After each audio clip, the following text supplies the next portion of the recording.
The House on the Borderland by William Hope Hodgson. DB 74738. Copyright Public Domain. Read by John Polk. This book contains 180 pages. Approximate reading time 5 hours 45 minutes. This book contains markers allowing direct access to the introduction, chapters, and poem at Level 1. Library of Congress Annotation. Ireland. Two gentlemen on a fishing trip discover a mysterious diary. It documents an elderly man's exploration of the cave beneath his home, which brought him through time and space to find a simulacrum of his house elsewhere. 1908. From the book jacket. The House on the Borderland is a supernatural story about an old man in Ireland who explores a cave beneath his house. He travels through space and time and finds a doppelganger of his house. This work is arguably Hodgson's most famous book. Horror writer H.P. Lovecraft named The House on the Borderland as one of his greatest influences. Hodgson's groundbreaking work included horror, fantasy, and science fiction. He unfortunately met his untimely death at the age of 40 during World War I. Author's Introduction to the Manuscript. Many are the hours in which I have pondered upon the story that is set forth in the following pages. I trust that my instincts are not awry when they prompt me to leave the account in simplicity as it was handed to me. In the manuscript itself, you must picture me, when first it was given into my care, turning it over curiously and making a swift, jerky examination. A small book it is, but thick and all, save the last few pages filled with a quaint but legible handwriting, and writ very close. I have the queer, faint pit-water smell of it in my nostrils now as I write, and my fingers have subconscious memories of the soft, cloggy feel of the long, damp pages. I read, and in reading lifted the curtains of the impossible that blind the mind, and looked out into the unknown. Amid stiff, abrupt sentences I wandered, and presently I had no fault to charge against their abrupt tellings. For, better far than my own ambitious phrasing, is this mutilated story capable of bringing home all that the old recluse of the vanished house had striven to tell. Of the simple, stiffly given account of weird and extraordinary matters I will say little. It lies before you. The inner story must be uncovered personally by each reader, according to ability and desire, and even should any fail to see, as now I see, the shadowed picture and conception of that to which one may well give the accepted titles of heaven and hell, yet can I promise certain thrills, merely taking the story as a story. William Hope Hodgson, December 17, 1907. 1. The finding of the manuscript. Right away in the west of Ireland lies a tiny hamlet called Creighton. It is situated alone at the base of a low hill. Far around there spreads a waste of bleak and totally inhospitable country, where here and there at great intervals one may come upon the ruins of some long desolate cottage, unthatched and stark. The whole land is bare and unpeopled, the very earth scarcely covering the rock that lies beneath it, and with which the country abounds, in places rising out of the soil in wave-shaped ridges. Yet in spite of its desolation, my friend Tonneson and I had elected to spend our vacation there. He had stumbled on the place by mere chance the year previously, during the course of a long walking tour, and discovered the possibilities for the angler in a small and unnamed river that runs past the outskirts of the little village. I have said that the river is without name. I may add that no map that I have hitherto consulted has shown either village or stream. They seemed to have entirely escaped observation. Indeed, they might never exist for all that the average guide tells one. Possibly this can be partly accounted for by the fact that the nearest railway station, Ardrahan, is some 40 miles distant. It was early one warm evening when my friend and I arrived in Cretan. We had reached Ardrahan the previous night, sleeping there in rooms hired at the village post office, and leaving in good time on the following morning, clinging insecurely to one of the typical jaunting cars. It had taken us all day to accomplish our journey over some of the roughest tracks imaginable, with the result that we were thoroughly tired and somewhat bad-tempered. However, the tent had to be erected, and our goods stowed away before we could think of food or rest. And so we set to work with the aid of our driver, and soon had the tent up upon a small patch of ground just outside the little village, and quite near to the river. Then, having stored all our belongings, we dismissed the driver, as he had to make his way back as speedily as possible, and told him to come across to us at the end of a fortnight. We had brought sufficient provisions to last us for that space of time, and water we could get from the stream. Fuel we did not need, as we had included a small oil stove among our outfit, and the weather was fine and warm. It was Tonnyson's idea to camp out instead of getting lodgings in one of the cottages. As he put it, there was no joke in sleeping in a room with a numerous family of healthy Irish in one corner and the pigsty in the other, while overhead a ragged colony of roosting fowls distributed their blessings impartially, and the whole place so full of peat smoke that it made a fellow sneeze his head off just to put it inside the doorway. Tonnyson had got the stove lit now, and was busy cutting slices of bacon into the frying pan. So I took the kettle and walked down to the river for water. On the way I had to pass close to a little group of the village people who eyed me curiously, but not in any unfriendly manner, though none of them ventured a word. As I returned with my kettle filled, I went up to them, and after a friendly nod, to which they replied in like manner, I asked them casually about the fishing. But instead of answering, they just shook their heads silently and stared at me. I repeated the question, addressing more particularly a great gaunt fellow at my elbow. Yet again I received no answer. Then the man turned to a comrade and said something rapidly in a language that I did not understand, and at once the whole crowd of them fell to jabbering in what after a few moments I guessed to be pure Irish. At the same time they cast many glances in my direction. For a minute, perhaps, they spoke among themselves thus. Then the man I had addressed faced round at me and said something. By the expression of his face I guessed that he in turn was questioning me. But now I had to shake my head and indicate that I did not comprehend what it was they wanted to know. And so we stood looking at one another until I heard Tonnyson calling to me to hurry up with the kettle. Then, with a smile and a nod, I left them, and all in the little crowd smiled and nodded in return, though their faces still betrayed their puzzlement. It was evident, I reflected as I went toward the tent, that the inhabitants of these few huts in the wilderness did not know a word of English. And when I told Tonnyson, he remarked that he was aware of the fact, and more, that it was not at all uncommon in that part of the country, where the people often lived and died in their isolated hamlets without ever coming in contact with the outside world. "I wish we had got the driver to interpret for us before he left," I remarked, as we sat down to our meal.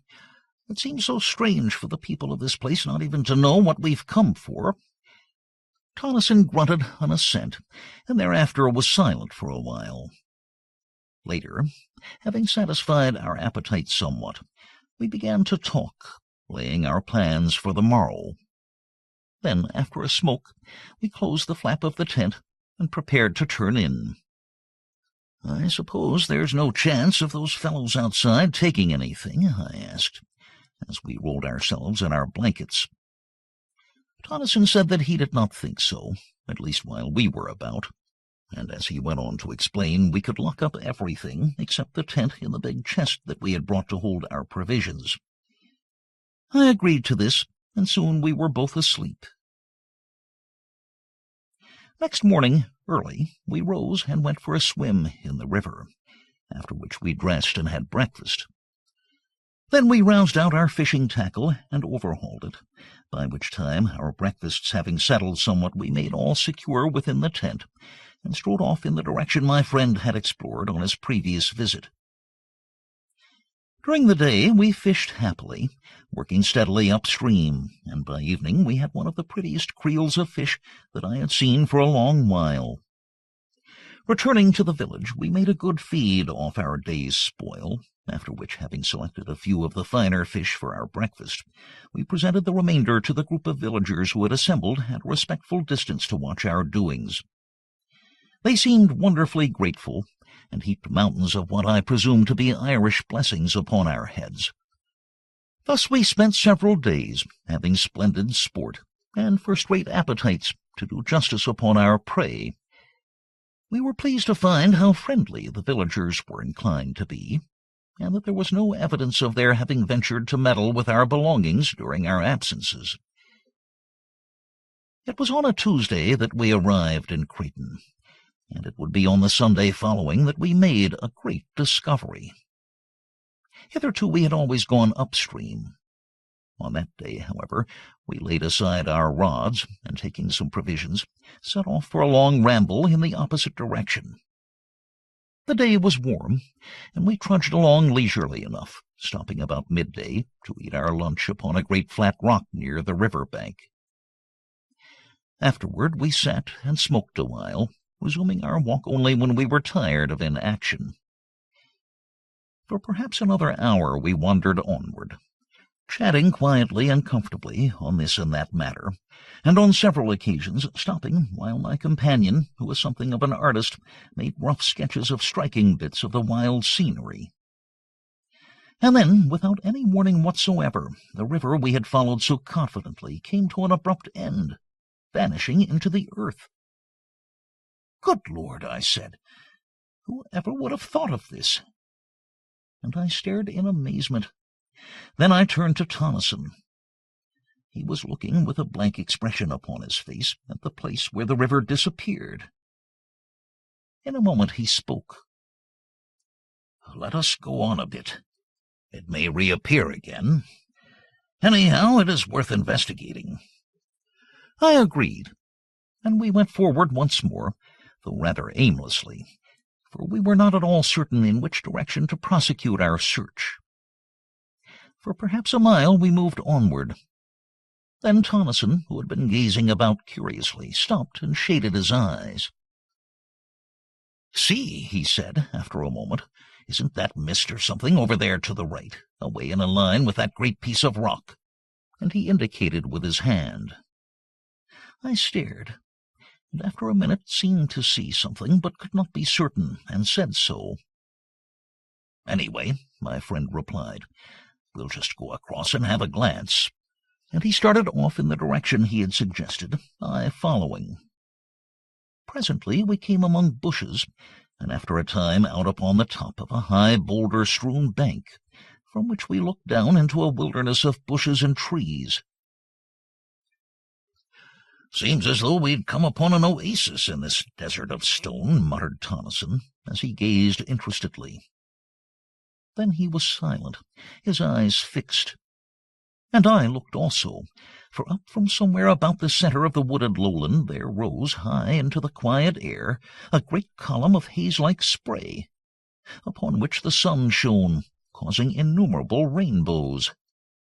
"How beautiful!" I exclaimed. "Yes," answered Tonneson thoughtfully.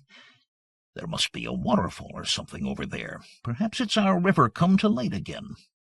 Let's go and see." Down the sloping bank we made our way, and entered among the trees and shrubberies. The bushes were matted, and the trees overhung us, so that the place was disagreeably gloomy, though not dark enough to hide from me the fact that many of the trees were fruit trees, and that here and there one could trace indistinctly signs of a long-departed cultivation. Thus it came to me that we were making our way through the riot of a great and ancient garden. I said as much to Tonneson, and he agreed that there certainly seemed reasonable grounds for my belief.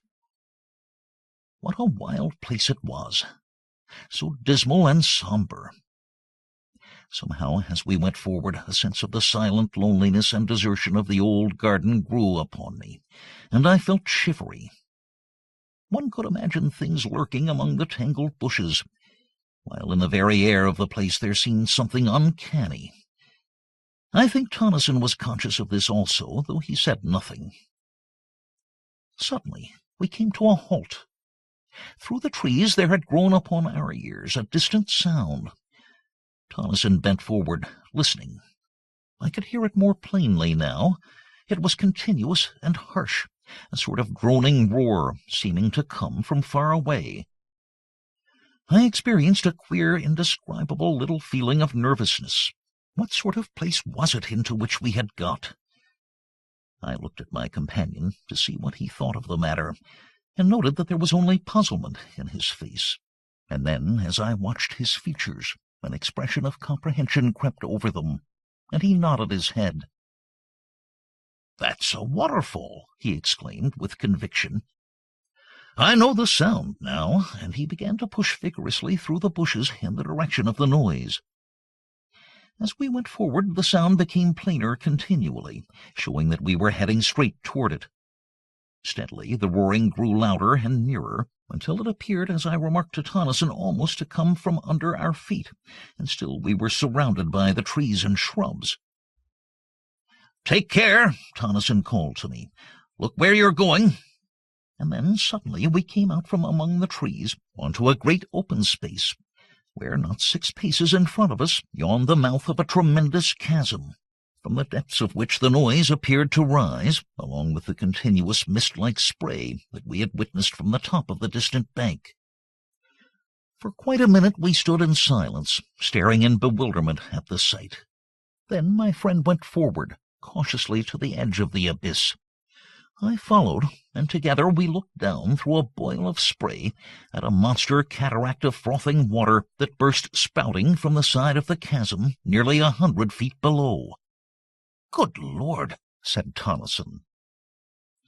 I was silent, and rather awed. The sight was so unexpectedly grand and eerie, though this latter quality came more upon me later. Presently I looked up and across to the further side of the chasm. There I saw something towering up among the spray. It looked like a fragment of a great ruin, and I touched Tonneson on the shoulder. He glanced round with a start, and I pointed toward the thing.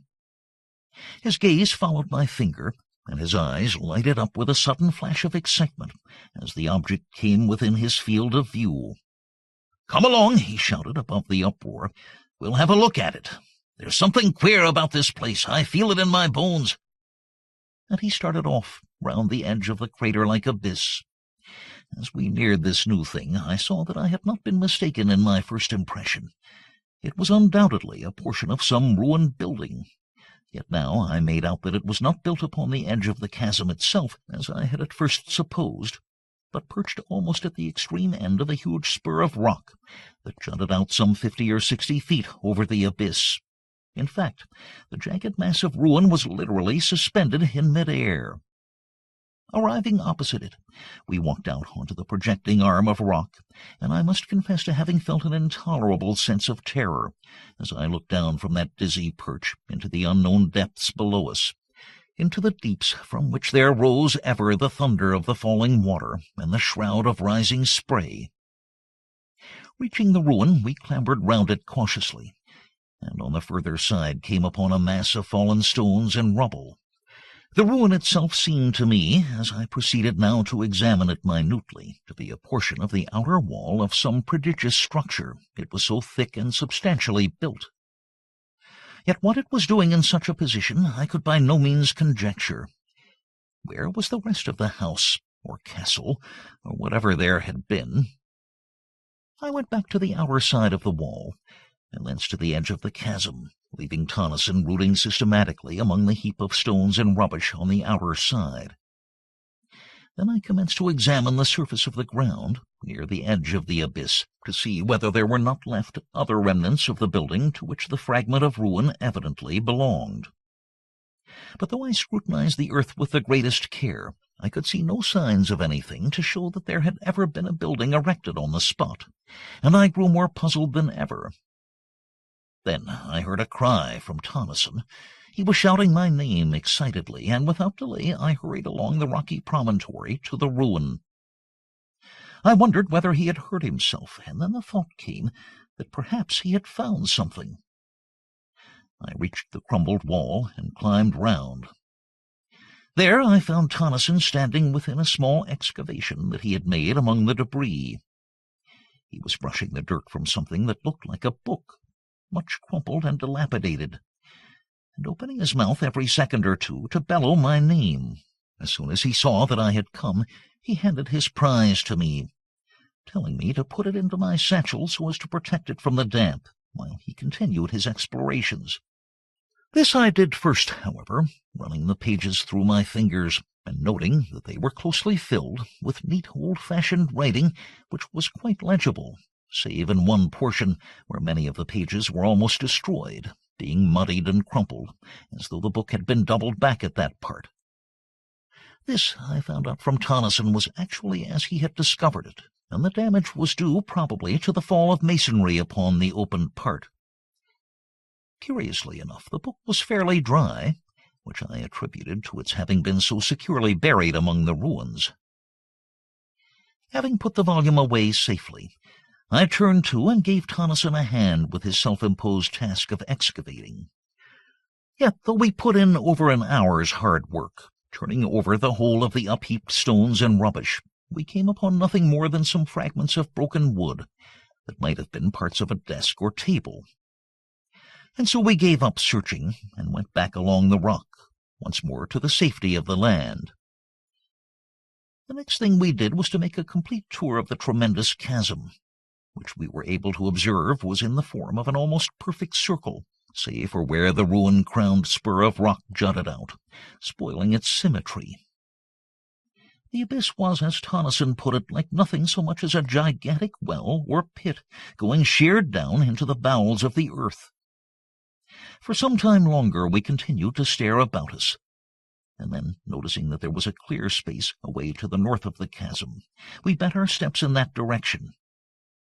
Here, distant from the mouth of the mighty pit by some hundreds of yards, we came upon a great lake of silent water. Silent, that is, save in one place where there was a continuous bubbling and gurgling.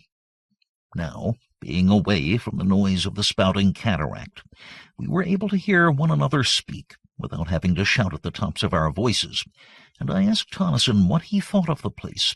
I told him that I didn't like it, and that the sooner we were out of it, the better I should be pleased. He nodded in reply, and glanced at the woods behind furtively. I asked him if he had seen or heard anything. He made no answer, but stood silent, as though listening, and I kept quiet also.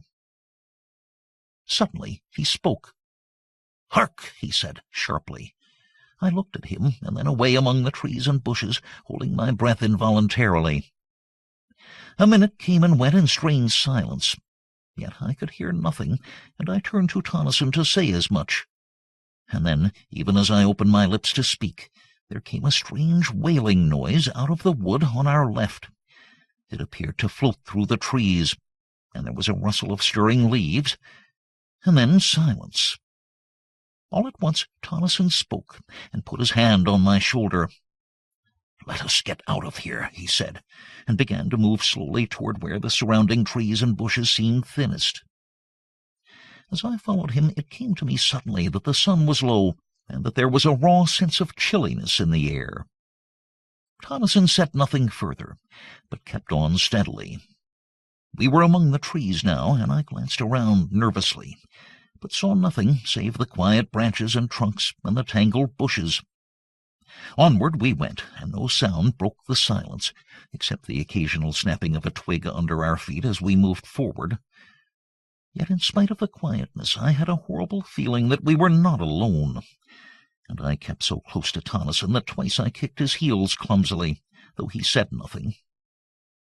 A minute, and then another, and we reached the confines of the wood, coming out at last upon the bare rockiness of the countryside. Only then was I able to shake off the haunting dread that had followed me among the trees. Once, as we moved away, there seemed to come again a distant sound of wailing, and I said to myself that it was the wind, yet the evening was breathless. Presently, Tonneson began to talk. "Look you," he said with decision, "I would not spend the night in that place for all the wealth that the world holds. There is something unholy, diabolical about it. It came to me all in a moment just after you spoke. It seemed to me that the woods were full of vile things. You know." "Yes," I answered, and looked back toward the place, but it was hidden from us by a rise in the ground. "There's the book," I said, and I put my hand into the satchel. "You've got it safely?" he questioned, with a sudden access of anxiety. "Yes," I replied. "Perhaps," he continued, "we shall learn something from it when we get back to the tent.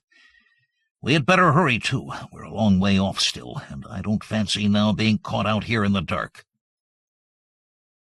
It was 2 hours later when we reached the tent, and without delay we set to work to prepare a meal, for we had eaten nothing since our lunch at midday. Supper over, we cleared the things out of the way and lit our pipes. Then Tonneson asked me to get the manuscript out of my satchel. This I did, and then, as we could not both read from it at the same time, he suggested that I should read the thing out loud.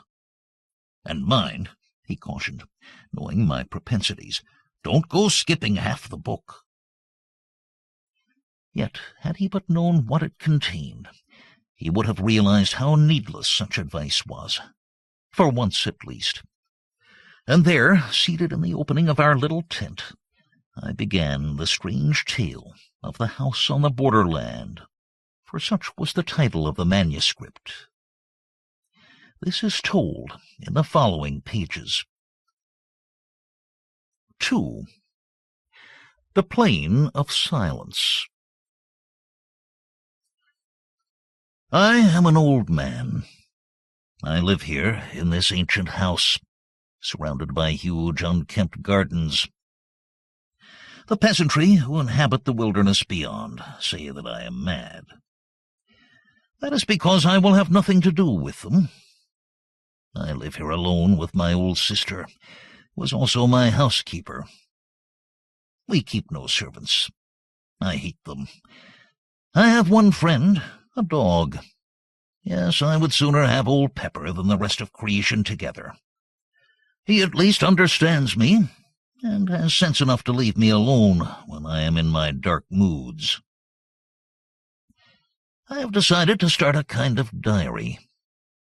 It may enable me to record some of the thoughts and feelings that I cannot express to anyone, but beyond this I am anxious to make some record of the strange things that I have heard and seen during many years of loneliness in this weird old building. For a couple of centuries, this house has had a reputation. A bad one, and until I bought it, for more than 80 years no one had lived here.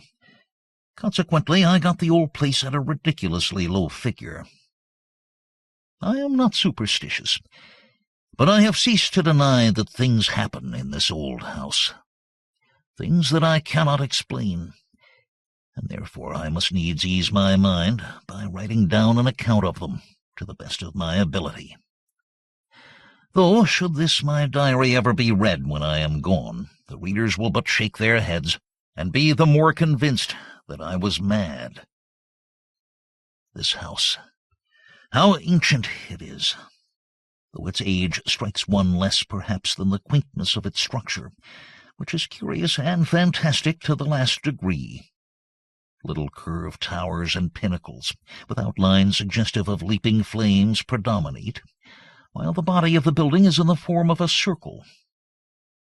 I have heard that there is an old story, told amongst the country people, to the effect that the devil built the place. However, that is as may be. True or not, I neither know nor care, save as it may have helped to cheapen it ere I came. I must have been here some 10 years before I saw sufficient to warrant any belief in the stories current in the neighborhood about this house. It is true that I had on at least a dozen occasions seen vaguely things that puzzled me, and perhaps had felt more than I had seen. Then, as the years passed, bringing age upon me, I became often aware of something unseen, yet unmistakably present, in the empty rooms and corridors. Still, it was, as I have said, many years before I saw any real manifestations of the so-called supernatural. It was not Halloween. If I were telling a story for amusement's sake, I should probably place it on that night of nights. But this is a true record of my own experiences, and I would not put pen to paper to amuse anyone. No. It was after midnight on the morning of the 21st day of January. I was sitting reading, as is often my custom, in my study. Pepper lay sleeping near my chair. Without warning, the flames of the 2 candles went low, and then shone with a ghastly green effulgence. I looked up quickly, and as I did so, I saw the light sink into a dull, ruddy tint, so that the room glowed with a strange, heavy, crimson twilight that gave the shadows behind the chairs and tables a double depth of blackness, and wherever the light struck it was as though luminous blood had been splashed over the room. Down on the floor I heard a faint, frightened whimper, and something pressed itself in between my 2 feet.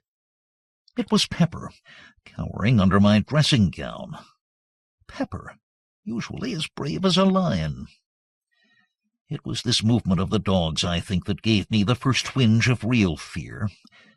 I had been considerably startled when the lights burnt first green and then red, but had been momentarily under the impression that the change was due to some influx of noxious gas into the room.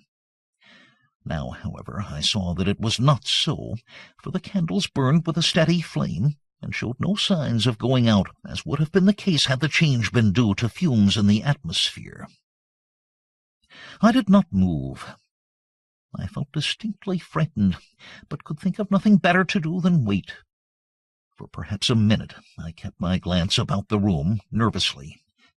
Then I noticed that the lights had commenced to sink, very slowly, until presently they showed minute specks of red fire, like the gleamings of rubies in the darkness. Still I sat watching, while a sort of dreamy indifference seemed to steal over me, banishing altogether the fear that had begun to grip me. Away in the far end of the huge old-fashioned room, I became conscious of a faint glow. Steadily it grew, filling the room with gleams of quivering green light. Then they sank quickly and changed, even as the candle flames had done, into a deep sombre crimson that strengthened and lit up the room with a flood of awful glory. The light came from the end wall and grew ever brighter until its intolerable glare caused my eyes acute pain, and involuntarily I closed them. It may have been a few seconds before I was able to open them. The first thing I noticed was that the light had decreased greatly, so that it no longer tried my eyes.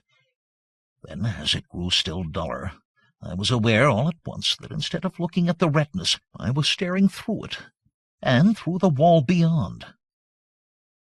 Gradually, as I became more accustomed to the idea, I realized that I was looking out onto a vast plain, lit with the same gloomy twilight that pervaded the room. The immensity of this plain scarcely can be conceived. In no part could I perceive its confines. It seemed to broaden and spread out, so that the eye failed to perceive any limitations. Slowly, the details of the nearer portions began to grow clear.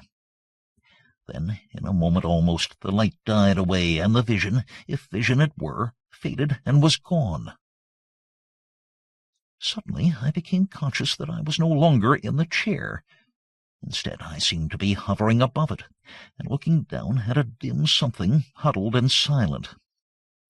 In a little while a cold blast struck me, and I was outside in the night, floating like a bubble up through the darkness. As I moved, an icy coldness seemed to enfold me, so that I shivered. After a time I looked to right and left, and saw the intolerable blackness of the night, pierced by remote gleams of fire. Onward, outward I drove. Once I glanced behind, and saw the earth, a small crescent of blue light, receding away to my left. Further off, the sun, a splash of white flame, burned vividly against the dark. An indefinite period passed. Then, for the last time, I saw the earth, an enduring globule of radiant blue, swimming in an eternity of ether. And there I, a fragile flake of soul dust, flickered silently across the void, from the distant blue into the expanse of the unknown. A great while seemed to pass over me, and now I could nowhere see anything.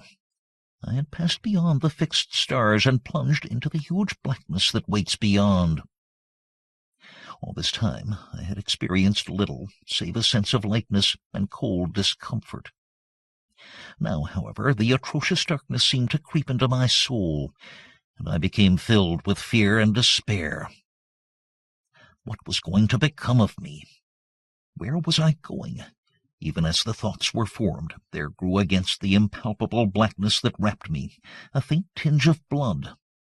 It seemed extraordinarily remote and mist-like, yet at once the feeling of oppression was lightened, and I no longer despaired. Slowly the distant redness became plainer and larger, until, as I drew nearer, it spread out into a great sombre glare, dull and tremendous. Still I fled onward, and presently I had come so close that it seemed to stretch beneath me like a great ocean of sombre red. I could see little, save that it appeared to spread out interminably in all directions. In a further space I found that I was descending upon it, and soon I sank into a great sea of sullen red-hued clouds. Slowly I emerged from these, and there below me I saw the stupendous plain that I had seen from my room in this house that stands upon the borders of the silences. Presently I landed, and stood surrounded by a great waste of loneliness. The place was lit with a gloomy twilight that gave an impression of indescribable desolation. Afar to my right, within the sky, there burnt a gigantic ring of dull red fire, from the outer edge of which were projected huge writhing flames, darted and jagged. The interior of this ring was black as the gloom of the outer night. I comprehended at once that it was from this extraordinary sun that the place derived its doleful light. From that strange source of light I glanced down again to my surroundings. Everywhere I looked I saw nothing but the same flat weariness of interminable plain. Nowhere could I descry any signs of life, not even the ruins of some ancient habitation. Gradually I found that I was being borne forward, floating across the flat waste. For what seemed an eternity I moved onward. I was unaware of any great sense of impatience, though some curiosity and a vast wonder were with me continually. Always I saw around me the breadth of that enormous plain, and always I searched for some new thing to break its monotony. But there was no change, only loneliness, silence, and desert. Presently, in a half-conscious manner, I noticed that there was a faint mistiness, ruddy in hue, lying over its surface.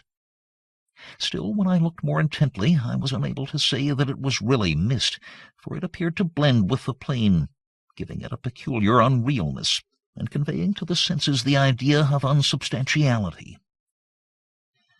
Gradually I began to weary with the sameness of the thing, yet it was a great time before I perceived any signs of the place toward which I was being conveyed. At first I saw it, far ahead, like a long hillock on the surface of the plain. Then, as I drew nearer, I perceived that I had been mistaken, for instead of a low hill I made out now a chain of great mountains, whose distant peaks towered up into the red gloom until they were almost lost to sight. 3. The House in the Arena. And so, after a time, I came to the mountains. Then the course of my journey was altered, and I began to move along their bases, until all at once I saw that I had come opposite to a vast rift, opening into the mountains. Through this I was borne, moving at no great speed. On either side of me, huge scarp walls of rock-like substance rose sheer. Far overhead I discerned a thin ribbon of red, where the mouth of the chasm opened among inaccessible peaks. Within was gloom, deep and somber, and chilly silence. For a while I went onward steadily, and then at last I saw ahead a deep red glow that told me I was near upon the further opening of the gorge. A minute came and went, and I was at the exit of the chasm, staring out upon an enormous amphitheater of mountains. Yet of the mountains and the terrible grandeur of the place I recked nothing, for I was confounded with amazement to behold, at a distance of several miles, and occupying the center of the arena, a stupendous structure built apparently of green jade. Yet in itself it was not the discovery of the building that had so astonished me, but the fact, which became every moment more apparent, that in no particular, save in color and its enormous size, did the lonely structure vary from this house in which I live. For a while I continued to stare fixedly. Even then I could scarcely believe that I saw aright. In my mind a question formed, reiterating incessantly, "What does it mean? What does it mean?" And I was unable to make answer, even out of the depths of my imagination. I seemed capable only of wonder and fear. For a time longer I gazed, noting continually some fresh point of resemblance that attracted me. At last, wearied and sorely puzzled, I turned from it, to view the rest of the strange place on to which I had intruded. Hitherto I had been so engrossed in my scrutiny of the house that I had given only a cursory glance round. Now, as I looked, I began to realize upon what sort of a place I had come. The arena, for so I have termed it, appeared a perfect circle of about 10 to 12 miles in diameter, the house, as I have mentioned before, standing in the center. The surface of the place, like to that of the plain, had a peculiar misty appearance that was yet not mist. From a rapid survey my glance passed quickly upward along the slopes of the circling mountains. How silent they were! I think that this same abominable stillness was more trying to me than anything that I had so far seen or imagined. I was looking up now at the great crags, towering so loftily. Up there, the impalpable redness gave a blurred appearance to everything. And then, as I peered curiously, a new terror came to me. For away up among the dim peaks to my right, I had descried a vast shape of blackness, giant-like. It grew upon my sight. It had an enormous equine head with gigantic ears, and seemed to peer steadfastly down into the arena. There was that about the pose that gave me the impression of an eternal watchfulness, of having warded that dismal place through unknown eternities. Slowly the monster became plainer to me, and then suddenly my gaze sprang from it to something further off and higher among the crags. For a long minute I gazed fearfully. I was strangely conscious of something not altogether unfamiliar, as though something stirred in the back of my mind. The thing was black and had 4 grotesque arms. The features showed indistinctly. Round the neck I made out several light-colored objects. Slowly the details came to me, and I realized coldly that they were skulls. Further down the body was another circling belt, showing less dark against the black trunk. Then, even as I puzzled to know what the thing was, a memory slid into my mind, and straightway I knew that I was looking at a monstrous representation of Kali, the Hindu goddess of death. Other remembrances of my old student days drifted into my thoughts. My glance fell back upon the huge beast-headed thing. Simultaneously I recognized it for the ancient Egyptian god Set, or Sate, the destroyer of souls. With the knowledge, there came a great sweep of questioning. Two of the... I stopped and endeavored to think. Things beyond my imagination peered into my frightened mind. I saw, obscurely, the old gods of mythology. I tried to comprehend to what it was all pointing. My gaze dwelt flickeringly between the two. If... An idea came swiftly, and I turned and glanced rapidly upward, searching the gloomy crags away to my left. Something loomed out under a great peak, a shape of grayness. I wondered I had not seen it earlier, and then remembered I had not yet viewed that portion. I saw it more plainly now. It was, as I have said, gray. It had a tremendous head, but no eyes. That part of its face was blank. Now I saw that there were other things up among the mountains. Further off, reclining on a lofty ledge, I made out a livid mass, irregular and ghoulish. It seemed without form, save for an unclean half-animal face that looked out vilely from somewhere about its middle. And then I saw others. There were hundreds of them. They seemed to grow out of the shadows. Several I recognized almost immediately as mythological deities. Others were strange to me, utterly strange, beyond the power of a human mind to conceive. On each side I looked, and saw more, continually. The mountains were full of strange things. Beast gods, and horrors so atrocious and bestial that possibility and decency deny any further attempt to describe them. And I was filled with a terrible sense of overwhelming horror and fear and repugnance. Yet, spite of these, I wondered exceedingly. Was there then, after all, something in the old heathen worship, something more than the mere deifying of men, animals, and elements?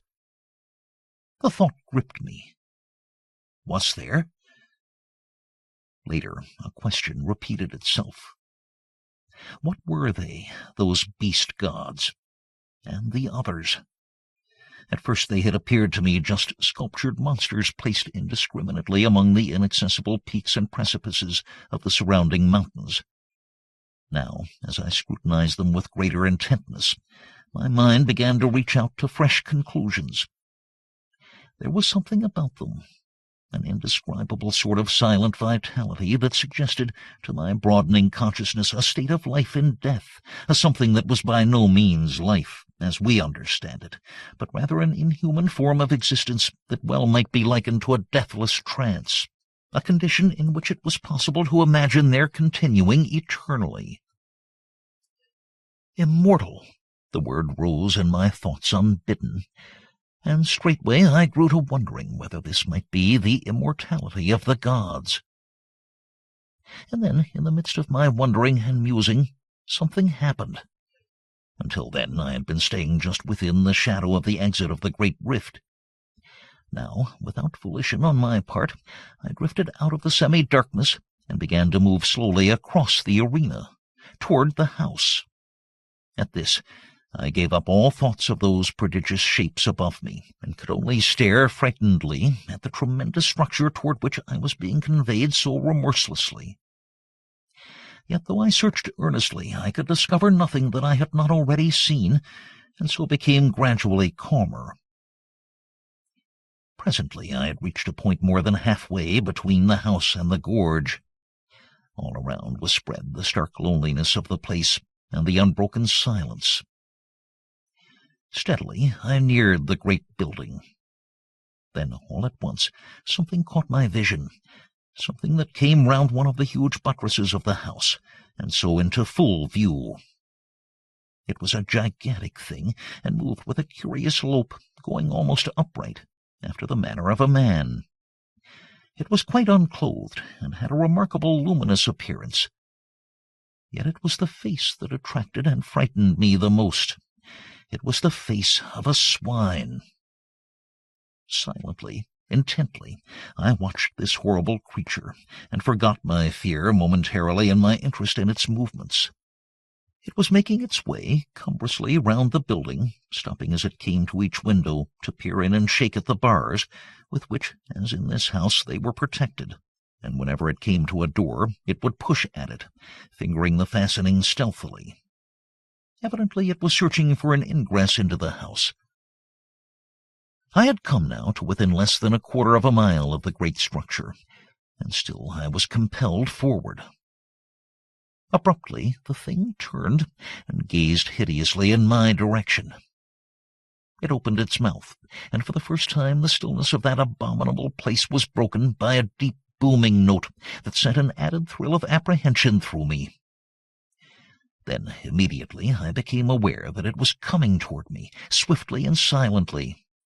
In an instant it had covered half the distance that lay between, and still I was borne helplessly to meet it.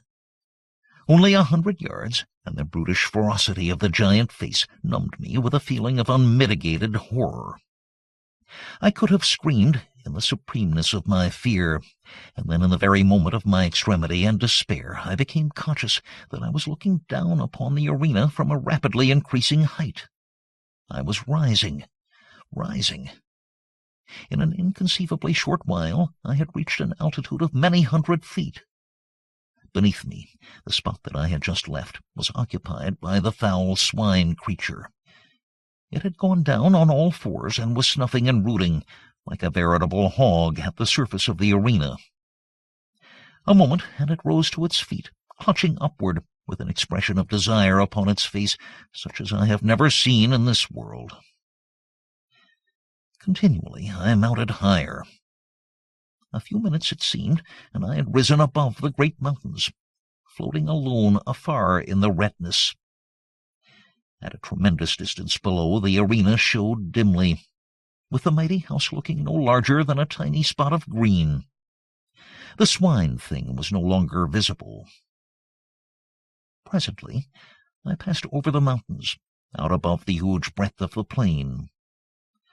Far away, on its surface, in the direction of the ring-shaped sun, there showed a confused blur.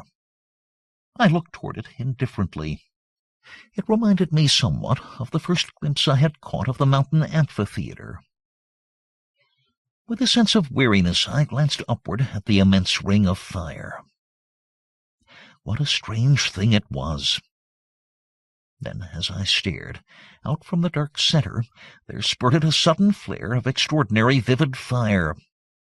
Compared with the size of the black center, it was as naught, yet in itself stupendous. With awakened interest, I watched it carefully, noting its strange boiling and glowing. Then, in a moment, the whole thing grew dim and unreal, and so passed out of sight. Much amazed, I glanced down to the plain from which I was still rising. Thus I received a fresh surprise. The plain, everything, had vanished, and only a sea of red mist was spread far below me. Gradually, as I stared, this grew remote, and died away into a dim, far mystery of red against an unfathomable night. A while, and even this had gone, and I was wrapped in an impalpable, lightless gloom. 4. The Earth. Thus I was, and only the memory that I had lived through the dark once before served to sustain my thoughts. A great time passed. Ages. And then a single star broke its way through the darkness. It was the first of one of the outlying clusters of this universe. Presently it was far behind, and all about me shone the splendor of the countless stars. Later, years it seemed, I saw the sun, a clot of flame. Around it I made out presently several remote specks of light, the planets of the solar system. And so I saw the earth again, blue and unbelievably minute. It grew larger and became defined. A long space of time came and went, and then at last I entered into the shadow of the world, plunging headlong into the dim and holy earth night. Overhead were the old constellations, and there was a crescent moon. Then, as I neared the earth's surface, a dimness swept over me, and I appeared to sink into a black mist. For a while, I knew nothing. I was unconscious. Gradually, I became aware of a faint, distant whining. It became plainer. A desperate feeling of agony possessed me. I struggled madly for breath and tried to shout. A moment, and I got my breath more easily. I was conscious that something was licking my hand. Something damp swept across my face. I heard a panting, and then again the whining. It seemed to come to my ears now with a sense of familiarity, and I opened my eyes. All was dark, but the feeling of oppression had left me. I was seated, and something was whining piteously and licking me. I felt strangely confused, and instinctively tried to ward off the thing that licked. My head was curiously vacant, and for the moment I seemed incapable of action or thought. Then things came back to me, and I called "Pepper" faintly. I was answered by a joyful bark, and renewed and frantic caresses. In a little while I felt stronger, and put out my hand for the matches. I groped about for a few moments blindly, then my hands lit upon them, and I struck a light, and looked confusedly around. All about me I saw the old familiar things, and there I sat, full of dazed wonders, until the flame of the match burnt my finger, and I dropped it, while a hasty expression of pain and anger escaped my lips, surprising me with the sound of my own voice. After a moment, I struck another match, and stumbling across the room, lit the candles. As I did so, I observed that they had not burned away, but had been put out. As the flames shot up, I turned and stared about the study. Yet there was nothing unusual to see, and suddenly a gust of irritation took me. What had happened? I held my head with both hands and tried to remember. Ah, the great silent plain, and the ring-shaped sun of red fire. Where were they? Where had I seen them? How long ago? I felt dazed and muddled. Once or twice I walked up and down the room, unsteadily. My memory seemed dulled, and already the thing I had witnessed came back to me with an effort. I have a remembrance of cursing peevishly in my bewilderment. Suddenly I turned faint and giddy, and had to grasp at the table for support. During a few moments I held on weakly, and then managed to totter sideways into a chair. After a little time I felt somewhat better, and succeeded in reaching the cupboard, where usually I keep brandy and biscuits. I poured myself out a little of the stimulant and drank it off. Then, taking a handful of biscuits, I returned to my chair and began to devour them ravenously. I was vaguely surprised at my hunger. I felt as though I had eaten nothing for an uncountably long while. As I ate, my glance roved about the room, taking in its various details, and still searching, though almost unconsciously, for something tangible upon which to take hold among the invisible mysteries that encompassed me. Surely, I thought, there must be something. And in the same instant my gaze dwelt upon the face of the clock in the opposite corner.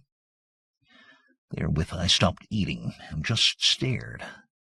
For though its ticking indicated most certainly that it was still going, the hands were pointing to a little before the hour of midnight, whereas it was, as well I knew, considerably after that time when I had witnessed the first of the strange happenings I have just described.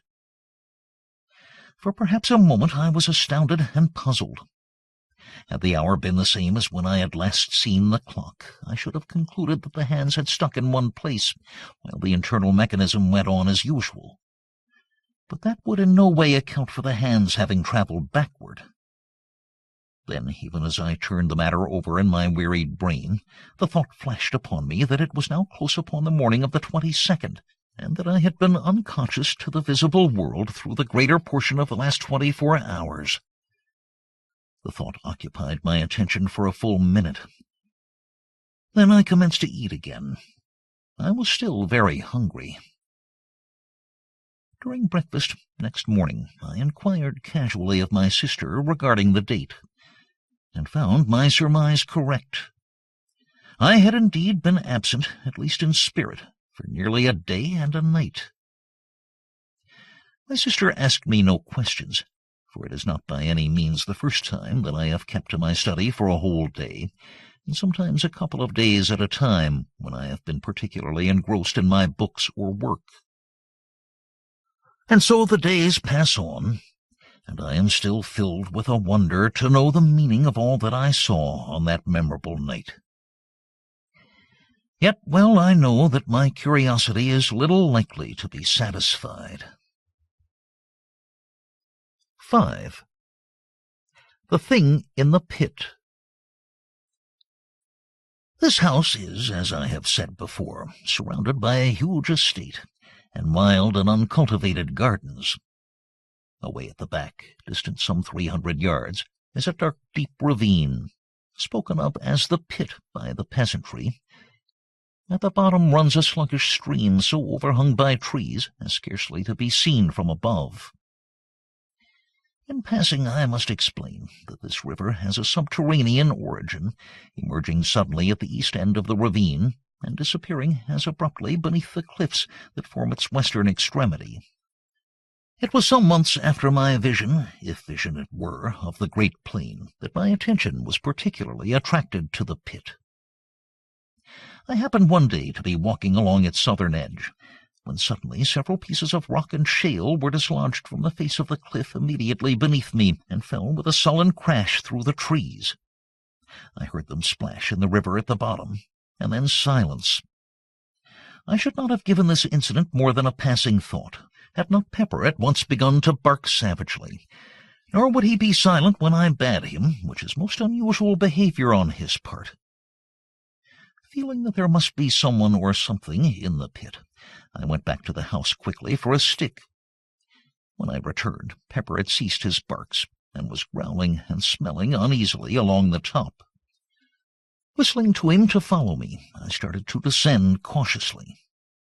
The depth to the bottom of the pit must be about 150 feet, and some time as well as considerable care was expended before we reached the bottom in safety. Once down, Pepper and I started to explore along the banks of the river. It was very dark there, due to the overhanging trees, and I moved warily, keeping my glance about me and my stick ready. Pepper was quiet now, and kept close to me all the time. Thus we searched right up one side of the river without hearing or seeing anything. Then we crossed over by the simple method of jumping, and commenced to beat our way back through the underbrush. We had accomplished perhaps half the distance, when I heard again the sound of falling stones on the other side, the side from which we had just come. One large rock came thundering down through the tree-tops, struck the opposite bank, and bounded into the river, driving a great jet of water right over us. At this, Pepper gave out a deep growl, then stopped and pricked up his ears. I listened also. A second later, a loud, half-human, half-pig-like squeal sounded from among the trees, apparently about halfway up the south cliff. It was answered by a similar note from the bottom of the pit. At this, Pepper gave a short, sharp bark, and springing across the little river, disappeared into the bushes. Immediately afterward, I heard his barks increase in depth and number, and in between there sounded a noise of confused jabbering.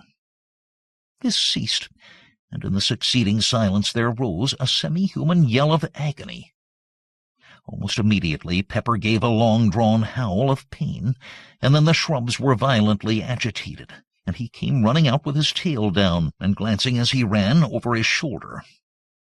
As he reached me, I saw that he was bleeding from what appeared to be a great claw wound in the side that had almost laid bare his ribs. Seeing Pepper thus mutilated, a furious feeling of anger seized me, and whirling my staff I sprang across, and into the bushes from which Pepper had emerged. As I forced my way through, I thought I heard a sound of breathing. Next instant I had burst into a little clear space, just in time to see something livid white in color disappear among the bushes on the opposite side. With a shout I ran toward it, but though I struck and probed among the bushes with my stick, I neither saw nor heard anything further, and so returned to Pepper. There, after bathing his wound in the river, I bound my wetted handkerchief round his body, having done which we retreated up the ravine and into the daylight again. On reaching the house, my sister inquired what had happened to Pepper, and I told her he had been fighting with a wildcat, of which I had heard there were several about. I felt it would be better not to tell her how it had really happened, though to be sure I scarcely knew myself. But this I did know, that the thing I had seen run into the bushes was no wildcat. It was much too big, and had, so far as I had observed, a skin like a hog's, only of a dead, unhealthy white color. And then it had run upright, or nearly so, upon its hind feet, with a motion somewhat resembling that of a human being. This much I had noticed in my brief glimpse, and truth to tell, I felt a good deal of uneasiness, besides curiosity, as I turned the matter over in my mind. It was in the morning that the above incident had occurred.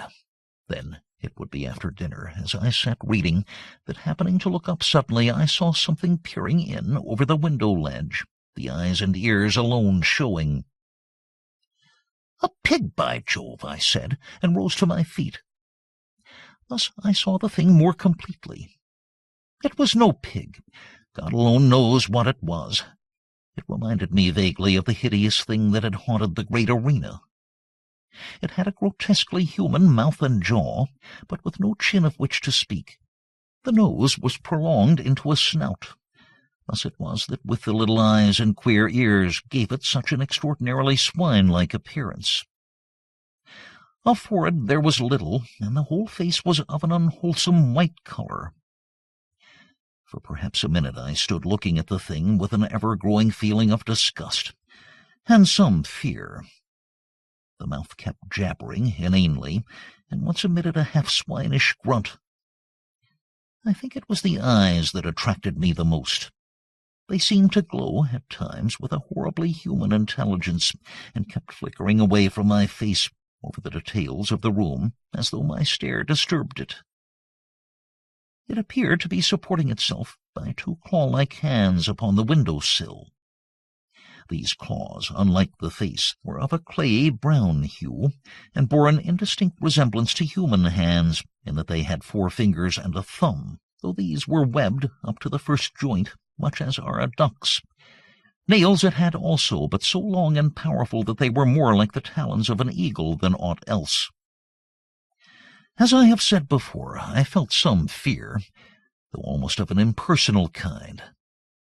I may explain my feeling better by saying that it was more a sensation of abhorrence, such as one might expect to feel if brought in contact with something superhumanly foul, something unholy, belonging to some hitherto undreamt-of state of existence. I cannot say that I grasped these various details of the brute at the time. I think they seemed to come back to me afterward, as though imprinted upon my brain. I imagined more than I saw as I looked at the thing, and the material details grew upon me later. For perhaps a minute I stared at the creature. Then, as my nerves steadied a little, I shook off the vague alarm that held me, and took a step toward the window. Even as I did so, the thing ducked and vanished. I rushed to the door and looked round hurriedly, but only the tangled bushes and shrubs met my gaze. I ran back into the house, and getting my gun, sallied out to search through the gardens. As I went, I asked myself whether the thing I had just seen was likely to be the same of which I had caught a glimpse in the morning. I inclined to think it was.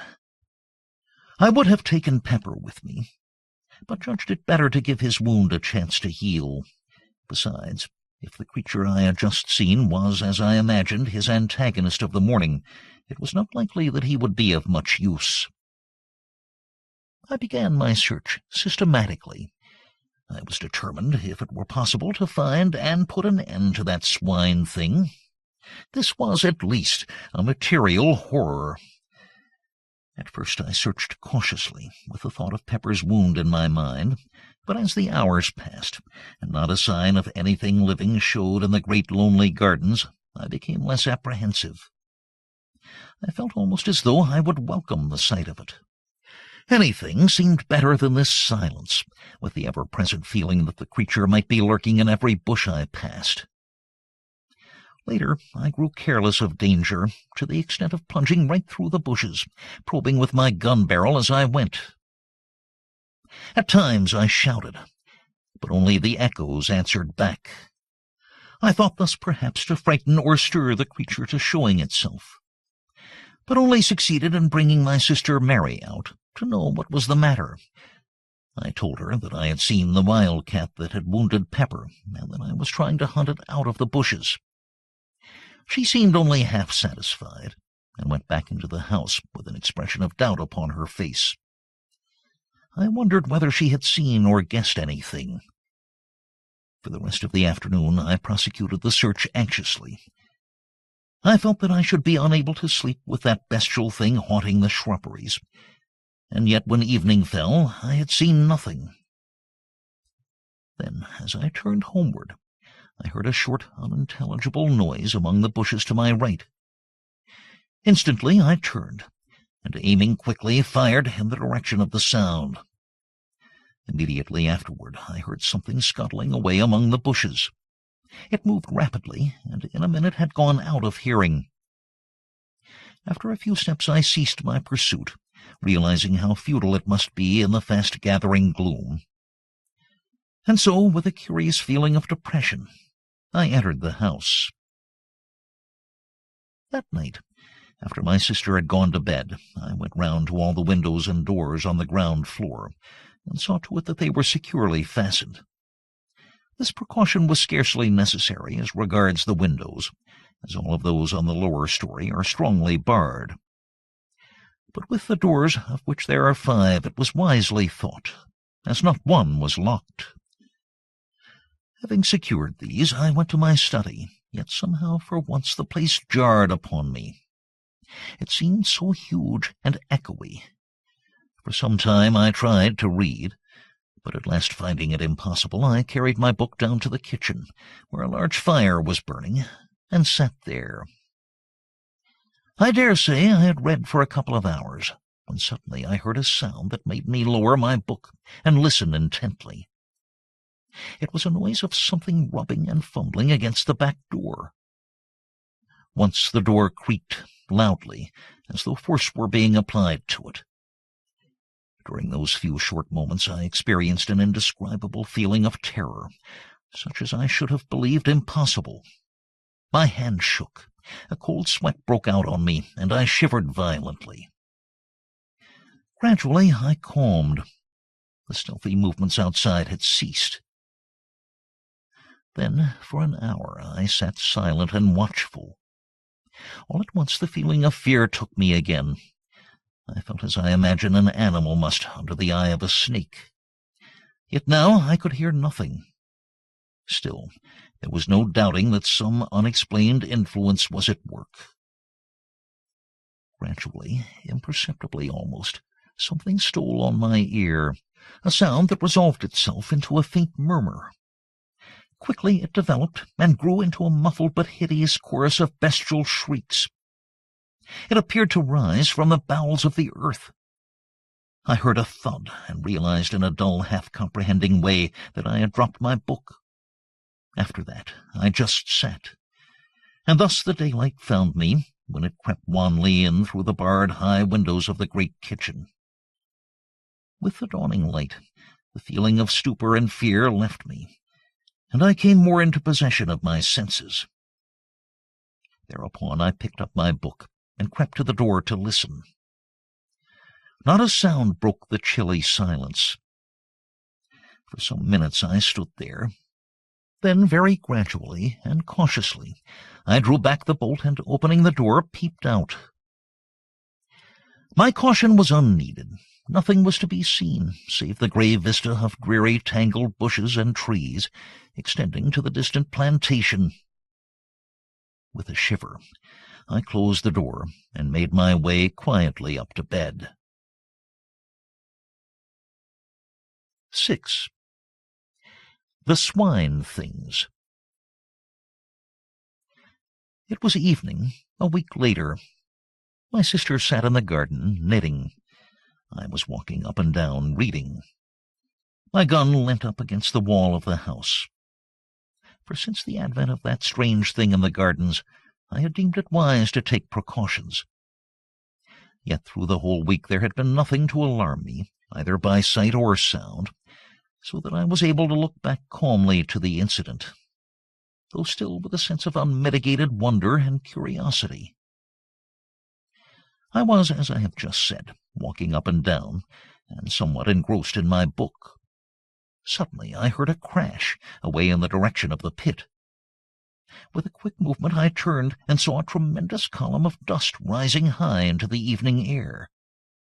My sister had risen to her feet with a sharp exclamation of surprise and fright.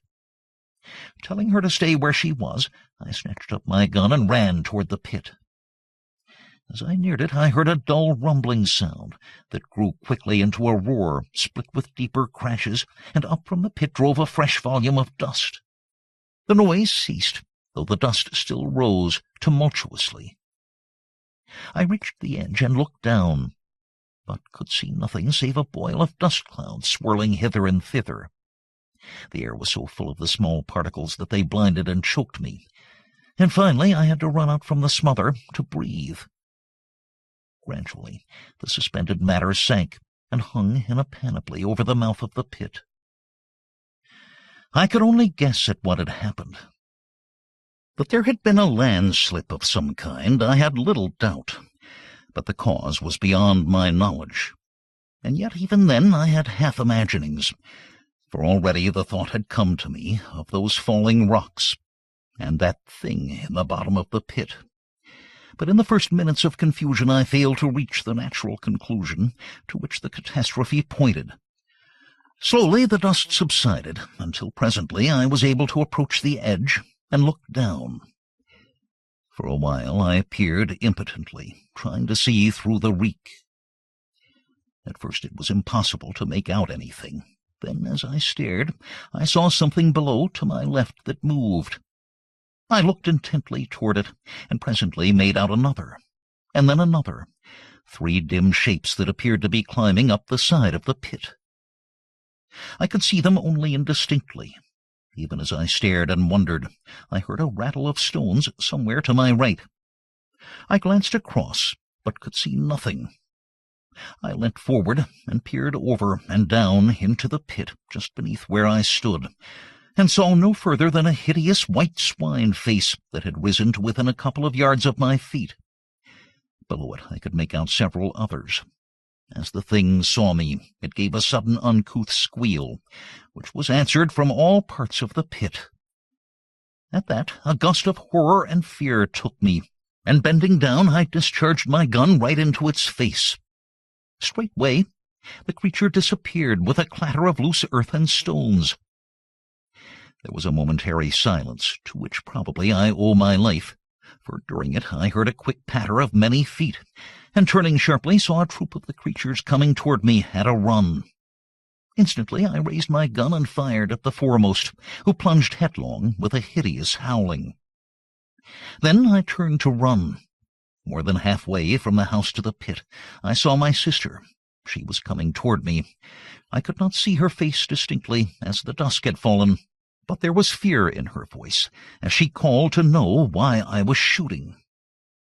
"Run!" I shouted in reply. "Run for your life!" Without more ado, she turned and fled, picking up her skirts with both hands. As I followed, I gave a glance behind. The brutes were running on their hind legs, at times dropping on all fours. I think it must have been the terror in my voice that spurred Mary to run so, for I feel convinced that she had not as yet seen those hell creatures that pursued. On we went, my sister leading. Each moment the nearing sounds of the footsteps told me that the brutes were gaining on us rapidly. Fortunately, I am accustomed to live in some ways an active life. As it was, the strain of the race was beginning to tell severely upon me. Ahead, I could see the back door. Luckily, it was open. I was some half-dozen yards behind Mary now, and my breath was sobbing in my throat. Then something touched my shoulder. I wrenched my head round quickly and saw one of those monstrous pallid faces close to mine. One of the creatures, having outrun its companions, had almost overtaken me. Even as I turned, it made a fresh grab. With a sudden effort, I sprang to one side, and swinging my gun by the barrel, brought it crashing down upon the foul creature's head. The thing dropped with an almost human groan. Even this short delay had been nearly sufficient to bring the rest of the brutes down upon me, so that without an instant's waste of time, I turned and ran for the door. Reaching it, I burst into the passage, then, turning quickly, slammed and bolted the door, just as the first of the creatures rushed against it with a sudden shock. My sister sat gasping in a chair. She seemed in a fainting condition, but I had no time then to spend on her. I had to make sure that all the doors were fastened. Fortunately, they were. The one leading from my study into the gardens was the last to which I went. I had just had time to note that it was secured when I thought I heard a noise outside. I stood perfectly silent and listened. Yes, now I could distinctly hear a sound of whispering, and something slithered over the panels with a rasping, scratchy noise. Evidently some of the brutes were feeling with their claw hands about the door to discover whether there were any means of ingress. That the creatures should so soon have found the door was to me a proof of their reasoning capabilities. It assured me that they must not be regarded by any means as mere animals. I had felt something of this before, when that first thing peered in through my window. Then I had applied the term superhuman to it, with an almost instinctive knowledge that the creature was something different from the brute beast. Something beyond human, yet in no good sense, but rather as something foul and hostile to the great and good in humanity. In a word, as something intelligent and yet inhuman. The very thought of the creatures filled me with revulsion. Now I bethought me of my sister, and going to the cupboard I got out a flask of brandy and a wine-glass. Taking these, I went down to the kitchen, carrying a lighted candle with me. She was not sitting in the chair, but had fallen out and was lying upon the floor face downward. Very gently I turned her over and raised her head somewhat. Then I poured a little of the brandy between her lips. After a while she shivered slightly. A little later she gave several gasps and opened her eyes. In a dreamy, unrealizing way, she looked at me. Then her eyes closed slowly, and I gave her a little more of the brandy. For perhaps a minute longer she lay silent, breathing quickly. All at once her eyes opened again, and it seemed to me, as I looked, that the pupils were dilated, as though fear had come with returning consciousness. Then, with a movement so unexpected that I started backward, she sat up. Noticing that she seemed giddy, I put out my hand to steady her. At that she gave a loud scream, and scrambling to her feet ran from the room. For a moment I stayed there, kneeling and holding the brandy flask. I was utterly puzzled and astonished. Could she be afraid of me? But no, why should she? I could only conclude that her nerves were badly shaken, and that she was temporarily unhinged. Upstairs I heard a door bang loudly, and I knew that she had taken refuge in her room. I put the flask down on the table. My attention was distracted by a noise in the direction of the back door. I went toward it and listened. It appeared to be shaken, as though some of the creatures struggled with it silently, but it was far too strongly constructed and hung to be easily moved. Out in the gardens rose a continuous sound. It might have been mistaken by a casual listener for the grunting and squealing of a herd of pigs, but as I stood there it came to me that there was sense and meaning to all those swinish noises. Gradually I seemed able to trace a semblance in it to human speech, glutinous and sticky, as though each articulation were made with difficulty. Yet nevertheless I was becoming convinced that it was no mere medley of sounds, but a rapid interchange of ideas. By this time it had grown quite dark in the passages, and from these came all the varied cries and groans of which an old house is so full after nightfall. It is no doubt because things are then quieter, and one has more leisure to hear. Also, there may be something in the theory that the sudden change of temperature at sundown affects the structure of the house somewhat, causing it to contract and settle, as it were, for the night. However, this is as may be, but on that night in particular I would gladly have been quit of so many eerie noises. It seemed to me that each crack and creak was the coming of one of those things along the dark corridors, though I knew in my heart that this could not be, for I had seen myself that all the doors were secure. Gradually, however, these sounds grew on my nerves to such an extent that were it only to punish my cowardice, I felt I must make the round of the basement again, and if anything were there, face it. And then I would go up to my study, for I knew sleep was out of the question, with the house surrounded by creatures, half beasts, half something else, and entirely unholy. Taking the kitchen lamp down from its hook, I made my way from cellar to cellar, and room to room, through pantry and coal-hole, along passages, and into the 101 little blind alleys and hidden nooks that form the basement of the old house. Then, when I knew I had been in every corner and cranny large enough to conceal aught of any size, I made my way to the stairs. With my foot on the first step, I paused. It seemed to me I heard a movement, apparently from the buttery, which is to the left of the staircase.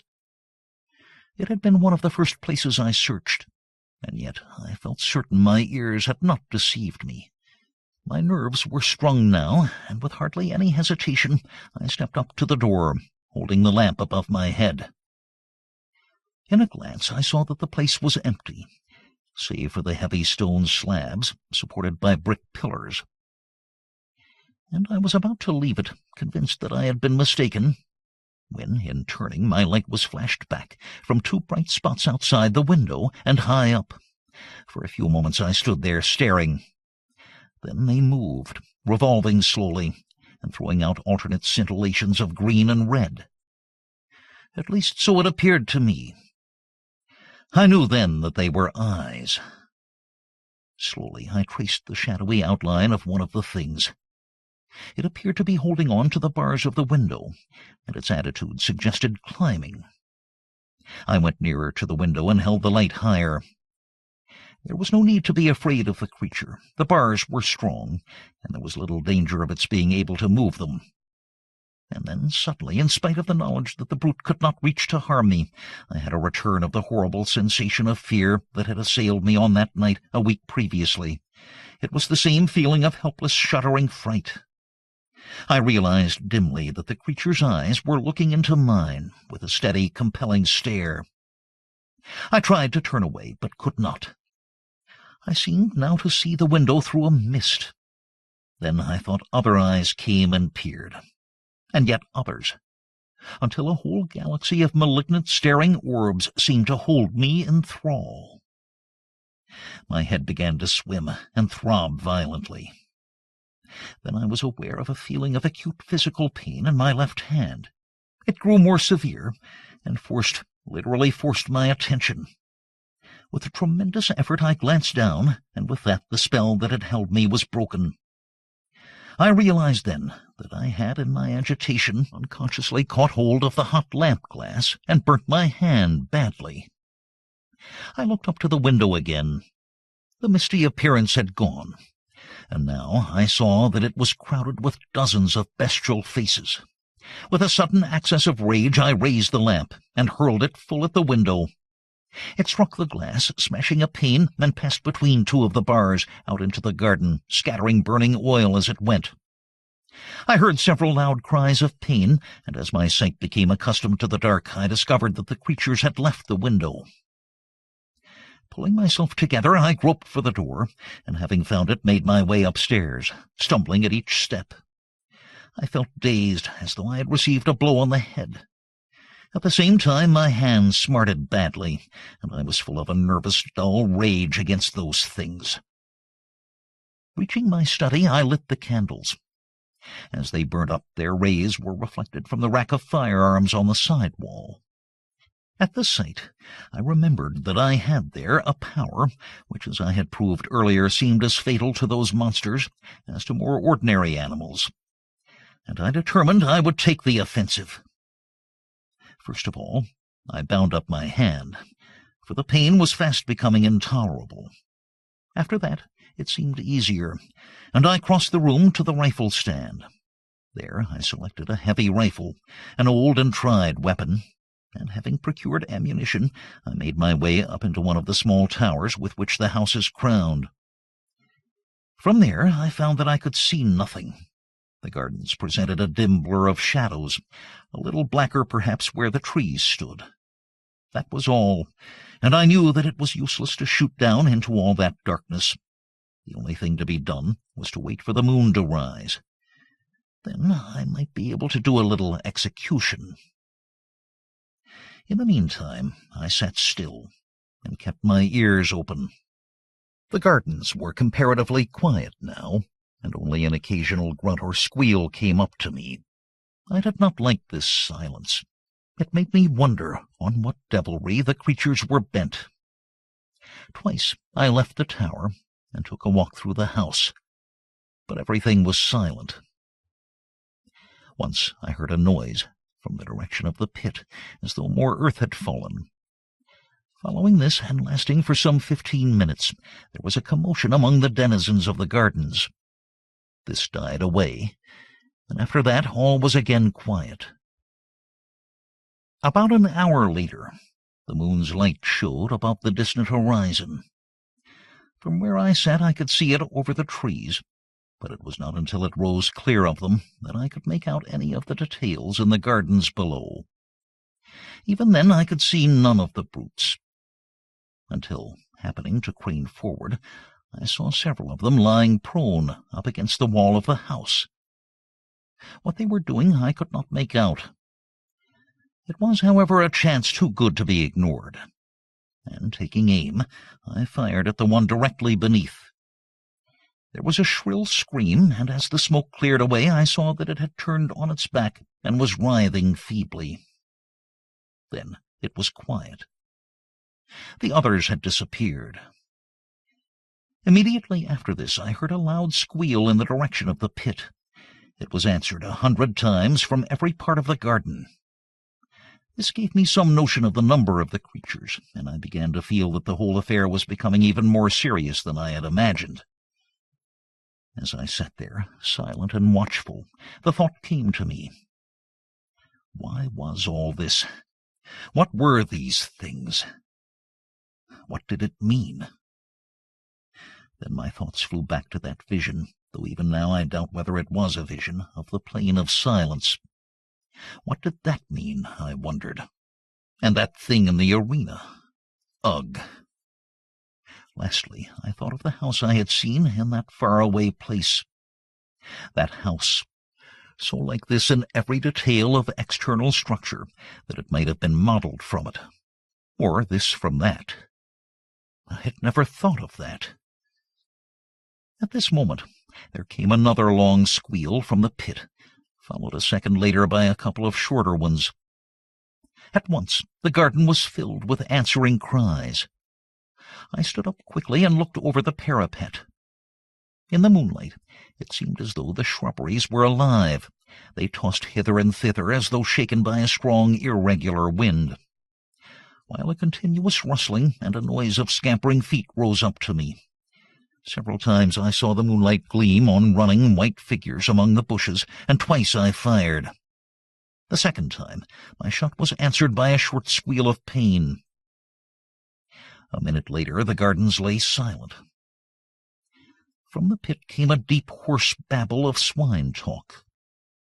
At times angry cries smote the air, and they would be answered by multitudinous gruntings. It occurred to me that they were holding some kind of a council, perhaps to discuss the problem of entering the house. Also, I thought that they seemed much enraged. probably by my successful shots. It occurred to me that now would be a good time to make a final survey of our defenses.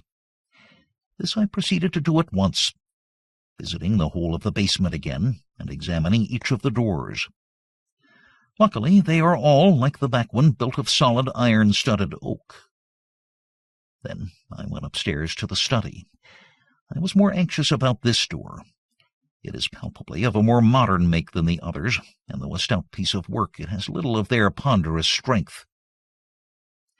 I must explain here that there is a small raised lawn on this side of the house, upon which this door opens, the windows of the study being barred on this account. All the other entrances, excepting the great gateway which is never opened, are in the lower story. 7. The attack. I spent some time puzzling how to strengthen the study door. Finally, I went down to the kitchen, and with some trouble brought up several heavy pieces of timber. These I wedged up slantwise against it from the floor, nailing them top and bottom. For half an hour I worked hard, and at last got it shored to my mind. Then, feeling easier, I resumed my coat, which I had laid aside, and proceeded to attend to one or two matters before returning to the tower. It was whilst thus employed that I heard a fumbling at the door, and the latch was tried. Keeping silence, I waited.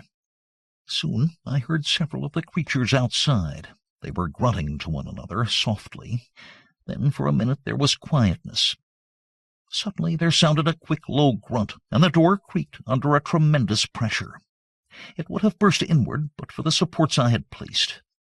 The strain ceased as quickly as it had begun, and there was more talk.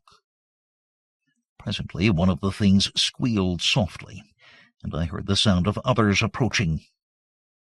There was a short confabulation. Then again silence, and I realized that they had called several more to assist. Feeling that now was the supreme moment, I stood ready with my rifle presented. If the door gave, I would at least slay as many as possible. Again came the low signal, and once more the door cracked under a huge force.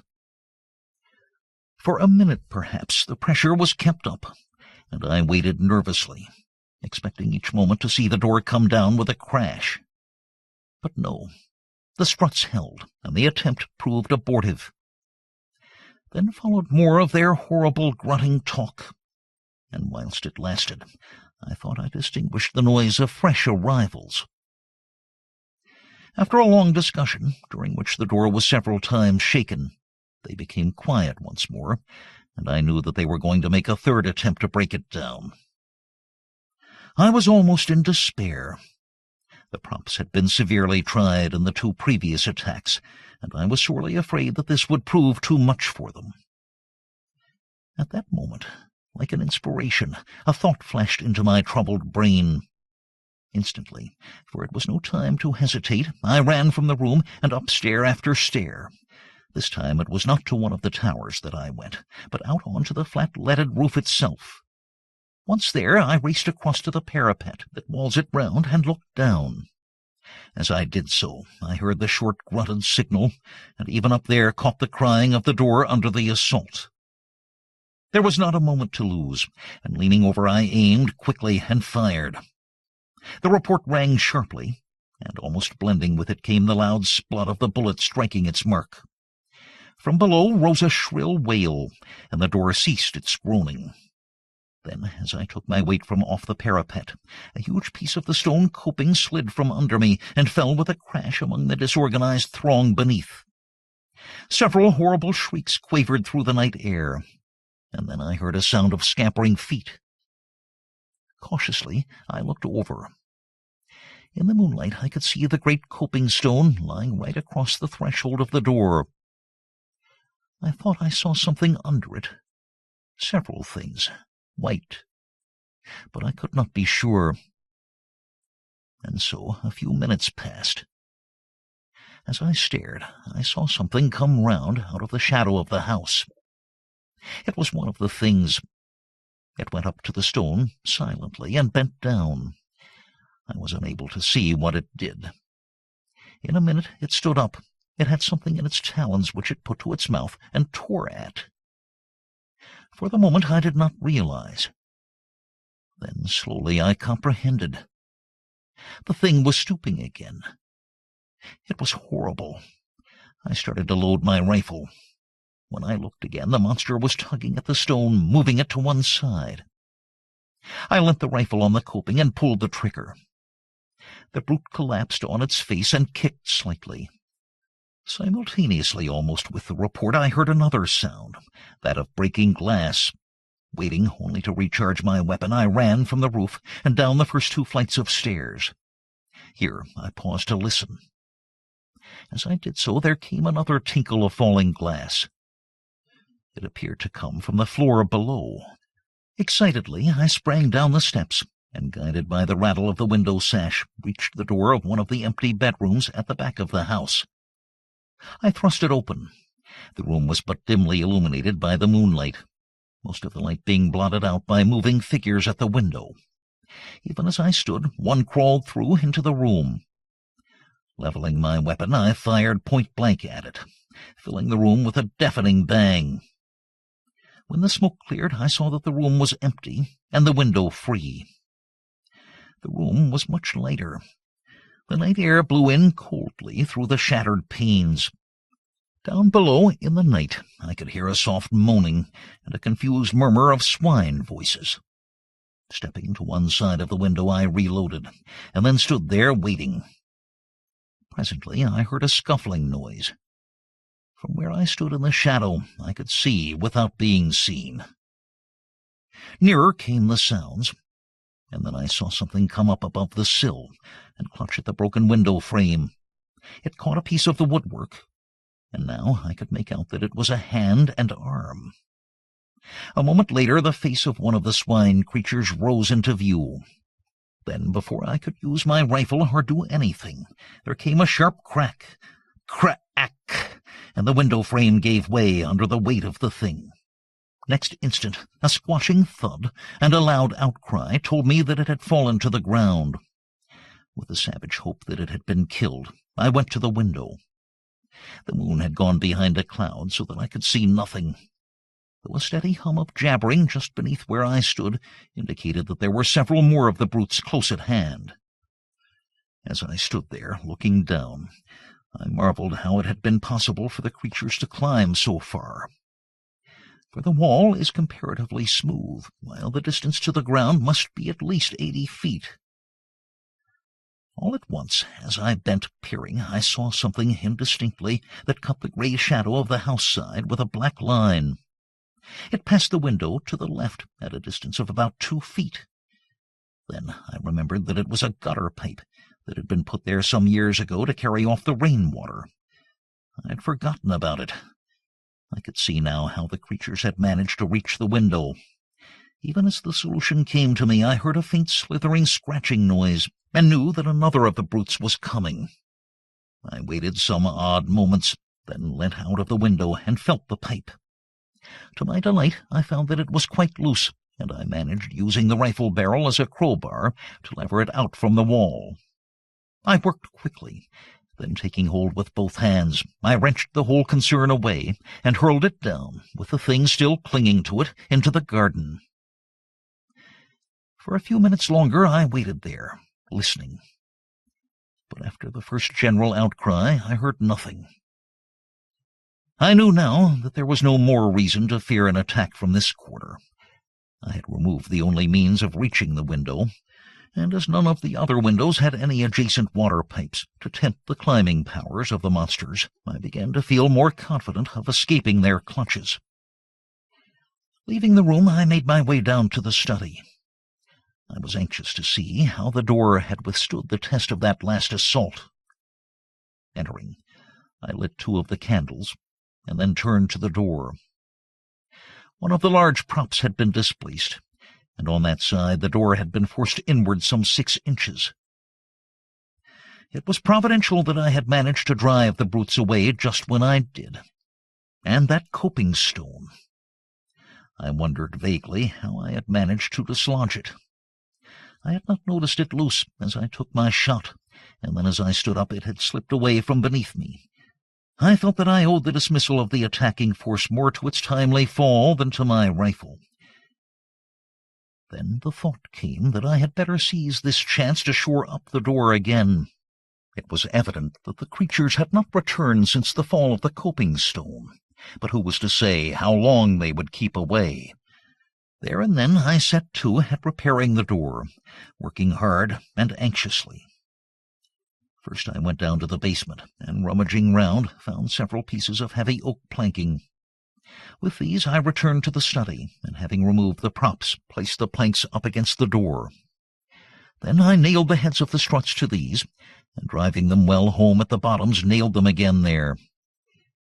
Thus I made the door stronger than ever, for now it was solid with the backing of boards, and would, I felt convinced, stand a heavier pressure than hitherto, without giving way. After that I lit the lamp which I had brought from the kitchen, and went down to have a look at the lower windows. Now that I had seen an instance of the strength the creatures possessed, I felt considerable anxiety about the windows on the ground floor, in spite of the fact that they were so strongly barred. I went first to the buttery, having a vivid remembrance of my late adventure there. The place was chilly, and the wind, soughing in through the broken glass, produced an eerie note. Apart from the general air of dismalness, the place was as I had left it the night before. Going up to the window, I examined the bars closely, noting as I did so their comfortable thickness. Still, as I looked more intently, it seemed to me that the middle bar was bent slightly from the straight. Yet it was but trifling, and it might have been so for years. I had never before noticed them particularly. I put my hand through the broken window and shook the bar. It was as firm as a rock. Perhaps the creatures had tried to start it, and finding it beyond their power, ceased from the effort. After that I went round to each of the windows in turn, examining them with careful attention, but nowhere else could I trace anything to show that there had been any tampering. Having finished my survey, I went back to the study, and poured myself out a little brandy, then to the tower to watch. 8. After the attack. It was now about 3 a.m., and presently the eastern sky began to pale with the coming of dawn. Gradually the day came, and by its light I scanned the gardens earnestly, but nowhere could I see any signs of the brutes. I leant over and glanced down to the foot of the wall to see whether the body of the thing I had shot the night before was still there. It was gone. I supposed that others of the monsters had removed it during the night. Then I went down onto the roof and crossed over to the gap from which the coping stone had fallen. Reaching it, I looked over. Yes, there was the stone, as I had seen it last, but there was no appearance of anything beneath it, nor could I see the creatures I had killed after its fall. Evidently they also had been taken away. I turned and went down to my study. There I sat down wearily. I was thoroughly tired. It was quite light now, though the sun's rays were not as yet perceptibly hot. A clock chimed the hour of 4. I awoke with a start and looked round hurriedly. The clock in the corner indicated that it was 3 o'clock. It was already afternoon. I must have slept for nearly 11 hours. With a jerky movement, I sat forward in the chair and listened. The house was perfectly silent. Slowly I stood up and yawned. I felt desperately tired still, and sat down again, wondering what it was that had waked me. It must have been the clock striking, I concluded presently, and was commencing to doze off when a sudden noise brought me back once more to life. It was the sound of a step, as of a person moving cautiously down the corridor toward my study. In an instant I was on my feet and grasping my rifle. Noiselessly I waited. Had the creatures broken in whilst I slept? Even as I questioned, the steps reached my door, halted momentarily, and then continued down the passage.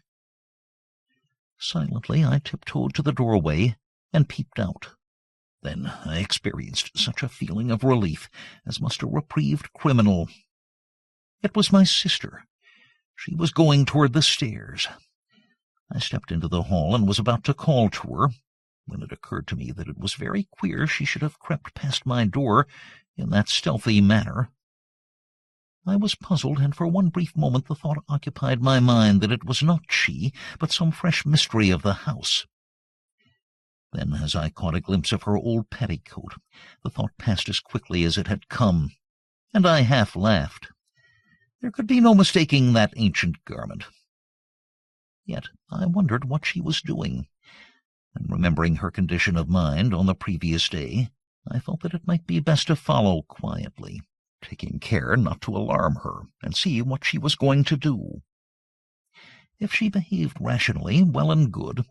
If not, I should have to take steps to restrain her. I could run no unnecessary risks under the danger that threatened us. Quickly I reached the head of the stairs and paused a moment. Then I heard a sound that sent me leaping down at a mad rate. It was the rattle of bolts being unshot. That foolish sister of mine was actually unbarring the back door. Just as her hand was on the last bolt, I reached her. She had not seen me, and the first thing she knew, I had hold of her arm. She glanced up quickly, like a frightened animal, and screamed aloud. "Come, Mary," I said sternly.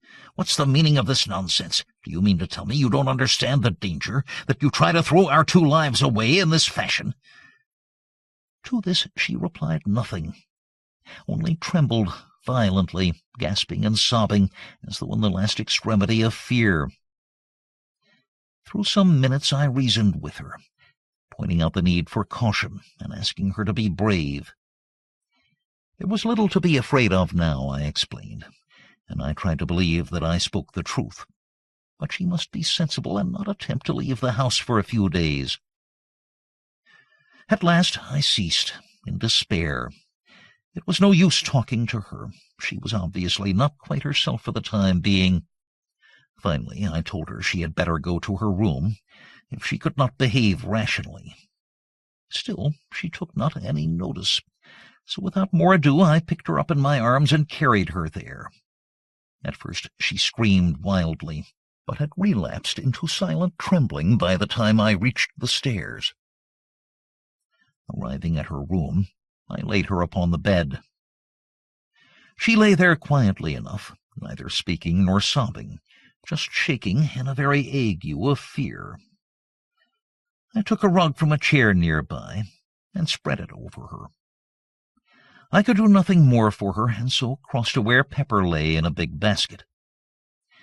My sister had taken charge of him, since his wound, to nurse him, for it had proved more severe than I had thought, and I was pleased to note that in spite of her state of mind she had looked after the old dog carefully. Stooping, I spoke to him, and in reply he licked my hand feebly. He was too ill to do more. Then, going to the bed, I bent over my sister and asked her how she felt. But she only shook the more, and much as it pained me, I had to admit that my presence seemed to make her worse. And so I left her, locking the door and pocketing the key. It seemed to be the only course to take. The rest of the day I spent between the tower and my study. For food I brought up a loaf from the pantry, and on this and some claret I lived for that day. What a long, weary day it was! If only I could have gone out into the gardens, as is my wont, I should have been content enough, but to be cooped in this silent house, with no companion save a mad woman and a sick dog, was enough to prey upon the nerves of the hardiest. And out in the tangled shrubberies that surrounded the house lurked, for all I could tell, those infernal swine creatures waiting their chance. Was ever a man in such straits? Once in the afternoon, and again later, I went to visit my sister. The second time I found her tending Pepper, but at my approach she slid over unobtrusively to the far corner with a gesture that saddened me beyond belief. Poor girl! Her fear cut me intolerably, and I would not intrude on her unnecessarily. She would be better, I trusted, in a few days. Meanwhile, I could do nothing, and I judged it still needful, hard as it seemed, to keep her confined to her room. One thing there was that I took for encouragement. She had eaten some of the food I had taken to her on my first visit. And so the day passed. As the evening drew on, the air grew chilly, and I began to make preparations for passing a second night in the tower, taking up 2 additional rifles and a heavy ulster. The rifles I loaded and laid alongside my other, as I intended to make things warm for any of the creatures who might show during the night. I had plenty of ammunition, and I thought to give the brutes such a lesson as should show them the uselessness of attempting to force an entrance. After that, I made the round of the house again, paying particular attention to the props that supported the study door. Then, feeling that I had done all that lay in my power to ensure our safety, I returned to the tower, calling in on my sister and Pepper for a final visit on the way. Pepper was asleep, but woke as I entered and wagged his tail in recognition. I thought he seemed slightly better. My sister was lying on the bed, though whether asleep or not I was unable to tell. And thus I left them. Reaching the tower, I made myself as comfortable as circumstances would permit, and settled down to watch through the night. Gradually darkness fell, and soon the details of the gardens were merged into shadows. During the first few hours I sat alert, listening for any sound that might help to tell me if anything were stirring down below. It was far too dark for my eyes to be of much use. Slowly the hours passed, without anything unusual happening, and the moon rose, showing the gardens apparently empty and silent, and so through the night without disturbance or sound. Toward morning, I began to grow stiff and cold with my long vigil. Also, I was getting very uneasy concerning the continued quietness on the part of the creatures. I mistrusted it, and would sooner far have had them attack the house openly. Then at least I should have known my danger, and been able to meet it. But to wait like this through a whole night, picturing all kinds of unknown devilment, was to jeopardize one's sanity. Once or twice the thought came to me that perhaps they had gone. But in my heart I found it impossible to believe that it was so. 9. In the cellars. At last, what with being tired and cold, and the uneasiness that possessed me, I resolved to take a walk through the house, first calling in at the study for a glass of brandy to warm me. This I did, and while there I examined the door carefully, but found all as I had left it the night before. The day was just breaking as I left the tower, though it was still too dark in the house to be able to see without a light, and I took one of the study candles with me on my round. By the time I had finished the ground floor, the daylight was creeping in, wanly, through the barred windows. My search had shown me nothing fresh. Everything appeared to be in order, and I was on the point of extinguishing my candle when the thought suggested itself to me to have another glance round the cellars. I had not, if I remember rightly, been into them since my hasty search on the evening of the attack. For perhaps the half of a minute I hesitated. I would have been very willing to forego the task, as indeed I am inclined to think any man well might, for of all the great awe-inspiring rooms in this house, the cellars are the hugest and weirdest. Great gloomy caverns of places, unlit by any ray of daylight. Yet I would not shirk the work. I felt that to do so would smack of sheer cowardice. Besides, as I reassured myself, the cellars were really the most unlikely places in which to come across anything dangerous, considering that they can be entered only through a heavy oaken door, the key of which I carry always on my person. It is in the smallest of these places that I keep my wine, a gloomy hole close to the foot of the cellar stairs, and beyond which I have seldom proceeded. Indeed, save for the rummage round already mentioned, I doubt whether I had ever before been right through the cellars. As I unlocked the great door at the top of the steps, I paused nervously a moment at the strange, desolate smell that assailed my nostrils. Then, throwing the barrel of my weapon forward, I descended slowly into the darkness of the underground regions. Reaching the bottom of the stairs, I stood for a minute and listened. All was silent, save for a faint drip of water, falling drop by drop somewhere to my left. As I stood, I noticed how quietly the candle burnt. Never a flicker nor flare, so utterly windless was the place. Quietly, I moved from cellar to cellar. I had but a very dim memory of their arrangement. The impressions left by my first search were blurred.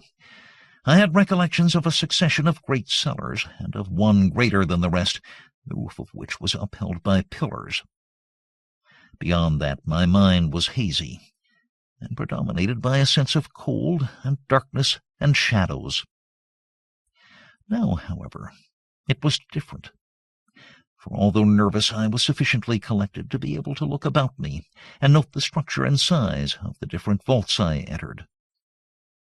Of course, with the amount of light given by my candle, it was not possible to examine each place minutely, but I was enabled to notice as I went along that the walls appeared to be built with wonderful precision and finish, while here and there an occasional massive pillar shot up to support the vaulted roof. Thus I came at last to the great cellar that I remembered. It is reached through a huge arched entrance on which I observed strange fantastic carvings which threw queer shadows under the light of my candle. As I stood and examined these thoughtfully, it occurred to me how strange it was that I should be so little acquainted with my own house. Yet this may be easily understood when one realizes the size of this ancient pile, and the fact that only my old sister and I live in it, occupying a few of the rooms such as our wants decide. Holding the light high, I passed on into the cellar, and keeping to the right paced slowly up until I reached the further end. I walked quietly and looked cautiously about as I went. But so far as the light showed, I saw nothing unusual. At the top I turned to the left, still keeping to the wall, and so continued until I had traversed the whole of the vast chamber. As I moved along, I noticed that the floor was composed of solid rock, in places covered with a damp mold, in others bare, or almost so, save for a thin coating of light gray dust. I had halted at the doorway. Now, however, I turned and made my way up the center of the place, passing among the pillars and glancing to right and left as I moved. About halfway up the cellar, I stubbed my foot against something that gave out a metallic sound. Stooping quickly, I held the candle and saw that the object I had kicked was a large metal ring. Bending lower, I cleared the dust from around it, and presently discovered that it was attached to a ponderous trap-door, black with age. Feeling excited and wondering to where it could lead, I laid my gun on the floor, and sticking the candle in the trigger guard, took the ring in both hands and pulled. The trap creaked loudly, the sound echoing vaguely through the huge place, and opened heavily. Propping the edge on my knee, I reached for the candle and held it in the opening, moving it to right and left, but could see nothing. I was puzzled and surprised. There were no signs of steps, nor even the appearance of there ever having been any. Nothing, save an empty blackness. I might have been looking down into a bottomless, sideless well. Then, even as I stared, full of perplexity, I seemed to hear, far down, as though from untold depths, a faint whisper of sound. I bent my head quickly, more into the opening, and listened intently. It may have been fancy, but I could have sworn to hearing a soft titter that grew into a hideous chuckling, faint and distant. Startled, I leapt backward, letting the trap fall with a hollow clang that filled the place with echoes. Even then I seemed to hear that mocking, suggestive laughter. But this I knew must be my imagination. The sound I had heard was far too slight to penetrate through the cumbrous trap. For a full minute I stood there quivering, glancing nervously behind and before. But the great cellar was silent as a grave, and gradually I shook off the frightened sensation. With a calmer mind, I became again curious to know into what that trap opened, but could not then summon sufficient courage to make a further investigation. One thing I felt, however, was that the trap ought to be secured. This I accomplished by placing upon it several large pieces of dressed stone, which I had noticed in my tour along the east wall. Then, after a final scrutiny of the rest of the place, I retraced my way through the cellars to the stairs, and so reached the daylight with an infinite feeling of relief that the uncomfortable task was accomplished. 10. The time of waiting. The sun was now warm and shining brightly, forming a wondrous contrast to the dark and dismal cellars. And it was with comparatively light feelings that I made my way up to the tower to survey the gardens. There I found everything quiet, and after a few minutes went down to Mary's room. Here, having knocked and received a reply, I unlocked the door. My sister was sitting quietly on the bed, as though waiting. She seemed quite herself again, and made no attempt to move away as I approached. Yet I observed that she scanned my face anxiously, as though in doubt, but half assured in her mind that there was nothing to fear from me. To my questions as to how she felt, she replied, sanely enough, that she was hungry, and would like to go down to prepare breakfast if I did not mind. For a minute I meditated whether it would be safe to let her out. Finally I told her she might go, on condition that she promised not to attempt to leave the house, or meddle with any of the outer doors. At my mention of the doors, a sudden look of fright crossed her face, but she said nothing, save to give the required promise, and then left the room silently.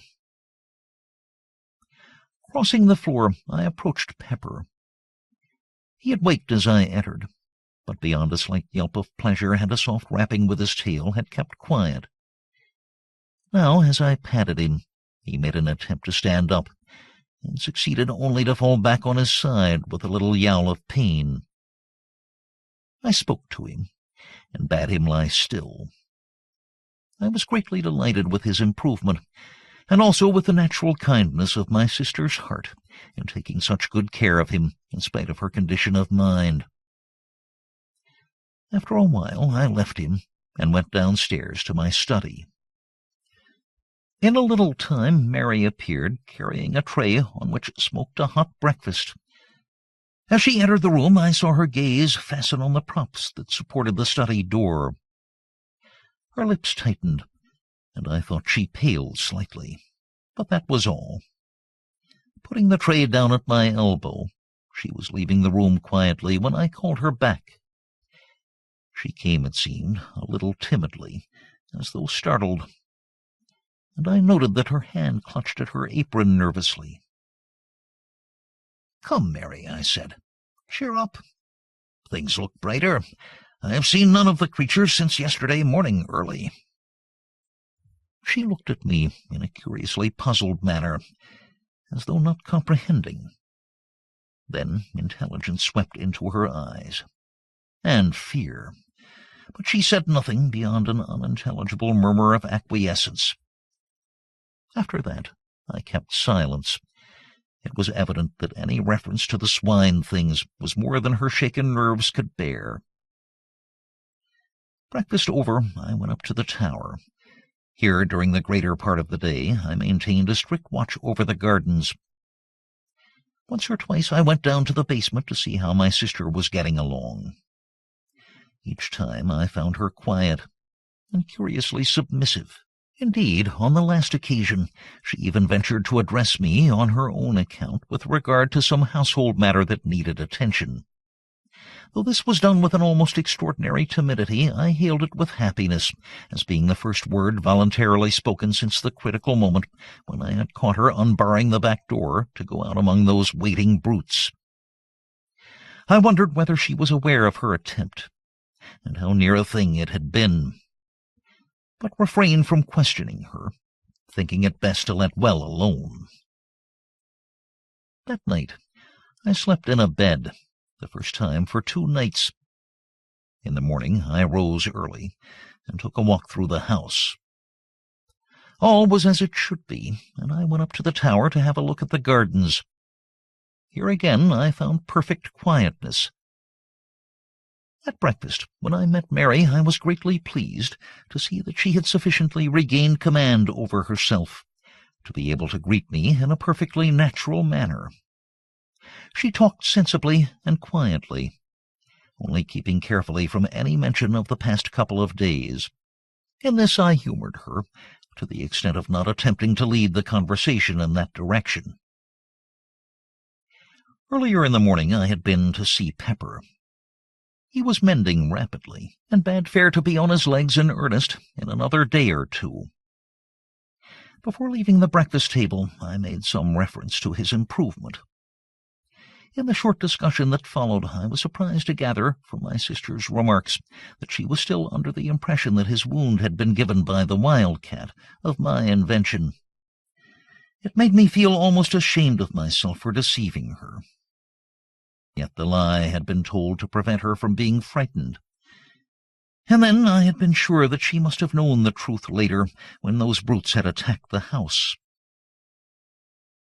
During the day, I kept on the alert, spending much of my time, as on the previous day, in the tower. But not a sign could I see of the swine creatures, nor hear any sound. Several times the thought had come to me that the things had at last left us.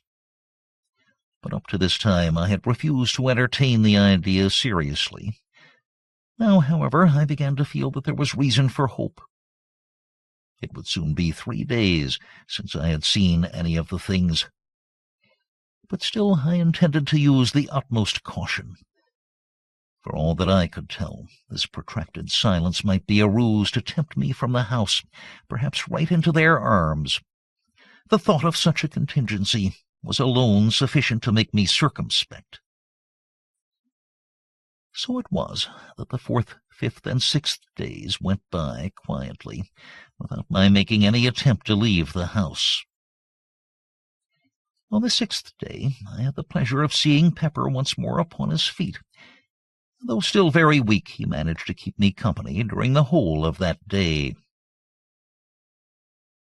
11. The searching of the gardens. How slowly the time went, and never a thing to indicate that any of the brutes still infested the gardens. It was on the 9th day that finally I decided to run the risk, if any there were, and sally out. With this purpose in view, I loaded one of the shotguns carefully, choosing it as being more deadly than a rifle at close quarters. And then, after a final scrutiny of the grounds, from the tower I called Pepper to follow me and made my way down to the basement. At the door I must confess to hesitating a moment. The thought of what might be awaiting me among the dark shrubberies was by no means calculated to encourage my resolution. It was but a second, though, and then I had drawn the bolts and was standing on the path outside the door. Pepper followed, stopping at the doorstep to sniff suspiciously, and carrying his nose up and down the jambs, as though following a scent. Then, Suddenly he turned sharply and started to run here and there in semicircles and circles all around the door, finally returning to the threshold. Here he began again to nose about. Hitherto I had stood watching the dog, yet all the time with half my gaze on the wild tangle of gardens stretching round me. Now I went toward him, and bending down, examined the surface of the door where he was smelling. I found that the wood was covered with a network of scratches, crossing and recrossing one another in inextricable confusion. In addition to this, I noticed that the doorposts themselves were gnawed in places. Beyond these I could find nothing, and so standing up I began to make the tour of the house wall. Pepper, as soon as I walked away, left the door and ran ahead, still nosing and sniffing as he went along. At times he stopped to investigate. Here it would be a bullet hole in the pathway, or perhaps a powder-stained wad. Anon it might be a piece of torn sod, or a disturbed patch of weedy path. But save for such trifles, he found nothing. I observed him critically as he went along, and could discover nothing of uneasiness in his demeanor to indicate that he felt the nearness of any of the creatures. By this I was assured that the gardens were empty, at least for the present, of those hateful things. Pepper could not be easily deceived, and it was a relief to feel that he would know and give me timely warning if there were any danger. Reaching the place where I had shot that first creature, I stopped and made a careful scrutiny, but could see nothing. From there I went on to where the great coping stone had fallen. It lay on its side, apparently just as it had been left when I shot the brute that was moving it. A couple of feet to the right of the nearer end was a great dent in the ground, showing where it had struck. The other end was still within the indentation, half in and half out. Going nearer, I looked at the stone more closely. What a huge piece of masonry it was! And that creature had moved it single-handed in its attempt to reach what lay below. I went round to the further end of the stone. Here I found that it was possible to see under it, for a distance of nearly a couple of feet. Still I could see nothing of the stricken creatures, and I felt much surprised. I had, as I have before said, guessed that the remains had been removed. Yet I could not conceive that it had been done so thoroughly as not to leave some certain sign beneath the stone, indicative of their fate. I had seen several of the brutes struck down beneath it, with such force that they must have been literally driven into the earth. And now not a vestige of them was to be seen, not even a blood-stain. I felt more puzzled than ever as I turned the matter over in my mind, but could think of no plausible explanation, and so finally gave it up as one of the many things that were unexplainable. From there I transferred my attention to the study door. I could see now even more plainly the effects of the tremendous strain to which it had been subjected, and I marveled how, even with the support afforded by the props, it had withstood the attacks so well. There were no marks of blows, indeed none had been given, but the door had been literally riven from its hinges by the application of enormous silent force. One thing that I had observed affected me profoundly. The head of one of the props had been driven right through a panel. This was of itself sufficient to show how huge an effort the creatures had made to break down the door, and how nearly they had succeeded. Leaving, I continued my tour round the house, finding little else of interest, save at the back, where I came across the piece of piping I had torn from the wall, lying among the long grass underneath the broken window. Then I returned to the house, and having rebolted the back door, went up to the tower. Here I spent the afternoon reading, and occasionally glancing down into the gardens. I had determined, if the night passed quietly, to go as far as the pit on the morrow. Perhaps I should be able to learn then something of what had happened. The day slipped away, and the night came, and went much as the last few nights had gone. When I rose, the morning had broken, fine and clear, and I determined to put my project into action. During breakfast, I considered the matter carefully, after which I went to the study for my shotgun. In addition, I loaded and slipped into my pocket a small but heavy pistol. I quite understood that if there were any danger, it lay in the direction of the pit, and I intended to be prepared. Leaving the study, I went down to the back door, followed by Pepper. Once outside, I took a quick survey of the surrounding gardens, and then set off toward the pit. On the way, I kept a sharp outlook, holding my gun handily. Pepper was running ahead, I noticed, without any apparent hesitation. From this I augured that there was no imminent danger to be apprehended, and I stepped out more quickly in his wake. He had reached the top of the pit now, and was nosing his way along the edge. A minute later I was beside him, looking down into the pit. For a moment I could scarcely believe that it was the same place, so greatly was it changed. The dark wooded ravine of a fortnight ago, with a foliage-hidden stream running sluggishly at the bottom, existed no longer. Instead, my eyes showed me a ragged chasm, partly filled with a gloomy lake of turbid water. All one side of the ravine was stripped of underwood, showing the bare rock. A little to my left, the side of the pit appeared to have collapsed altogether, forming a deep V-shaped cleft in the face of the rocky cliff. This rift ran from the upper edge of the ravine nearly down to the water, and penetrated into the pit side to a distance of some 40 feet. Its opening was at least 6 yards across, and from this it seemed to taper into about 2. But what attracted my attention, more than even the stupendous split itself, was a great hole some distance down the cleft, and right in the angle of the V. It was clearly defined, and not unlike an arched doorway in shape. Though lying as it did in the shadow, I could not see it very distinctly. The opposite side of the pit still retained its verdure, but so torn in places, and everywhere covered with dust and rubbish, that it was hardly distinguishable as such. My first impression that there had been a landslip was, I began to see, not sufficient of itself to account for all the changes I witnessed.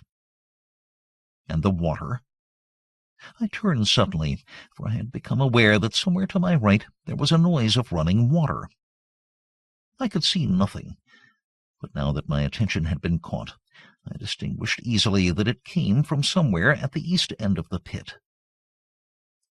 Slowly I made my way in that direction, the sound growing plainer as I advanced, until in a little I stood right above it.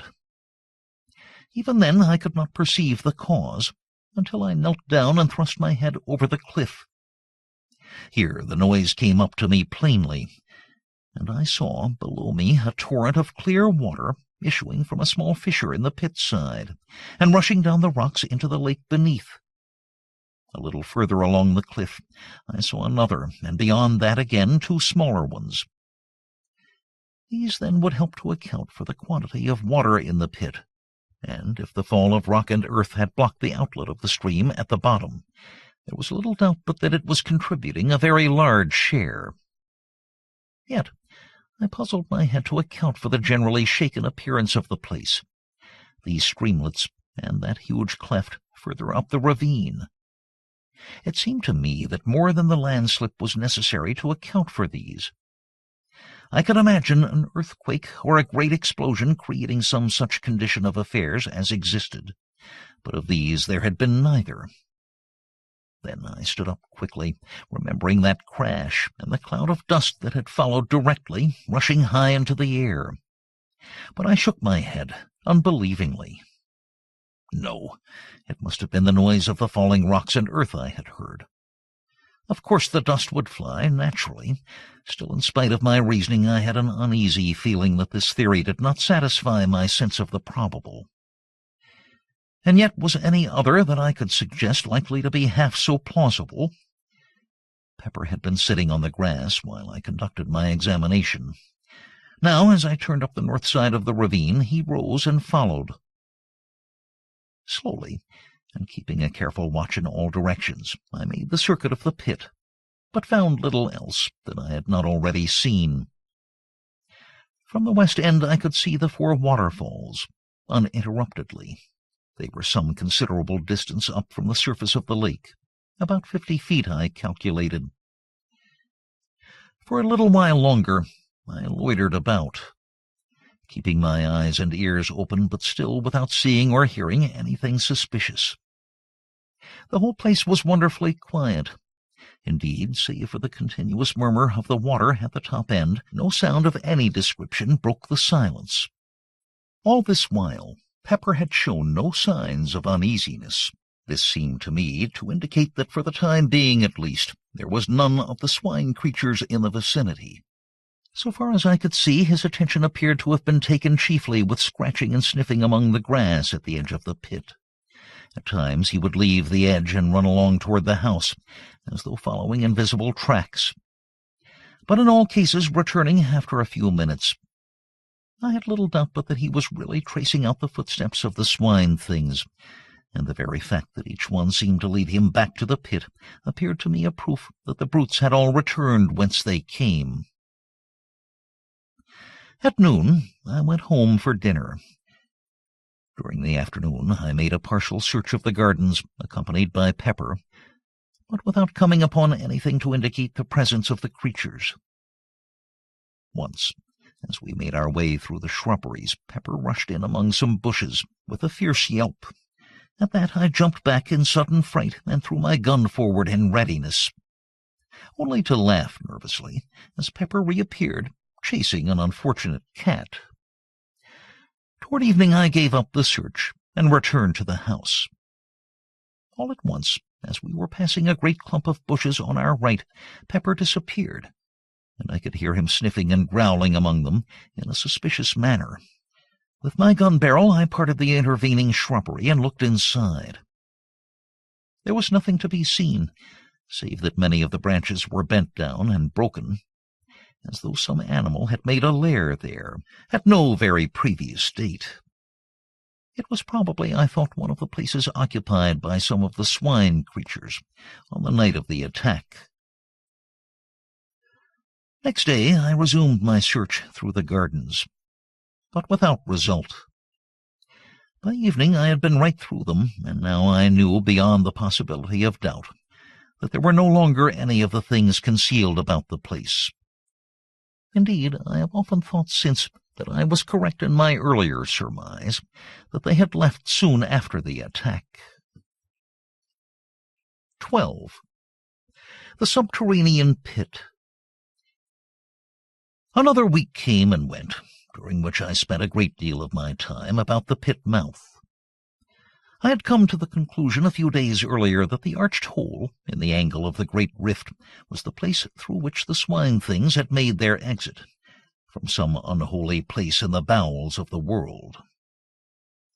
How near the probable truth this went I was to learn later. It may be easily understood that I was tremendously curious, though in a frightened way, to know to what infernal place that hole led. Though so far the idea had not struck me seriously of making an investigation, I was far too much imbued with a sense of horror of the swine creatures to think of venturing willingly where there was any chance of coming into contact with them.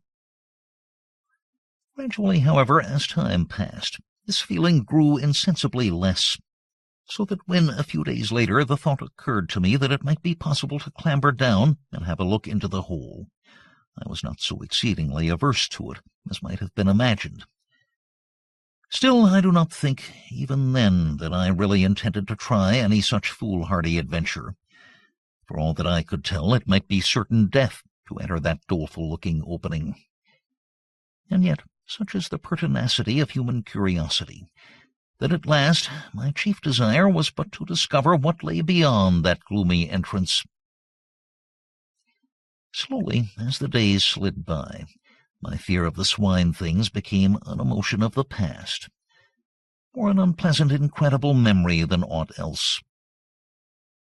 Thus a day came when, throwing thoughts and fancies adrift, I procured a rope from the house and having made it fast to a stout tree at the top of the rift, and some little distance back from the pit edge, let the other end down into the cleft until it dangled right across the mouth of the dark hole.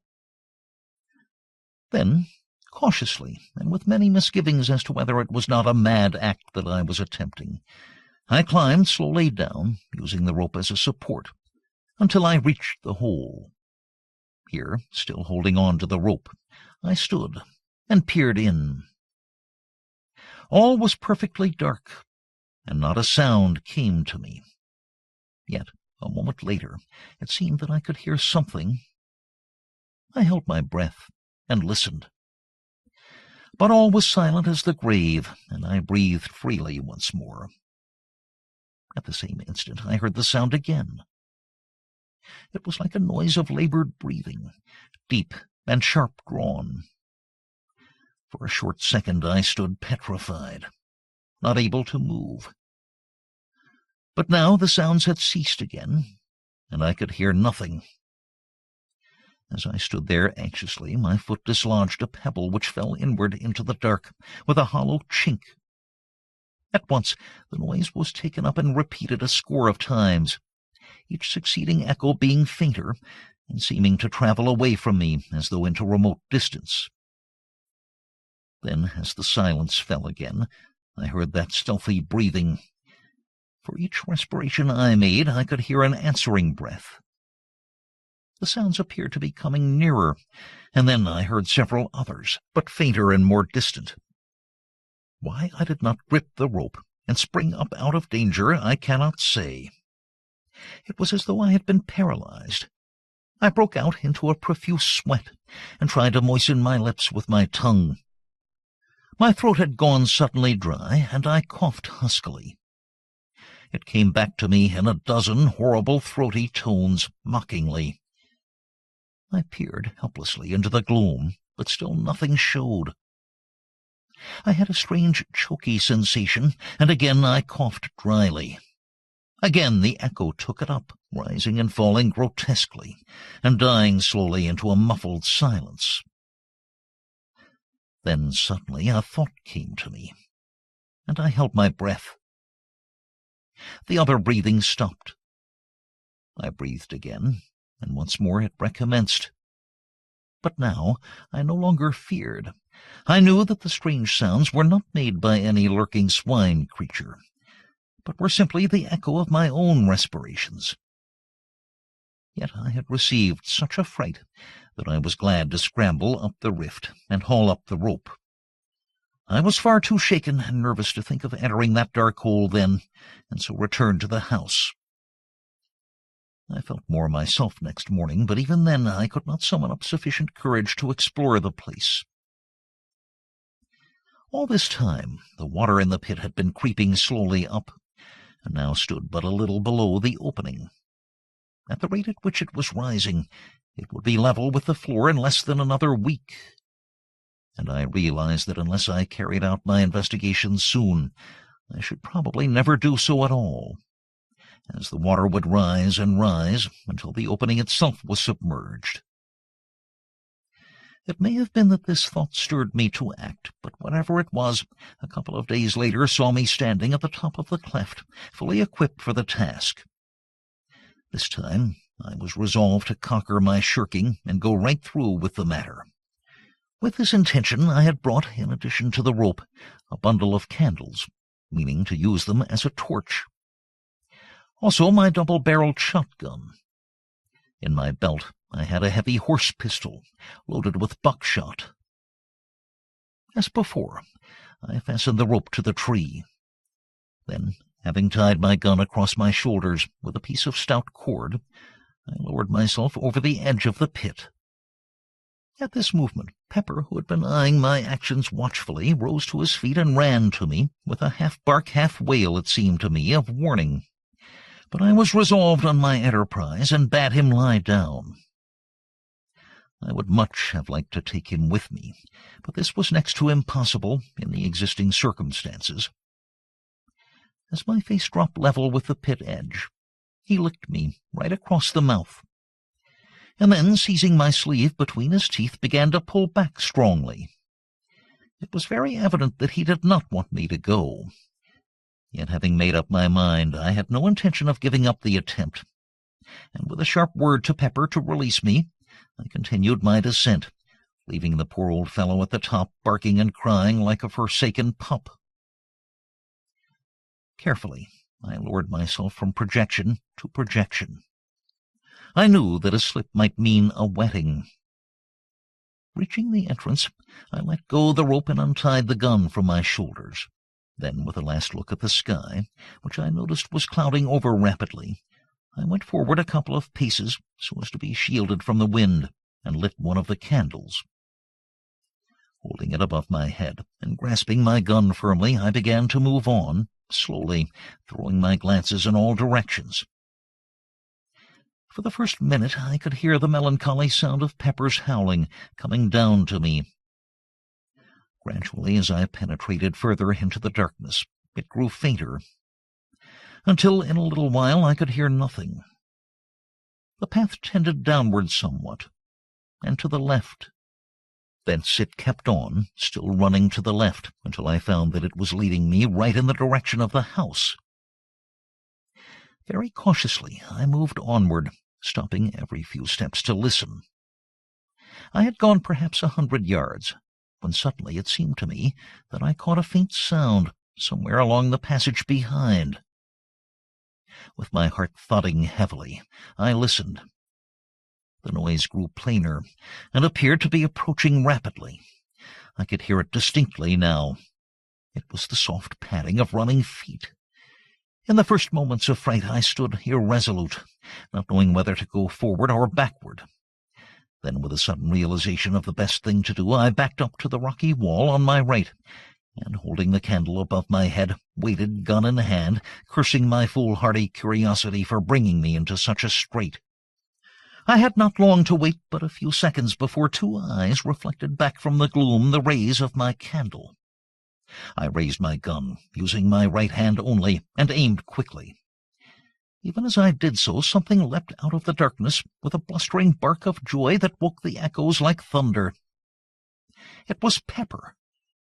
How he had contrived to scramble down the cleft, I could not conceive. As I brushed my hand nervously over his coat, I noticed that he was dripping, and concluded that he must have tried to follow me and fallen into the water, from which he would not find it very difficult to climb. Having waited a minute or so to steady myself, I proceeded along the way, Pepper following quietly. I was curiously glad to have the old fellow with me. He was company, and somehow with him at my heels I was less afraid. Also, I knew how quickly his keen ears would detect the presence of any unwelcome creature, should there be such amid the darkness that wrapped us. For some minutes we went slowly along, the path still leading straight toward the house. Soon I concluded we should be standing right beneath it, did the path but carry far enough. I led the way cautiously for another 50 yards or so. Then I stopped and held the light high, and reason enough I had to be thankful that I did so, for there, not 3 paces forward, the path vanished, and in place showed a hollow blackness that sent sudden fear through me. Very cautiously I crept forward, and peered down, but could see nothing. Then I crossed to the left of the passage to see whether there might be any continuation of the path. Here, right against the wall, I found that a narrow track, some 3 feet wide, led onward. Carefully I stepped on to it, but had not gone far before I regretted venturing thereon, for after a few paces the already narrow way resolved itself into a mere ledge, with on the one side the solid unyielding rock towering up in a great wall to the unseen roof, and on the other that yawning chasm. I could not help reflecting how helpless I was should I be attacked there, with no room to turn, and where even the recoil of my weapon might be sufficient to drive me headlong into the depths below. To my great relief, a little further on the track suddenly broadened out again to its original breadth. Gradually, as I went onward, I noticed that the path trended steadily to the right, and so after some minutes I discovered that I was not going forward, but simply circling the huge abyss. I had evidently come to the end of the great passage. 5 minutes later I stood on the spot from which I had started, having been completely round what I guess now to be a vast pit, the mouth of which must be at least 100 yards across. For some little time I stood there, lost in perplexing thought. "What does it all mean?" was the cry that had begun to reiterate through my brain. A sudden idea struck me, and I searched round for a piece of stone. Presently I found a bit of rock about the size of a small loaf. Sticking the candle upright in a crevice of the floor, I went back from the edge somewhat, and taking a short run, launched the stone forward into the chasm, my idea being to throw it far enough to keep it clear of the sides. Then I stooped forward and listened. But though I kept perfectly quiet, for at least a full minute no sound came back to me from out of the dark. I knew then that the depth of the hole must be immense, for the stone, had it struck anything, was large enough to have set the echoes of that weird place whispering for an indefinite period. Even as it was, the cavern had given back the sounds of my footfalls multitudinously. The place was awesome, and I would willingly have retraced my steps and left the mysteries of its solitudes unsolved. Only to do so meant admitting defeat. Then a thought came, to try to get a view of the abyss. It occurred to me that if I placed my candles round the edge of the hole, I should be able to get at least some dim sight of the place. I found, on counting, that I had brought 15 candles in the bundle, my first intention having been, as I have already said, to make a torch of the lot. These I proceeded to place round the pit mouth, with an interval of about 20 yards between each. Having completed the circle, I stood in the passage and endeavored to get an idea of how the place looked. But I discovered immediately that they were totally insufficient for my purpose. They did little more than make the gloom visible. One thing they did, however, and that was they confirmed my opinion of the size of the opening, and although they showed me nothing that I wanted to see, yet the contrast they afforded to the heavy darkness pleased me curiously. It was as though 15 tiny stars shone through the subterranean night.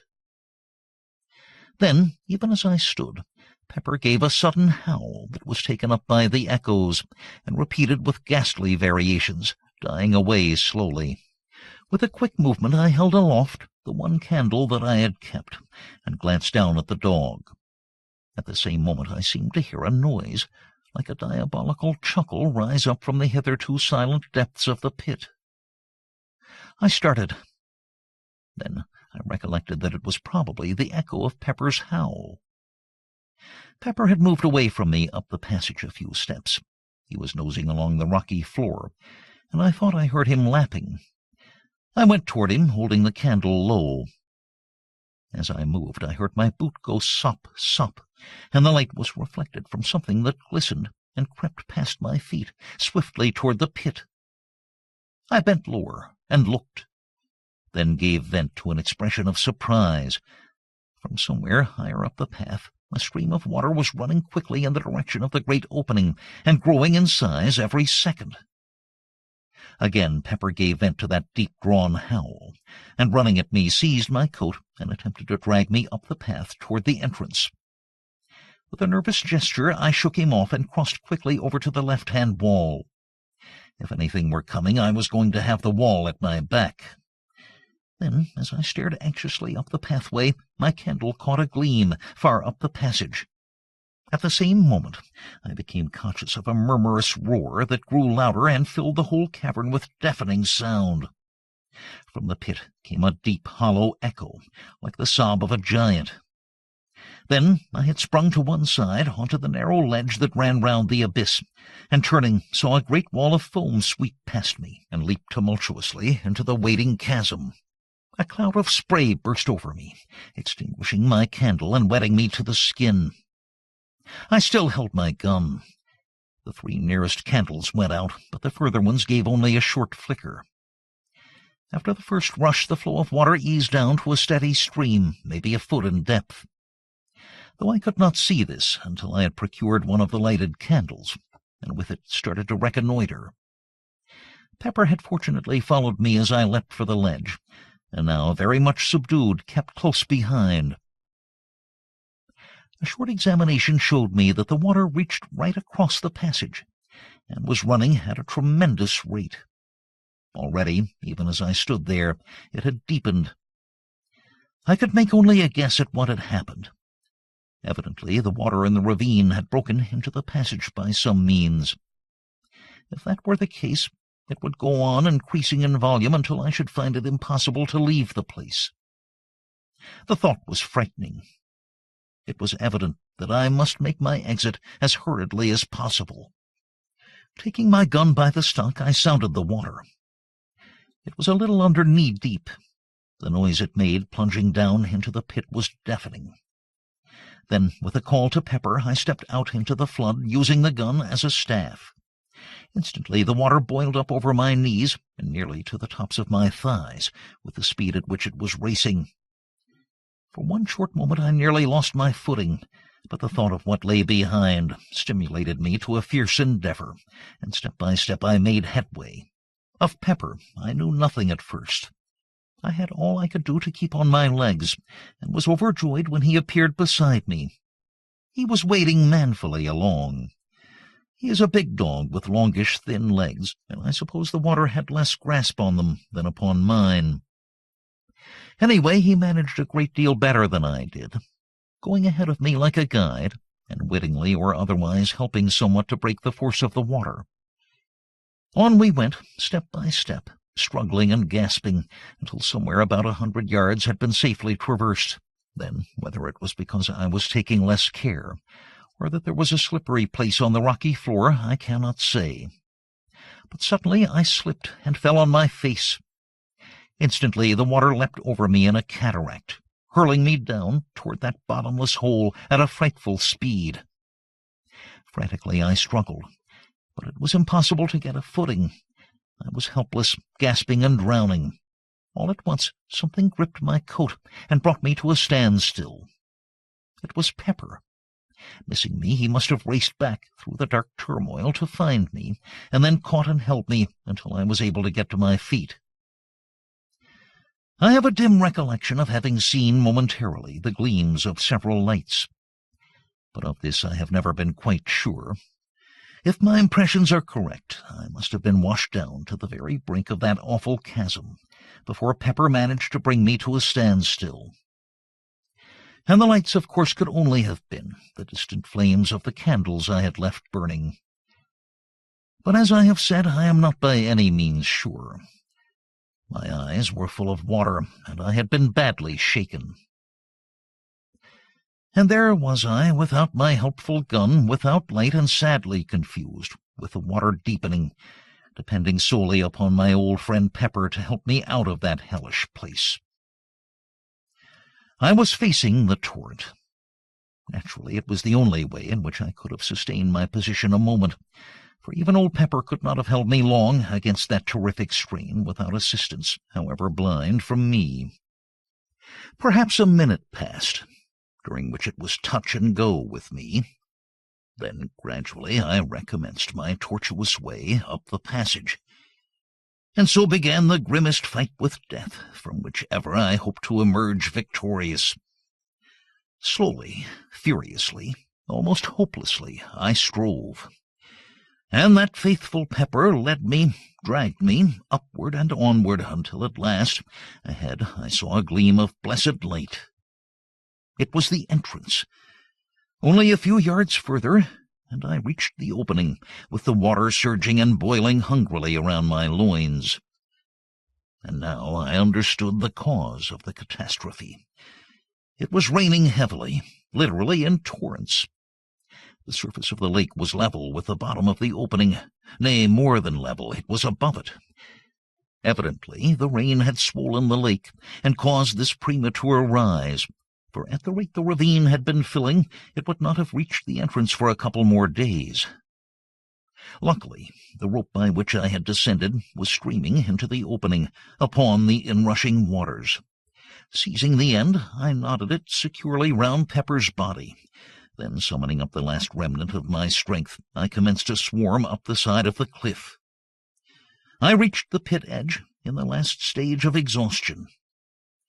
Yet I had to make one more effort and haul Pepper into safety. Slowly and wearily I hauled on the rope. Once or twice it seemed that I should have to give up, for Pepper is a weighty dog, and I was utterly done. Yet to let go would have meant certain death to the old fellow, and the thought spurred me to greater exertions. I have but a very hazy remembrance of the end. I recall pulling through moments that lagged strangely. I have also some recollection of seeing Pepper's muzzle appearing over the pit edge after what seemed an indefinite period of time. Then all grew suddenly dark. 13. The Trap in the Great Cellar. I suppose I must have swooned, for the next thing I remember I opened my eyes, and all was dusk. I was lying on my back, with one leg doubled under the other, and Pepper was licking my ears. I felt horribly stiff, and my leg was numb from the knee downward. For a few minutes I lay thus, in a dazed condition. Then, slowly, I struggled to a sitting position and looked about me. It had stopped raining, but the trees still dripped dismally. From the pit came a continuous murmur of running water. I felt cold and shivery. My clothes were sodden, and I ached all over. Very slowly the life came back into my numbed leg, and after a little I essayed to stand up. This I managed at the second attempt, but I was very tottery and peculiarly weak. It seemed to me that I was going to be ill, and I made shift to stumble my way toward the house. My steps were erratic, and my head confused. At each step that I took, sharp pains shot through my limbs. I had gone perhaps some 30 paces, when a cry from Pepper drew my attention, and I turned stiffly toward him. The old dog was trying to follow me, but could come no further, owing to the rope with which I had hauled him up being still tied round his body, the other end not having been unfastened from the tree. For a moment I fumbled with the knots weakly, but they were wet and hard, and I could do nothing. Then I remembered my knife, and in a minute the rope was cut. How I reached the house I scarcely know, and of the days that followed I remember still less. Of one thing I am certain, that had it not been for my sister's untiring love and nursing, I had not been writing at this moment. When I recovered my senses, I was to find that I had been in bed for nearly 2 weeks. Yet another week passed before I was strong enough to totter out into the gardens. Even then I was not able to walk so far as the pit. I would have liked to ask my sister how high the water had risen, but felt it was wiser not to mention the subject to her. Indeed, since then, I have made a rule never to speak to her about the strange things that happen in this great old house. It was not until a couple of days later that I managed to get across to the pit. There I found that in my few weeks' absence there had been wrought a wondrous change. Instead of the 3 parts filled ravine, I looked out upon a great lake, whose placid surface reflected the light coldly. The water had risen to within 6 feet of the pit edge. Only in one part was the lake disturbed, and that was above the place where, far down under the silent waters, yawned the entrance to the vast underground pit. Here there was a continuous bubbling, and occasionally a curious sort of sobbing gurgle would find its way up from the depth. Beyond these, there was nothing to tell of the things that were hidden beneath. As I stood there, it came to me how wonderfully things had worked out. The entrance to the place whence the swine creatures had come was sealed up by a power that made me feel there was nothing more to fear from them. And yet with the feeling there was a sensation that now I should never learn anything further of the place from which those dreadful things had come.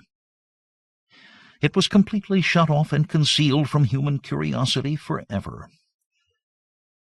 Strange, in the knowledge of that underground hellhole, how apposite had been the naming of the pit. One wonders how it originated, and when. Naturally, one concludes that the shape and depth of the ravine would suggest the name Pit. Yet is it not possible that it has all along held a deeper significance? A hint, could one but have guessed, of the greater, more stupendous pit that lies far down in the earth beneath this old house. Under this house. Even now the idea is strange and terrible to me, for I have proved beyond doubt that the pit yawns right below the house, which is evidently supported somewhere above the center of it upon a tremendous arched roof of solid rock. It happened in this wise that, having occasion to go down to the cellars, the thought occurred to me to pay a visit to the great vault where the trap is situated, and see whether everything was as I had left it. Reaching the place, I walked slowly up the center until I came to the trap. There it was, with the stones piled upon it, just as I had seen it last. I had a lantern with me, and the idea came to me that now would be a good time to investigate whatever lay under the great oak slab. Placing the lantern on the floor, I tumbled the stones off the trap, and, grasping the ring, pulled the door open. As I did so, the cellar became filled with the sound of a murmurous thunder that rose from far below. At the same time, a damp wind blew up into my face, bringing with it a load of fine spray. Therewith I dropped the trap hurriedly, with a half-frightened feeling of wonder. For a moment I stood puzzled. I was not particularly afraid. The haunting fear of the swine-things had left me long ago, but I was certainly nervous and astonished. Then a sudden thought possessed me, and I raised the ponderous door with a feeling of excitement. Leaving it standing upon its end, I seized the lantern, and kneeling down thrust it into the opening. As I did so, the moist wind and spray drove in my eyes, making me unable to see for a few moments. Even when my eyes were clear, I could distinguish nothing below me save darkness and whirling spray. Seeing that it was useless to expect to make out anything with the light so high, I felt in my pockets for a piece of twine with which to lower it further into the opening. Even as I fumbled, the lantern slipped from my fingers and hurtled down into the darkness. For a brief instant I watched its fall, and saw the light shine on a tumult of white foam some 80 or 100 feet below me. Then it was gone. My sudden surmise was correct, and now I knew the cause of the wet and noise. The great cellar was connected with the pit by means of the trap which opened right above it, and the moisture was the spray rising from the water falling into the depths. In an instant I had an explanation of certain things that had hitherto puzzled me. Now I could understand why the noises on the first night of the invasion had seemed to rise directly from under my feet, and the chuckle that had sounded when first I opened the trap. Evidently some of the swine-things must have been right beneath me. Another thought struck me. Were the creatures all drowned? Would they drown? I remembered how unable I had been to find any traces to show that my shooting had been really fatal. Had they life, as we understand life? Or were they ghouls? These thoughts flashed through my brain as I stood in the dark, searching my pockets for matches. I had the box in my hand now, and striking a light I stepped to the trap-door and closed it. Then I piled the stones back upon it, after which I made my way out from the cellars. And so, I suppose the water goes on, thundering down into that bottomless hell-pit. Sometimes I have an inexplicable desire to go down to the great cellar, open the trap, and gaze into the impenetrable spray-damp darkness. At times the desire becomes almost overpowering in its intensity. It is not mere curiosity that prompts me, but more as though some unexplained influence were at work. Still I never go. and intend to fight down the strange longing and crush it, even as I would the unholy thought of self-destruction. This idea of some intangible force being exerted may seem reasonless, yet my instinct warns me that it is not so. In these things, reason seems to me less to be trusted than instinct. One thought there is, in closing, that impresses itself upon me with ever-growing insistence. It is that I live in a very strange house, a very awful house, and I have begun to wonder whether I am doing wisely in staying here. Yet, if I left, where could I go and still obtain the solitude and the sense of her presence that alone make my old life bearable? Footnote 1. An apparently unmeaning interpolation. I can find no previous reference in the manuscript to this matter. It becomes clearer, however, in the light of succeeding incidents. Editor. End of footnote. 14. The Sea of Sleep. For a considerable period after the last incident which I have narrated in my diary, I had serious thoughts of leaving this house, and might have done so, but for the great and wonderful thing of which I am about to write. How well I was advised in my heart when I stayed on here, spite of those visions and sights of unknown and unexplainable things. For had I not stayed, then I had not seen again the face of her I loved.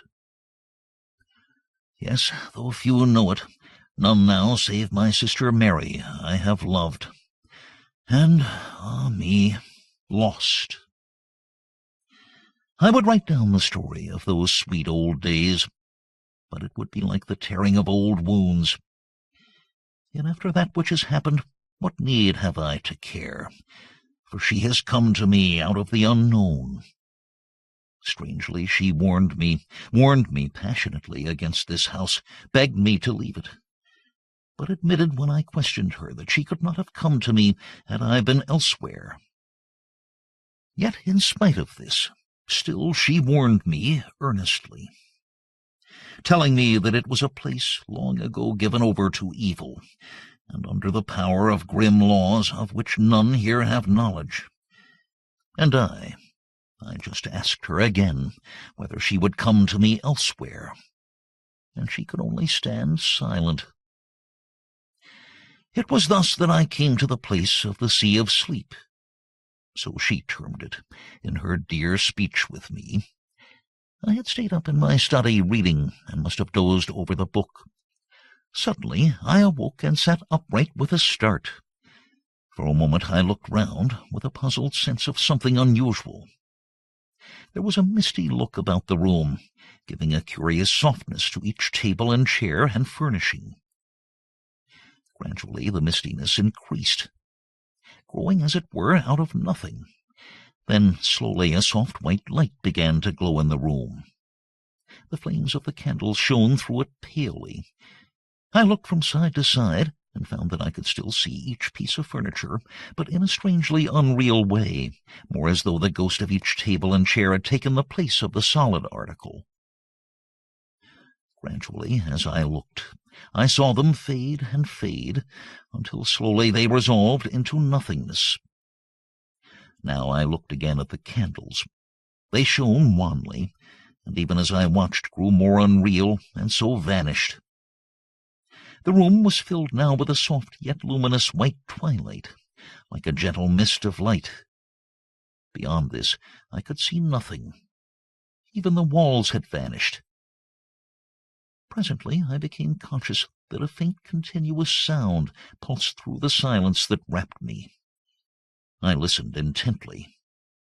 It grew more distinct until it appeared to me that I harked to the breathings of some great sea. I cannot tell how long a space passed thus, but after a while it seemed that I could see through the mistiness, and slowly I became aware that I was standing upon the shore of an immense and silent sea. This shore was smooth and long, vanishing to right and left of me in extreme distances. In front, swam a still immensity of sleeping ocean. At times it seemed to me that I caught a faint glimmer of light under its surface, but of this I could not be sure. Behind me rose up to an extraordinary height gaunt black cliffs. Overhead, the sky was of a uniform cold grey colour, the whole place being lit by a stupendous globe of pale fire that swam a little above the far horizon and shed a foam-like light above the quiet waters. Beyond the gentle murmur of the sea, an intense stillness prevailed. For a long while I stayed there, looking out across its strangeness. Then, as I stared, it seemed that a bubble of white foam floated up out of the depths, and then, even now I know not how it was, I was looking upon, nay, looking into the face of her. Aye, into her face, into her soul. And she looked back at me with such a commingling of joy and sadness that I ran toward her blindly, crying strangely to her in a very agony of remembrance, of terror, and of hope to come to me. Yet, spite of my crying, she stayed out there upon the sea, and only shook her head sorrowfully. But in her eyes was the old earthlight of tenderness that I had come to know before all things, ere we were parted. At her perverseness I grew desperate, and essayed to wade out to her. Yet though I would, I could not. Something, some invisible barrier held me back, and I was fain to stay where I was, and cry out to her in the fullness of my soul, "Oh, my darling, my darling!" but could say no more for very intensity, and at that she came over swiftly and touched me, and it was as though heaven had opened. Yet when I reached out my hands to her, she put me from her with tenderly stern hands, and I was abashed. The fragments. Footnote 2. Here the writing becomes undecipherable, owing to the damaged condition of this part of the manuscript. Below I print such fragments as are legible. Editor. End of footnote. The legible portions of the mutilated leaves. Through tears, noise of eternity in my ears, we parted. She whom I love. Oh, my God! I was a great time dazed, and then I was alone in the blackness of the night. I knew that I journeyed back once more to the known universe. Presently I emerged from that enormous darkness. I had come among the stars, vast time, the sun far and remote. I entered into the gulf that separates our system from the outer suns. As I sped across the dividing dark, I watched steadily the ever-growing brightness and size of our sun. Once I glanced back to the stars, and saw them shift, as it were, in my wake, against the mighty background of night, so vast was the speed of my passing spirit. I drew nigher to our system, and now I could see the shine of Jupiter. Later I distinguished the cold blue gleam of the earth-light. I had a moment of bewilderment. All about the sun there seemed to be bright objects moving in rapid orbits. Inward, nigh to the savage glory of the sun, there circled two darting points of light, and further off there flew a blue shining speck that I knew to be the earth. It circled the sun in a space that seemed to be no more than an earth-minute. Nearer with great speed, I saw the radiances of Jupiter and Saturn spinning with incredible swiftness in huge orbits. And ever I drew more nigh, and looked out upon this strange sight, the visible circling of the planets about the mother sun. It was as though time had been annihilated for me, so that a year was no more to my unfleshed spirit than is a moment to an earthbound soul. The speed of the planets appeared to increase, and presently I was watching the sun, all ringed about with hair-like circles of different-colored fire, the paths of the planets hurtling at mighty speed about the central flame. The sun grew vast, as though it leapt to meet me, and now I was within the circling of the outer planets, and flitting swiftly toward the place where the earth, glimmering through the blue splendor of its orbit as though a fiery mist circled the sun at a monstrous speed. Footnote 3. Note, the severest scrutiny has not enabled me to decipher more of the damaged portion of the manuscript. It commences to be legible again with the chapter entitled The Noise in the Night. Editor. End of footnote. 15. The Noise in the Night. And now I come to the strangest of all the strange happenings that have befallen me in this house of mysteries. It occurred quite lately, within the month, and I have little doubt but that what I saw was in reality the end of all things. However, to my story. I do not know how it is, but up to the present I have never been able to write these things down directly they happened. It is as though I have to wait a time, recovering my just balance and digesting, as it were, the things I have heard or seen. No doubt this is as it should be, for by waiting I see the incidents more truly, and write of them in a calmer and more judicial frame of mind. This, by the way. It is now the end of November. My story relates to what happened in the first week of the month. It was night, about 11 o'clock. Pepper and I kept one another company in the study, that great old room of mine where I read and work. I was reading, curiously enough, the Bible. I have begun in these later days to take a growing interest in that great and ancient book. Suddenly, a distinct tremor shook the house, and there came a faint and distant whirring buzz that grew rapidly into a far, muffled screaming. It reminded me, in a queer, gigantic way, of the noise that a clock makes when the catch is released, and it is allowed to run down. The sound appeared to come from some remote height, somewhere up in the night. There was no repetition of the shock. I looked across at Pepper. He was sleeping peacefully. Gradually the whirring noise decreased, and there came a long silence. All at once a glow lit up the end window, which protrudes far out from the side of the house, so that from it one may look both east and west. I felt puzzled, and after a moment's hesitation walked across the room and pulled aside the blind. As I did so, I saw the sun rise from behind the horizon. It rose with a steady, perceptible movement. I could see it travel upward. In a minute it seemed it had reached the tops of the trees through which I had watched it. Up, up, it was broad daylight now. Behind me I was conscious of a sharp mosquito-like buzzing. I glanced round and knew that it came from the clock. Even as I looked it marked off an hour. The minute hand was moving round the dial faster than an ordinary second hand. The hour hand moved quickly from space to space. I had a numb sense of astonishment. A moment later, so it seemed, the two candles went out almost together. I turned swiftly back to the window, for I had seen the shadow of the window frames traveling along the floor toward me, as though a great lamp had been carried up past the window.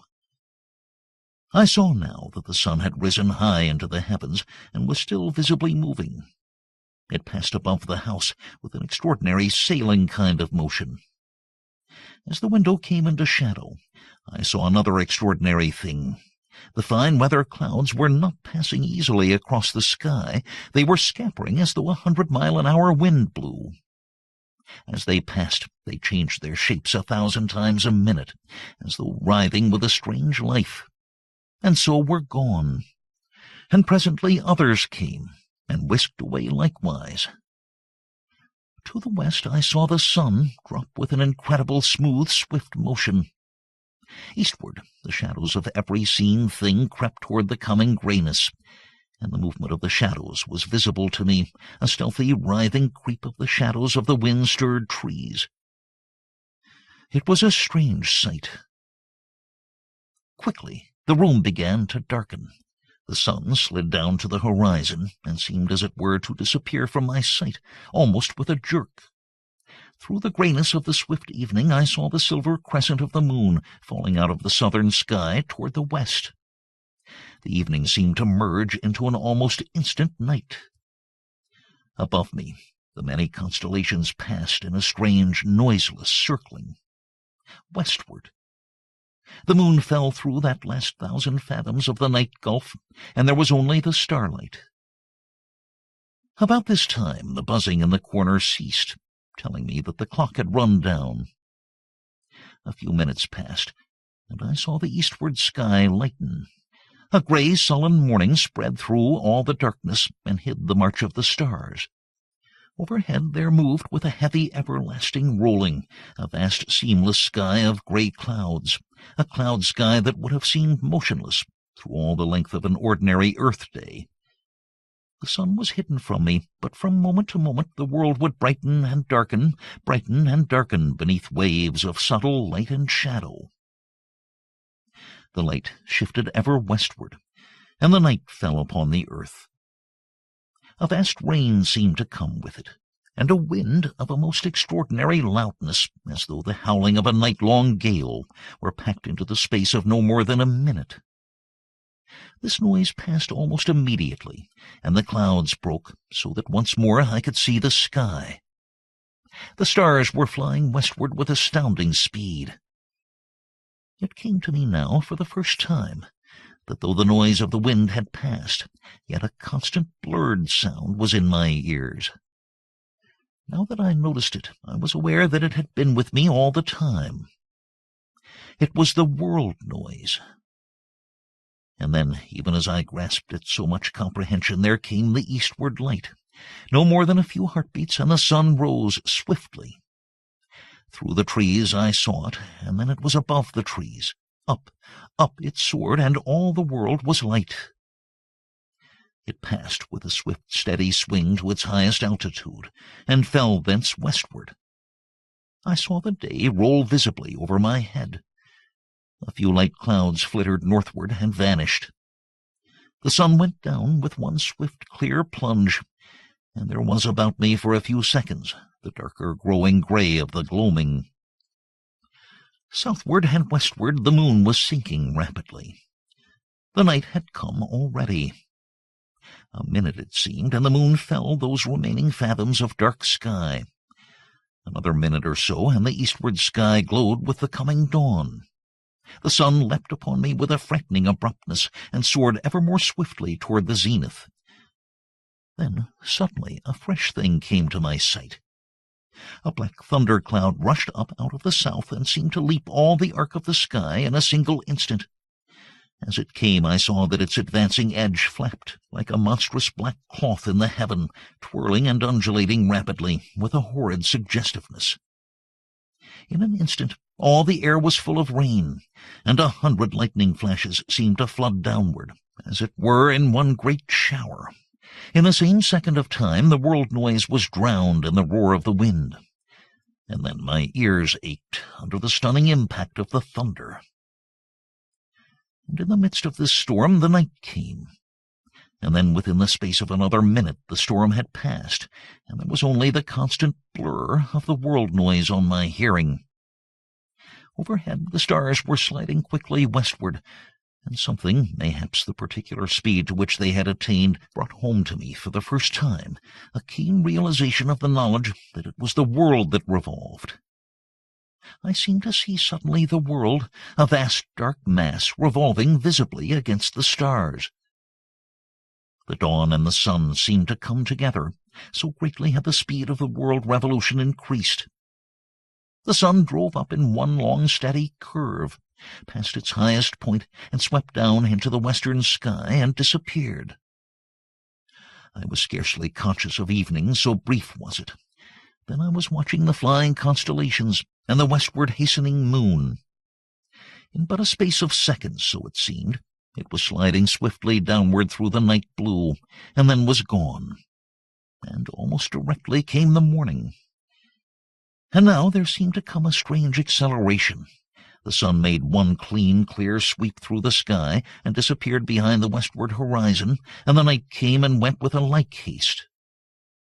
As the succeeding day opened and closed upon the world, I was aware of a sweat of snow suddenly upon the earth.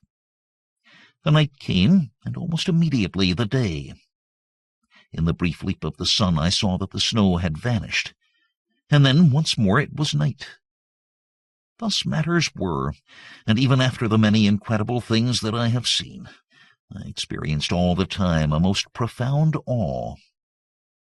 To see the sun rise and set within a space of time to be measured by seconds, to watch after a little the moon leap, a pale and ever-growing orb, up into the night sky, and glide with a strange swiftness through the vast arc of blue, and presently to see the sun follow, springing out of the eastern sky as though in chase, and then again the night, with the swift and ghostly passing of starry constellations, was all too much to view believingly. Yet so it was, the day slipping from dawn to dusk, and the night sliding swiftly into day, ever rapidly and more rapidly. The last 3 passages of the sun had shown me a snow-covered earth, which at night had seemed for a few seconds incredibly weird under the fast-shifting light of the soaring and falling moon. Now, however, for a little space the sky was hidden by a sea of swaying leaden-white clouds, which lightened and blackened alternately with the passage of day and night. The clouds rippled and vanished, and there was once more before me the vision of the swiftly leaping sun, and nights that came and went like shadows. Faster and faster spun the world, and now each day and night was completed within the space of but a few seconds, and still the speed increased. It was a little later that I noticed that the sun had begun to have the suspicion of a trail of fire behind it. This was due evidently to the speed at which it apparently traversed the heavens. And as the days sped, each one quicker than the last, the sun began to assume the appearance of a vast flaming comet flaring across the sky at short periodic intervals. Footnote 4. The recluse uses this as an illustration, evidently in the sense of the popular conception of a comet. Editor. End of footnote. At night, the moon presented with much greater truth a comet-like aspect, a pale and singularly clear, fast-traveling shape of fire, trailing streaks of cold flame. The stars showed now merely as fine hairs of fire against the dark.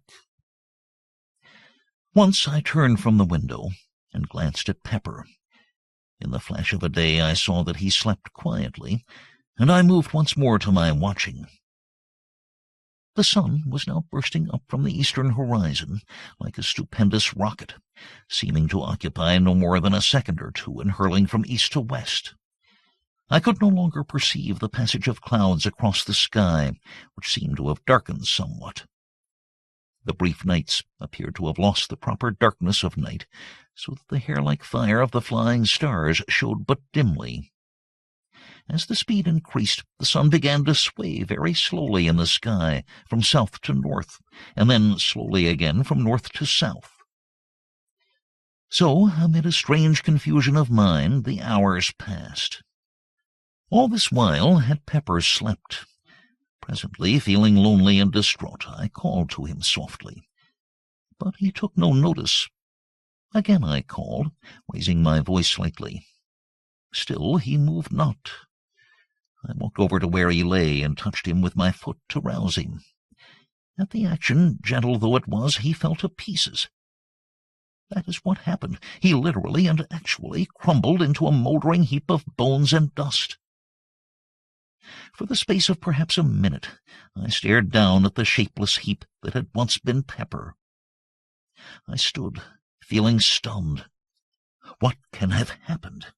I asked myself, not at once grasping the grim significance of that little hill of ash. Then, as I stirred the heap with my foot, it occurred to me that this could only happen in a great space of time. Years and years. Outside, the weaving, fluttering light held the world. Inside, I stood, trying to understand what it meant, what that little pile of dust and dry bones on the carpet meant. But I could not think coherently.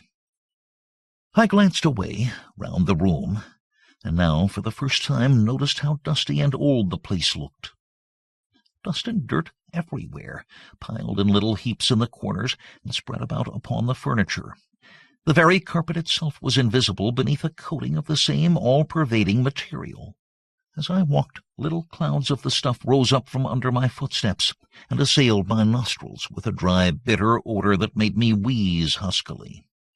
Suddenly, as my glance fell again upon Pepper's remains, I stood still and gave voice to my confusion, questioning aloud whether the years were indeed passing, whether this which I had taken to be a form of vision was in truth a reality. I paused. A new thought had struck me. Quickly, but with steps which for the first time I noticed tottered, I went across the room to the great pier glass and looked in. It was too covered with grime to give back any reflection, and with trembling hands I began to rub off the dirt. Presently I could see myself. The thought that had come to me was confirmed. Instead of the great hale man, who scarcely looked 50, I was looking at a bent, decrepit man, whose shoulders stooped and whose face was wrinkled with the years of a century. The hair, which a few short hours ago had been nearly coal-black, was now silvery white. Only the eyes were bright. Gradually I traced in that ancient man a faint resemblance to myself of other days. I turned away and tottered to the window. I knew now that I was old, and the knowledge seemed to confirm my trembling walk. For a little space I stared moodily out into the blurred vista of changeful landscape. Even in that short time a year passed, and with a petulant gesture I left the window. As I did so, I noticed that my hand shook with the palsy of old age, and a short sob choked its way through my lips. For a little while I paced tremulously between the window and the table, my gaze wandering hither and thither uneasily. How dilapidated the room was! Everywhere lay the thick dust, thick, sleepy, and black. The fender was a shape of rust. The chains that held the brass clock weights had rusted through long ago, and now the weights lay on the floor beneath, themselves two cones of verdigris. As I glanced about, it seemed to me that I could see the very furniture of the room rotting and decaying before my eyes. Nor was this fancy on my part, for all at once the bookshelf along the side wall collapsed with a cracking and rending of rotten wood, precipitating its contents upon the floor, and filling the room with a smother of dusty atoms. How tired I felt! As I walked, it seemed that I could hear my dry joints creak and crack at every step. I wondered about my sister. Was she dead as well as Pepper? All had happened so quickly and suddenly. This must be indeed the beginning of the end of all things. It occurred to me to go to look for her, but I felt too weary. And then she had been so queer about these happenings of late. Of late! I repeated the words and laughed feebly, mirthlessly, as the realization was borne in upon me that I spoke of a time half a century gone. Half a century! It might have been twice as long. I moved slowly to the window and looked out once more across the world. I can best describe the passage of day and night at this period as a sort of gigantic, ponderous flicker. Moment by moment the acceleration of time continued, so that at nights now I saw the moon only as a swaying trail of palish fire that varied from a mere line of light to a nebulous path, and then dwindled again, disappearing periodically. The flicker of the days and nights quickened. The days had grown perceptibly darker, and a queer quality of dusk lay, as it were, in the atmosphere. The nights were so much lighter that the stars were scarcely to be seen, saving here and there an occasional hair-like line of fire that seemed to sway a little with the moon. Quicker and ever quicker ran the flicker of day and night, and suddenly it seemed I was aware that the flicker had died out, and instead there reigned a comparatively steady light, which was shed upon all the world from an eternal river of flame that swung up and down, north and south, in stupendous mighty swings. The sky was now grown very much darker, and there was in the blue of it a heavy gloom, as though a vast blackness peered through it upon the earth. Yet there was in it also a strange and awful clearness and emptiness. Periodically I had glimpses of a ghostly track of fire that swayed thin and darkly toward the sun-stream, vanished, and reappeared. It was the scarcely visible moon-stream. Looking out at the landscape, I was conscious again of a blurring sort of flitter that came either from the light of the ponderous swinging sun-stream or was the result of the incredibly rapid changes of the earth's surface. And every few moments, so it seemed, the snow would lie suddenly upon the world, and vanish as abruptly as though an invisible giant flitted a white sheet often on the earth. Time fled, and the weariness that was mine grew insupportable. I turned from the window and walked once across the room, the heavy dust deadening the sound of my footsteps. Each step that I took seemed a greater effort than the one before. An intolerable ache knew me in every joint and limb as I trod my way with a weary uncertainty. By the opposite wall, I came to a weak pause, and wondered dimly what was my intent. I looked to my left, and saw my old chair. The thought of sitting in it brought a faint sense of comfort to my bewildered wretchedness. Yet, because I was so weary and old and tired, I would scarcely brace my mind to do anything but stand, and wish myself past those few yards. I rocked as I stood. The floor even seemed a place for rest, but the dust lay so thick and sleepy and black. I turned with a great effort of will and made toward my chair. I reached it with a groan of thankfulness. I sat down. Everything about me appeared to be growing dim. It was all so strange and unthought of. Last night I was a comparatively strong, though elderly man, and now, only a few hours later, I looked at the little dust heap that had once been Pepper. Hours, and I laughed, a feeble, bitter laugh, a shrill, cackling laugh that shocked my dimming senses. For a while I must have dozed. Then I opened my eyes with a start. Somewhere across the room there had been a muffled noise of something falling. I looked and saw vaguely a cloud of dust hovering above a pile of debris. Nearer the door something else tumbled with a crash. It was one of the cupboards, but I was tired and took little notice. I closed my eyes and sat there in a state of drowsy semi-unconsciousness. Once or twice, as though coming through thick mists, I heard noises faintly. Then I must have slept. 16. The Awakening. I awoke with a start. For a moment I wondered where I was. Then memory came to me. The room was still lit with that strange light, half sun, half moonlight. I felt refreshed, and the tired, weary ache had left me. I went slowly across to the window and looked out. Overhead, the river of flame drove up and down, north and south, in a dancing semicircle of fire. As a mighty sleigh in the loom of time, it seemed, in a sudden fancy of mine, to be beating home the picks of the years. For so vastly had the passage of time been accelerated that there was no longer any sense of the sun passing from east to west. The only apparent movement was the north and south beat of the sun-stream that had become so swift now as to be better described as a quiver. As I peered out, there came to me a sudden inconsequent memory of that last journey among the outer worlds. I remembered the sudden vision that had come to me as I neared the solar system of the fast whirling planets about the sun, as though the governing quality of time had been held in abeyance, and the machine of a universe allowed to run down an eternity in a few moments or hours. The memory passed, along with a but partially comprehended suggestion that I had been permitted a glimpse into further time-spaces. I stared out again, seemingly at the quake of the sun-stream.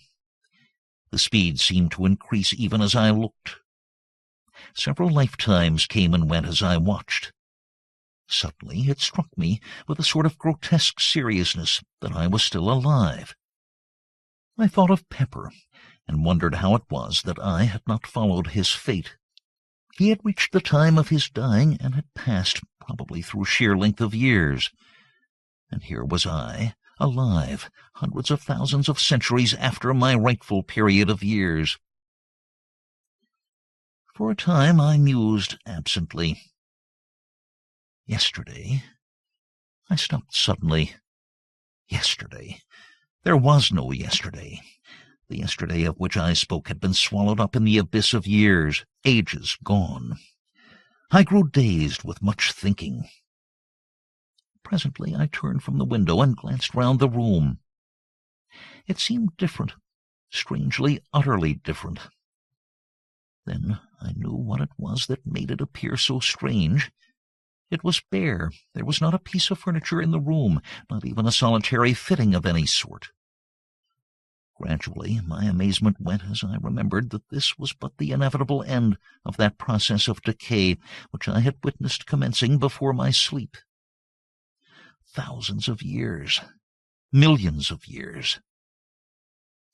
Over the floor was spread a deep layer of dust that reached halfway up to the window seat. It had grown immeasurably whilst I slept, and represented the dust of untold ages. Undoubtedly, atoms of the old decayed furniture helped to swell its bulk, and somewhere among it all mouldered the long-ago dead Pepper. All at once it occurred to me that I had no recollection of wading knee-deep through all that dust after I awoke. True, an incredible age of years had passed since I approached the window, but that was evidently as nothing compared with the countless spaces of time that I conceived had vanished whilst I was sleeping. I remembered now that I had fallen asleep sitting in my old chair. Had it gone? I glanced toward where it had stood. Of course there was no chair to be seen. I could not satisfy myself whether it had disappeared after my waking or before. If it had mouldered under me, surely I should have been waked by the collapse. Then I remembered that the thick dust which covered the floor would have been sufficient to soften my fall, so that it was quite possible I had slept upon the dust for 1,000,000 years or more. As these thoughts wandered through my brain, I glanced again casually to where the chair had stood.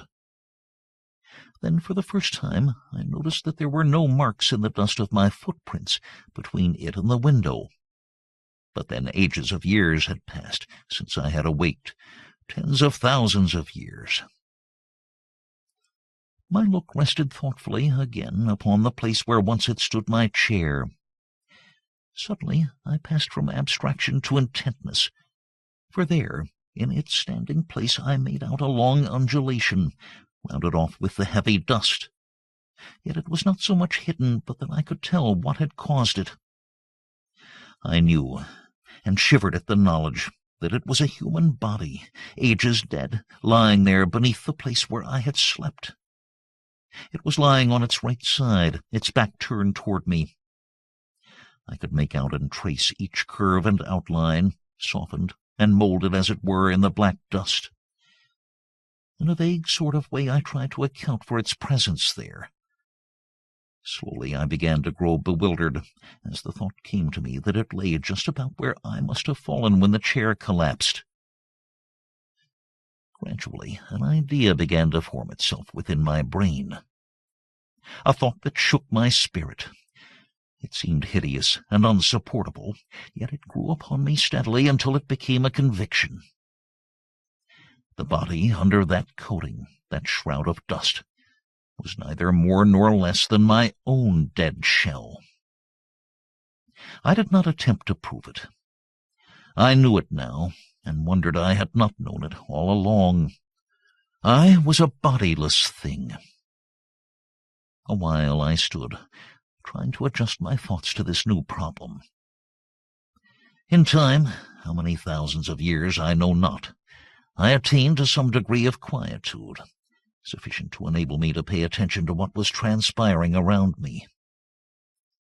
Now I saw that the elongated mound had sunk, collapsed, level with the rest of the spreading dust, and fresh atoms, impalpable, had settled above that mixture of grave powder which the eons had ground. A long while I stood, turned from the window. Gradually I grew more collected, while the world slipped across the centuries into the future. Presently I began a survey of the room. Now I saw that time was beginning its destructive work, even on this strange old building. That it had stood through all the years was, it seemed to me, proof that it was something different from any other house. I do not think somehow that I had thought of its decaying, though why I could not have said. It was not until I had meditated upon the matter for some considerable time that I fully realized that the extraordinary space of time through which it had stood was sufficient to have utterly pulverized the very stones of which it was built, had they been taken from any earthly quarry. Yes, it was undoubtedly mouldering now.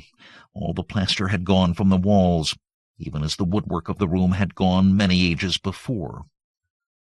While I stood in contemplation, a piece of glass from one of the small diamond-shaped panes dropped, with a dull tap, amid the dust upon the sill behind me, and crumbled into a little heap of powder.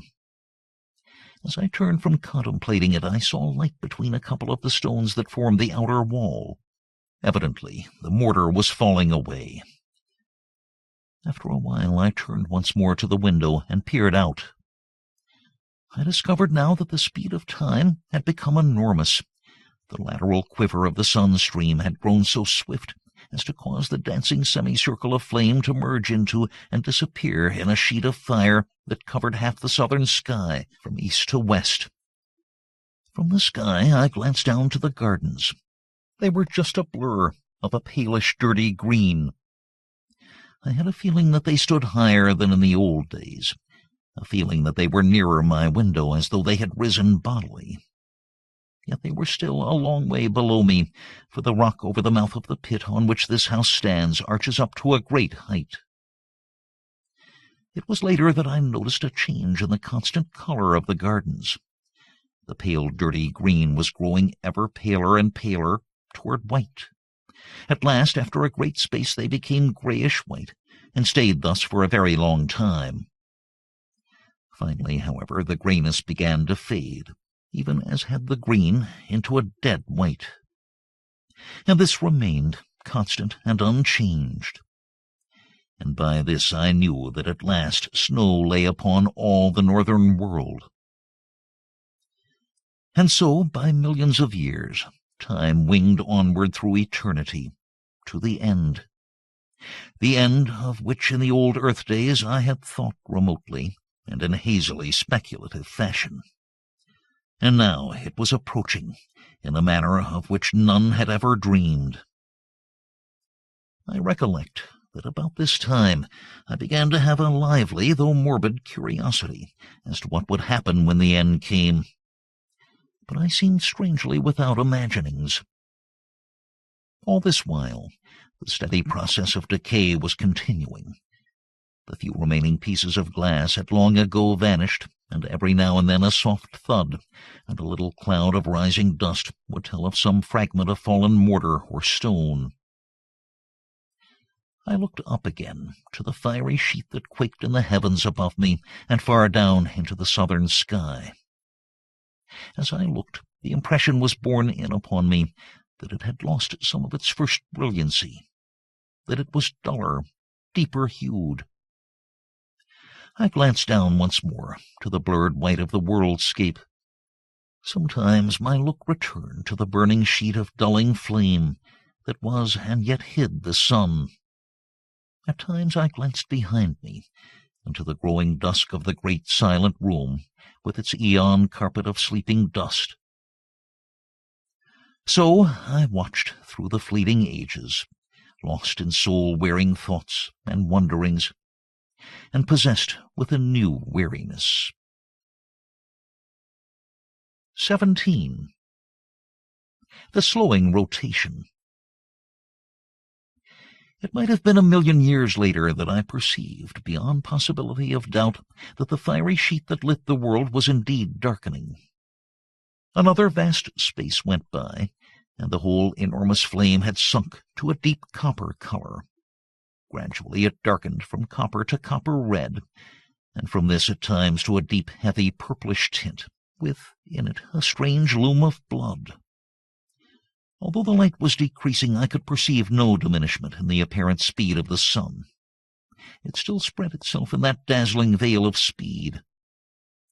The world, so much of it as I could see, had assumed a dreadful shape of gloom, as though in very deed the last day of the worlds approached. The sun was dying. Of that there could be little doubt. And still the earth whirled onward through space and all the eons. At this time, I remember, an extraordinary sense of bewilderment took me. I found myself later wandering mentally amid an odd chaos of fragmentary modern theories and the old biblical story of the world's ending. Then, for the first time, there flashed across me the memory that the sun, with its system of planets, was and had been traveling through space at an incredible speed. Abruptly, the question rose, where? For a very great time I pondered this matter, but finally, with a certain sense of the futility of my puzzlings, I let my thoughts wander to other things. I grew to wondering how much longer the house would stand. Also, I queried to myself whether I should be doomed to stay bodiless upon the earth through the dark time that I knew was coming. From these thoughts I fell again to speculations upon the possible direction of the sun's journey through space. And so another great while passed. Gradually, as time fled, I began to feel the chill of a great winter. Then I remembered that with the sun dying, the cold must be necessarily extraordinarily intense. Slowly, as the eons slipped into eternity, the earth sank into a heavier and redder gloom. The dull flame in the firmament took on a deeper tint, very somber and turbid. Then, at last, it was borne upon me that there was a change. The fiery, gloomy curtain of flame that hung quaking overhead and down away into the southern sky began to thin and contract, and in it, as one sees the fast vibrations of a jarred harp string, I saw once more the sun-stream quivering giddily north and south. Slowly the likeness to a sheet of fire disappeared, and I saw plainly the slowing beat of the sun-stream. Yet even then the speed of its swing was inconceivably swift, and all the time the brightness of the fiery arc grew ever duller. Underneath, the world loomed dimly, an indistinct ghostly region. Overhead, the river of flame swayed slower, and even slower, until at last it swung to the north and south in great ponderous beats that lasted through seconds. A long space went by, and now each sway of the great belt lasted nigh a minute, so that after a great while I ceased to distinguish it as a visible movement, and the screaming fire ran in a steady river of dull flame across the deadly-looking sky. An indefinite period passed, and it seemed that the arc of fire became less sharply defined. It appeared to me to grow more attenuated, and I thought blackish streaks showed occasionally. Presently, as I watched, the smooth onward flow ceased, and I was able to perceive that there came a momentary but regular darkening of the world. This grew, until once more night descended in short but periodic intervals upon the wearying earth. Longer and longer became the nights, and the days equaled them, so that at last the day and the night grew to the duration of seconds in length, and the sun showed once more like an almost invisible coppery red-colored ball within the glowing mistiness of its flight, corresponding to the dark lines showing at times in its trail. There were now distinctly to be seen on the half-visible sun itself great dark belts. Year after year flashed into the past, and the days and nights spread into minutes.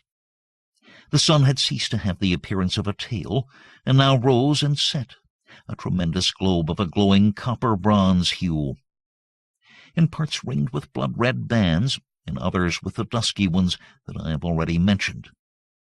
These circles, both red and black, were of varying thicknesses. For a time, I was at a loss to account for their presence. Then it occurred to me that it was scarcely likely that the sun would cool evenly all over, and that these markings were due probably to differences in temperature of the various areas, the red representing those parts where the heat was still fervent, and the black those portions which were already comparatively cool. It struck me as a peculiar thing that the sun should cool in evenly defined rings, until I remembered that possibly they were but isolated patches to which the enormous rotatory speed of the sun had imparted a belt-like appearance. The sun itself was very much greater than the sun I had known in the old world days, and from this I argued that it was considerably nearer. At nights the moon still showed, but small and remote, and the light she reflected was so dull and weak that she seemed little more than the small, dim ghost of the olden moon that I had known. Footnote 6. No further mention is made of the moon. From what is said here, it is evident that our satellite had greatly increased its distance from the earth. Possibly at a later age it may even have broken loose from our attraction. I cannot but regret that no light is shed on this point. Editor. End of footnote. Gradually, the days and nights lengthened out, until they equaled a space somewhat less than one of the old earth hours. The sun rising and setting like a great ruddy bronze disk, crossed with ink-black bars. About this time I found myself able once more to see the gardens with clearness, for the world had now grown very still and changeless.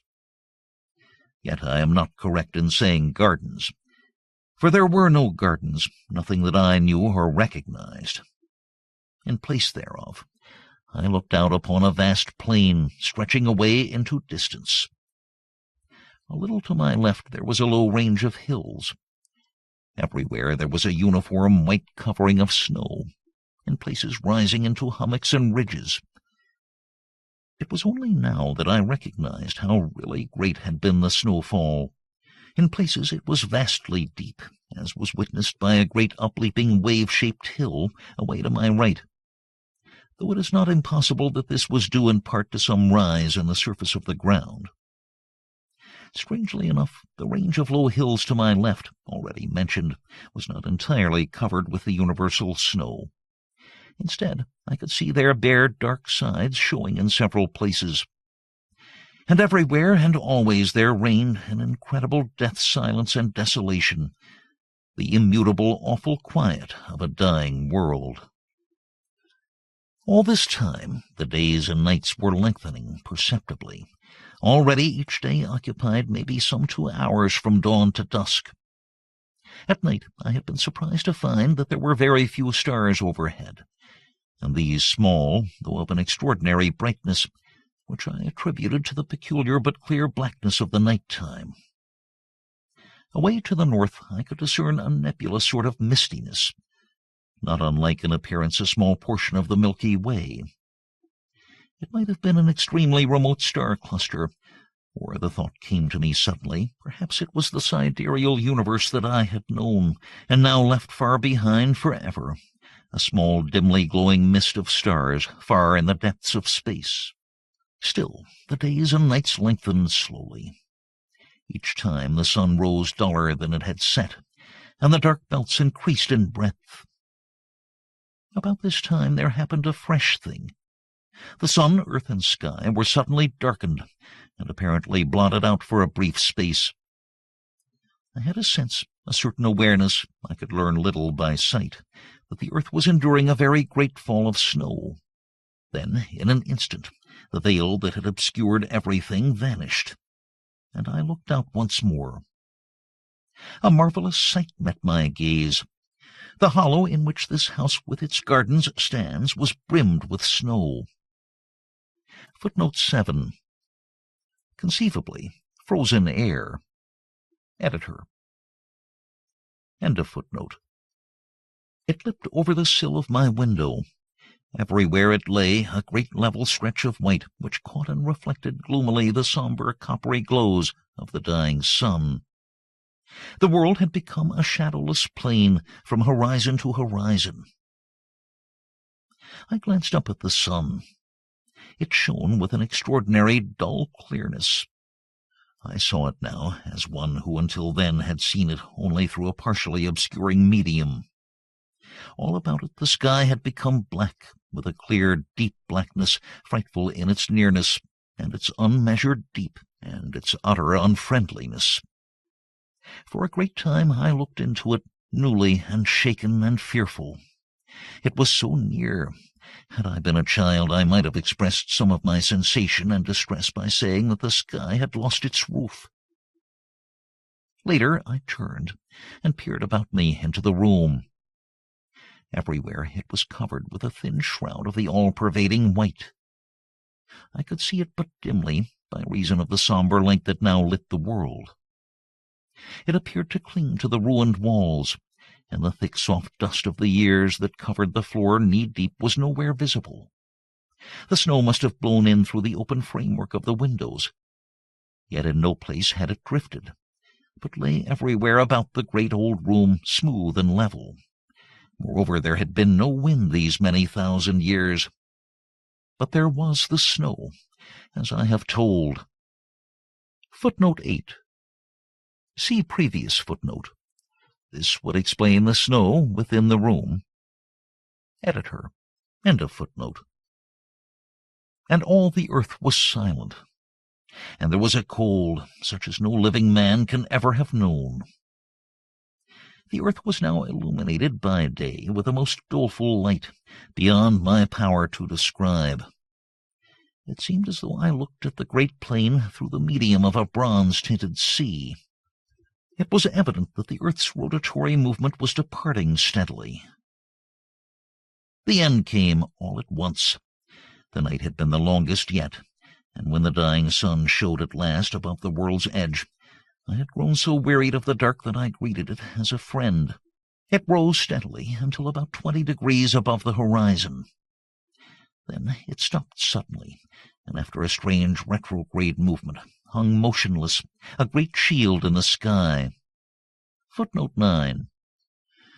I am confounded that neither here nor later on does the recluse make any further mention of the continued north and south movement, apparent, of course, of the sun from solstice to solstice. Editor. End of footnote. Only the circular rim of the sun showed bright. Only this, and one thin streak of light near the equator. Gradually, even this thread of light died out. And now all that was left of our great and glorious sun was a vast dead disk, rimmed with a thin circle of bronze-red light. 18. The Green Star. The world was held in a savage gloom, cold and intolerable. Outside, all was quiet. Quiet. From the dark room behind me came the occasional soft thud of falling matter, fragments of rotting stone. Footnote 10. At this time the sound-carrying atmosphere must have been either incredibly attenuated, or more probably non-existent. In the light of this, it cannot be supposed that these, or any other noises, would have been apparent to living ears, to hearing as we in the material body understand that sense. Editor. End of footnote.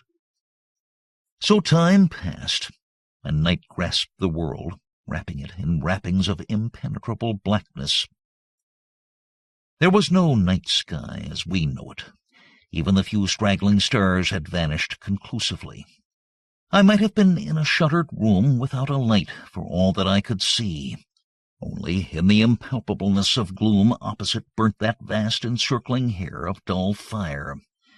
Beyond this there was no ray in all the vastitude of night that surrounded me, save that far in the north that soft mist-like glow still shone. Silently, years moved on. What period of time passed I shall never know. It seemed to me, waiting there, that eternities came and went stealthily, and still I watched. I could see only the glow of the sun's edge at times, for now it had commenced to come and go, lighting up a while and again becoming extinguished. All at once, during one of these periods of life, a sudden flame cut across the night, a quick glare that lit up the dead earth shortly, giving me a glimpse of its flat lonesomeness. The light appeared to come from the sun, shooting out from somewhere near its center diagonally. A moment I gazed, startled. Then the leaping flame sank, and the gloom fell again. But now it was not so dark, and the sun was belted by a thin line of vivid white light. I stared intently. Had a volcano broken out on the sun? Yet I negatived the thought as soon as formed. I felt that the light had been far too intensely white and large for such a cause. Another idea there was that suggested itself to me. It was that one of the inner planets had fallen into the sun, becoming incandescent under that impact. This theory appealed to me as being more plausible, and accounting more satisfactorily for the extraordinary size and brilliance of the blaze that had lit up the dead world so unexpectedly. Full of interest and emotion, I stared across the darkness at that line of white fire cutting the night. One thing it told to me unmistakably. The sun was yet rotating at an enormous speed. Footnote 11. I can only suppose that the time of the Earth's yearly journey had ceased to bear its present relative proportion to the period of the sun's rotation. Editor. End of footnote. Thus I knew that the years were still fleeting at an incalculable rate.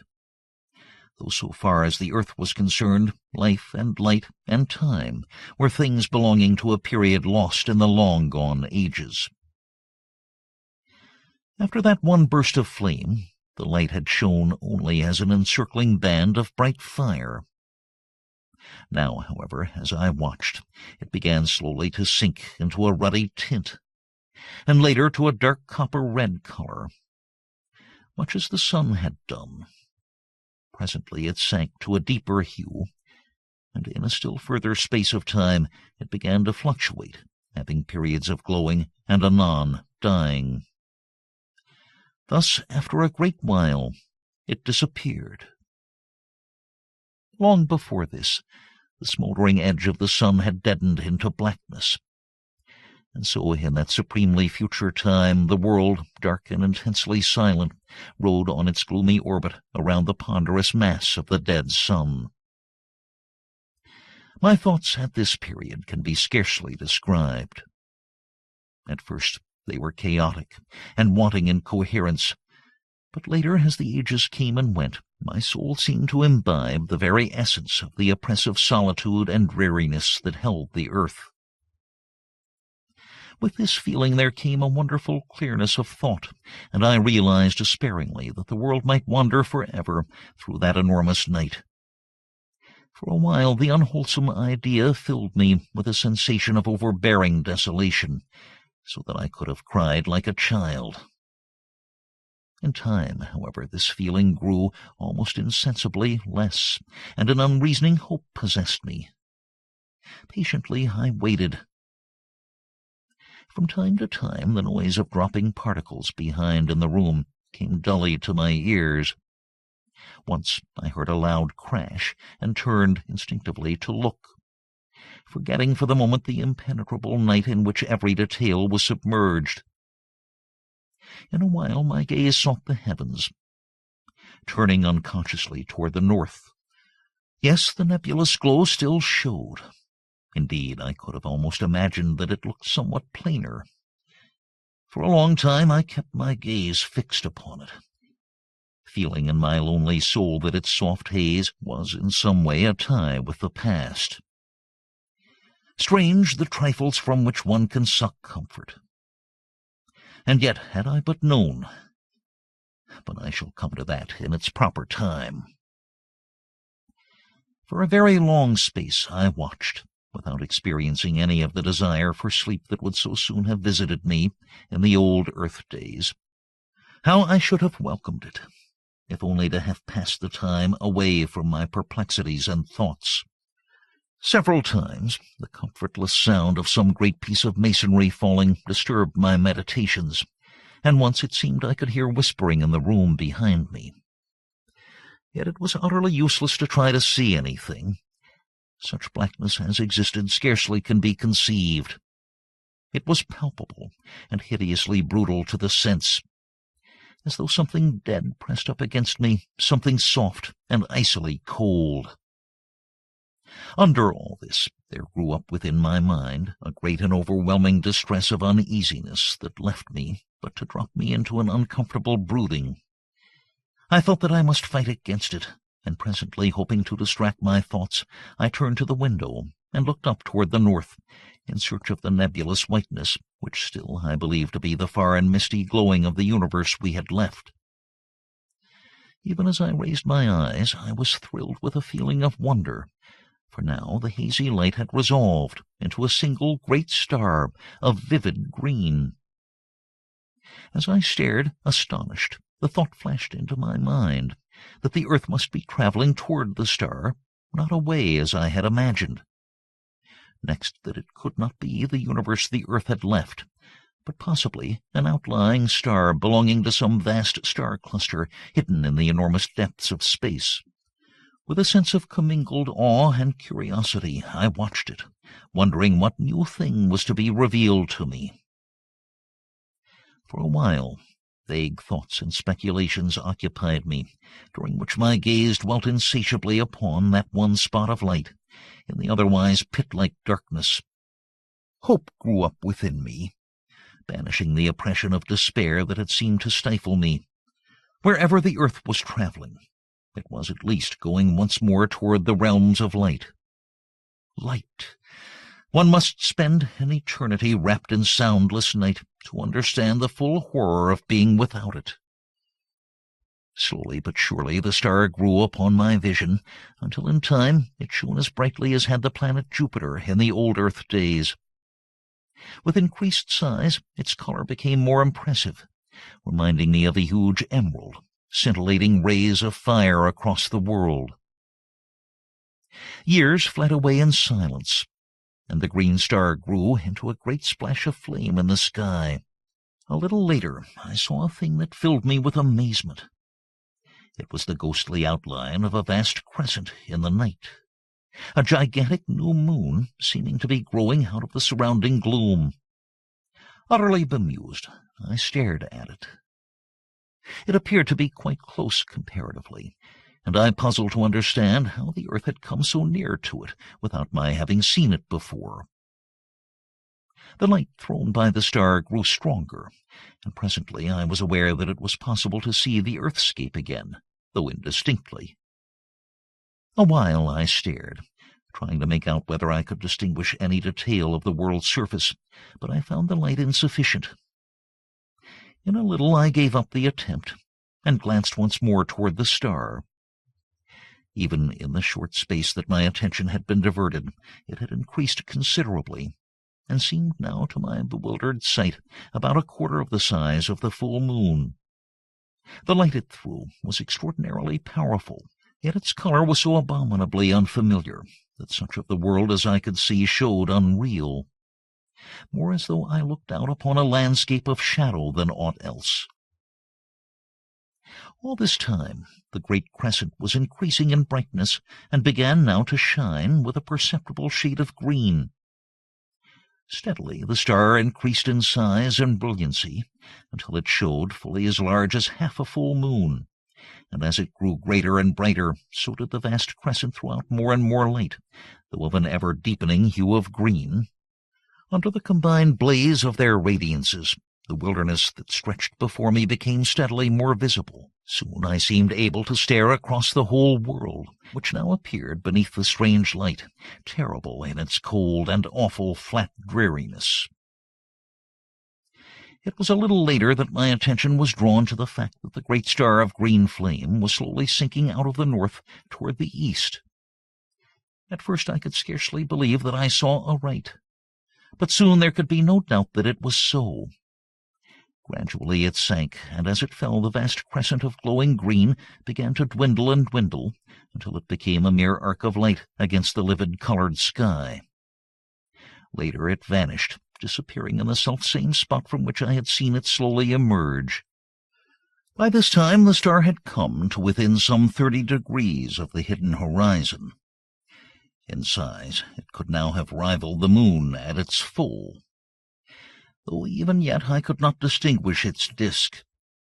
This fact led me to conceive that it was still an extraordinary distance away, and this being so, I knew that its size must be huge, beyond the conception of man to understand or imagine. Suddenly, as I watched, the lower edge of the star vanished, cut by a straight dark line. A minute or a century passed, and it dipped lower until the half of it had disappeared from sight. Far away out on the great plain I saw a monstrous shadow blotting it out, and advancing swiftly. Only a third of the star was visible now. Then, like a flash, the solution of this extraordinary phenomenon revealed itself to me. The star was sinking behind the enormous mass of the dead sun.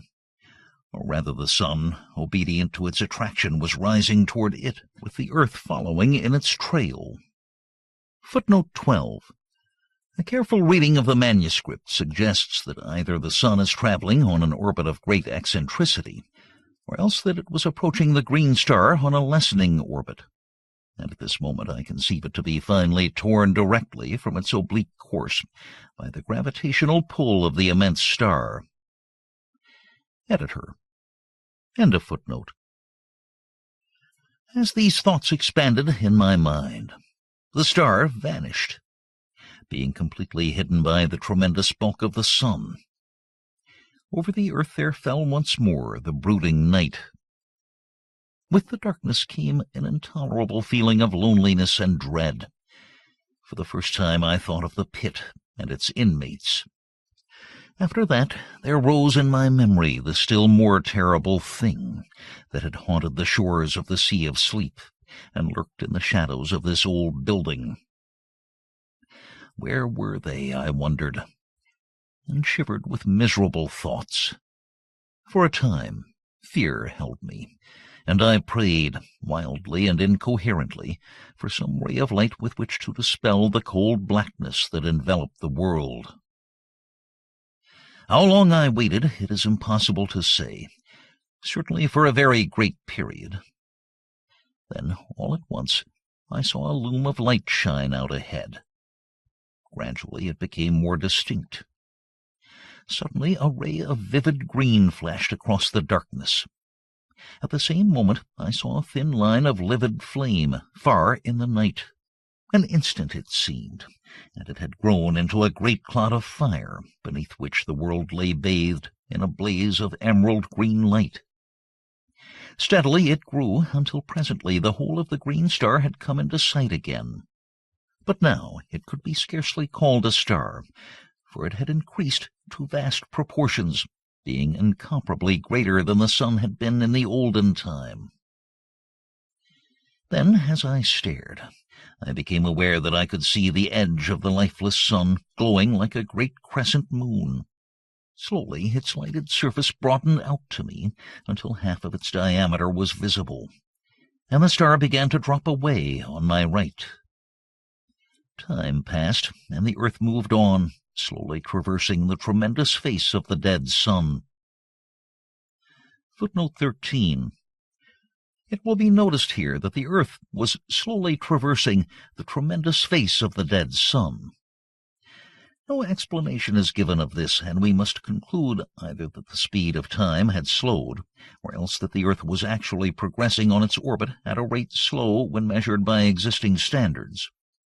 A careful study of the manuscript, however, leads me to conclude that the speed of time had been steadily decreasing for a very considerable period. Editor. End of footnote. Gradually, as the earth traveled forward, the star fell still more to the right. until at last it shone on the back of the house, sending a flood of broken rays in through the skeleton-like walls. Glancing upward, I saw that much of the ceiling had vanished, enabling me to see that the upper stories were even more decayed. The roof had evidently gone entirely, and I could see the green effulgence of the starlight shining in slantingly. 19. The End of the Solar System. From the abutment, where once had been the windows, through which I had watched that first fatal dawn, I could see that the sun was hugely greater than it had been when first the star lit the world. So great was it that its lower edge seemed almost to touch the far horizon. Even as I watched, I imagined that it drew closer. The radiance of green that lit the frozen earth grew steadily brighter. Thus, for a long space, things were. Then, on a sudden, I saw that the sun was changing shape and growing smaller, just as the moon would have done in past time. In a while, only a third of the illuminated part was turned toward the earth. The star bore away on the left. Gradually, as the world moved on, the star shone upon the front of the house once more, while the sun showed only as a great bow of green fire. An instant it seemed, and the sun had vanished. The star was still fully visible. Then the earth moved into the black shadow of the sun, and all was night. Night, black, starless, and intolerable. Filled with tumultuous thoughts, I watched across the night, waiting. Years it may have been, and then, in the dark house behind me, the clouded stillness of the world was broken. I seemed to hear a soft padding of many feet, and a faint, inarticulate whisper of sound grew on my sense. I looked round into the blackness, and saw a multitude of eyes. As I stared, they increased, and appeared to come toward me. For an instant I stood, unable to move. Then a hideous swine noise rose up into the night, and at that I leapt from the window out onto the frozen world. Footnote 14. See first footnote, chapter 18. End of footnote. I have a confused notion of having run a while, and after that I just waited. Several times I heard shrieks, but always as though from a distance. Except for these sounds, I had no idea of the whereabouts of the house. Time moved onward. I was conscious of little, save a sensation of cold, and hopelessness, and fear. An age, it seemed, and there came a glow that told of the coming light. It grew tardily. Then, with a loom of unearthly glory, the first ray from the green star struck over the edge of the dark sun and lit the world. It fell upon a great ruined structure some 200 yards away. It was the house. Staring, I saw a fearsome sight. Over its walls crawled a legion of unholy things, almost covering the old building, from tottering towers to base. I could see them plainly. They were the swine creatures. The world moved out into the light of the star, and I saw that now it seemed to stretch across a quarter of the heavens. The glory of its livid light was so tremendous that it appeared to fill the sky with quivering flames. Then I saw the sun. It was so close that half of its diameter lay below the horizon, and as the world circled across its face, it seemed to tower right up into the sky, a stupendous dome of emerald-colored fire. From time to time I glanced toward the house, but the Swine-Things seemed unaware of my proximity. Years appeared to pass, slowly. The earth had almost reached the center of the sun's disk. The light from the green sun, as now it must be called, shone through the interstices that gapped the mouldered walls of the old house, giving them the appearance of being wrapped in green flames. The swine creatures still crawled about the walls. Suddenly, there rose a loud roar of swine voices, and up from the center of the roofless house shot a vast column of blood-red flame. I saw the little twisted towers and turrets flash into fire, yet still preserving their twisted crookedness. The beams of the green sun beat upon the house, and intermingled with its lurid glows, so that it appeared a blazing furnace of red and green fire. Fascinated, I watched until an overwhelming sense of coming danger drew my attention. I glanced up, and at once it was borne upon me that the sun was closer, so close in fact that it seemed to overhang the world. Then, I know not how, I was caught up into strange heights, floating like a bubble in the awful effulgence. Far below me I saw the earth, with the burning house leaping into an ever-growing mountain of flame. Round about it the ground appeared to be glowing, and in places heavy wreaths of yellow smoke ascended from the earth. It seemed as though the world were becoming ignited from that one plague spot of fire. Faintly I could see the Swine-Things. They appeared quite unharmed. Then the ground seemed to cave in suddenly, and the house with its load of foul creatures disappeared into the depths of the earth, sending a strange blood-colored cloud into the heights. I remembered the hell pit under the house. In a while I looked round. The huge bulk of the sun rose high above me. The distance between it and the earth grew rapidly less. Suddenly the earth appeared to shoot forward. In a moment it had traversed the space between it and the sun. I heard no sound, but out from the sun's face gushed an ever-growing tongue of dazzling flame. It seemed to leap almost to the distant green sun, shearing through the emerald light, a very cataract of blinding fire. It reached its limit and sank, and on the sun glowed a vast splash of burning white, the grave of the earth. The sun was very close to me now. Presently I found that I was rising higher, until at last I rode above it in the emptiness. The green sun was now so huge that its breath seemed to fill up all the sky ahead. I looked down, and noted that the sun was passing directly beneath me. A year may have gone by, or a century, and I was left suspended alone. The sun showed far in front, a black circular mass against the molten splendor of the great green orb. Near one edge I observed that a lurid glow had appeared, marking the place where the earth had fallen. By this I knew that the long-dead sun was still revolving, though with great slowness. Afar to my right I seemed to catch at times a faint glow of whitish light. For a great time I was uncertain whether to put this down to fancy or not. Thus for a while I stared with fresh wonderings, until at last I knew that it was no imaginary thing, but a reality. It grew brighter, and presently there slid out of the green a pale globe of softest white. It came nearer, and I saw that it was apparently surrounded by a robe of gently glowing clouds. Time passed. I glanced toward the diminishing sun. It showed only as a dark blot on the face of the green sun. As I watched, I saw it grow smaller steadily, as though rushing toward the superior orb at an immense speed. Intently I stared. What would happen? I was conscious of extraordinary emotions, as I realized that it would strike the green sun.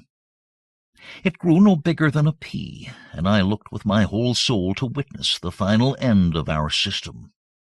That system which had borne the world through so many eons, with its multitudinous sorrows and joys.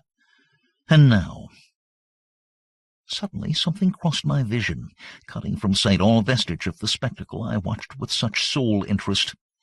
What happened to the dead sun I did not see, but I have no reason, in the light of that which I saw afterward, to disbelieve that it fell into the strange fire of the green sun, and so perished. And then suddenly an extraordinary question rose in my mind. whether this stupendous globe of green fire might not be the vast central sun, the great sun round which our universe and countless others revolve. I felt confused.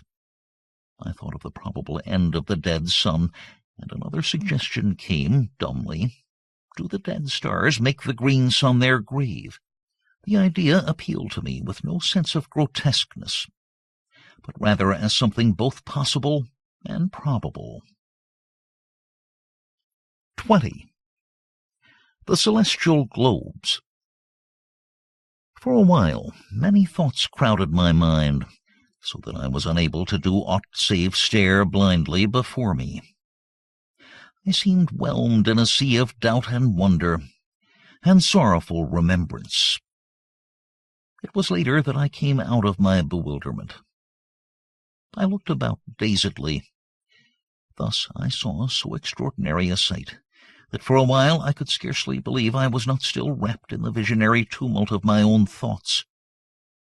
Out of the reigning green had grown a boundless river of softly shimmering globes, each one enfolded in a wondrous fleece of pure cloud. They reached both above and below me to an unknown distance, and not only hid the shining of the green sun, but supplied in place thereof a tender glow of light that suffused itself around me, like unto nothing I have ever seen before or since.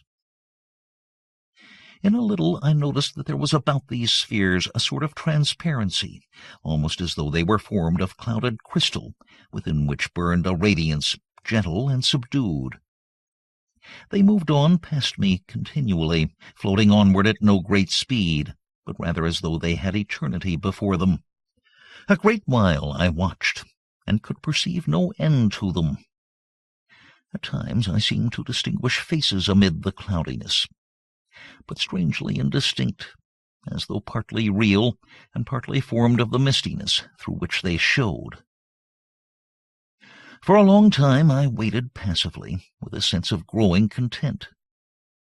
I had no longer that feeling of unutterable loneliness, but felt rather that I was less alone than I had been for culpas of years. This feeling of contentment increased, so that I would have been satisfied to float in company with those celestial globules forever. Ages slipped by, and I saw the shadowy faces with increased frequency, also with greater plainness. Whether this was due to my soul having become more attuned to its surroundings, I cannot tell. Probably it was so. But however this may be, I am assured now only of the fact that I became steadily more conscious of a new mystery about me, telling me that I had indeed penetrated within the borderland of some unthought-of region, some subtle, intangible place or form of existence. The enormous stream of luminous spheres continued to pass me at an unvarying rate, countless millions, and still they came, showing no signs of ending, nor even diminishing. Then, as I was borne silently upon the unbuoying ether, I felt a sudden irresistible forward movement toward one of the passing globes. An instant, and I was beside it. Then I slid through into the interior, without experiencing the least resistance of any description. For a short while I could see nothing, and waited curiously. All at once I became aware that a sound broke the inconceivable stillness. It was like the murmur of a great sea at calm, a sea breathing in its sleep.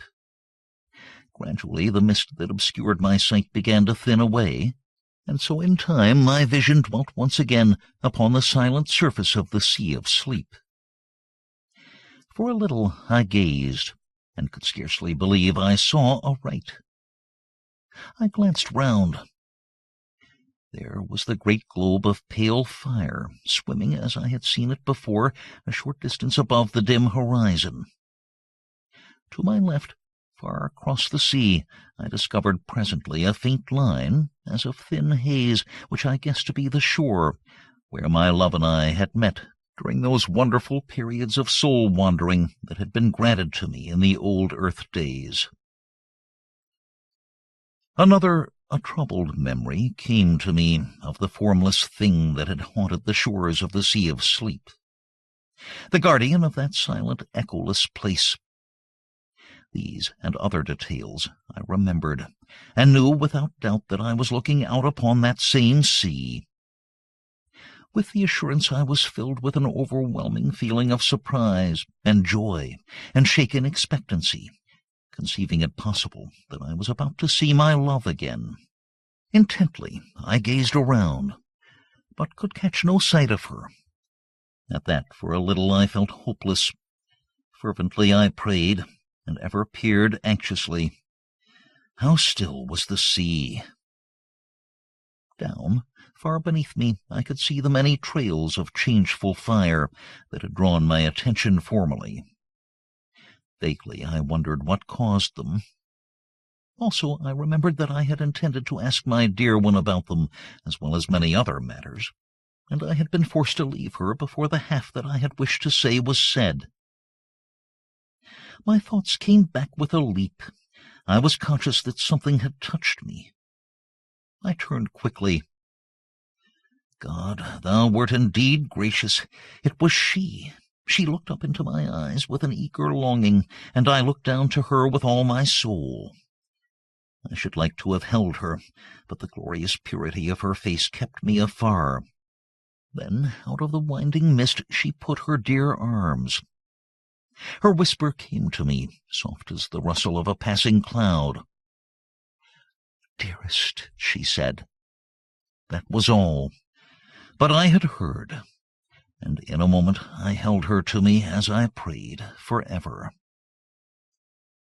In a little she spoke of many things, and I listened.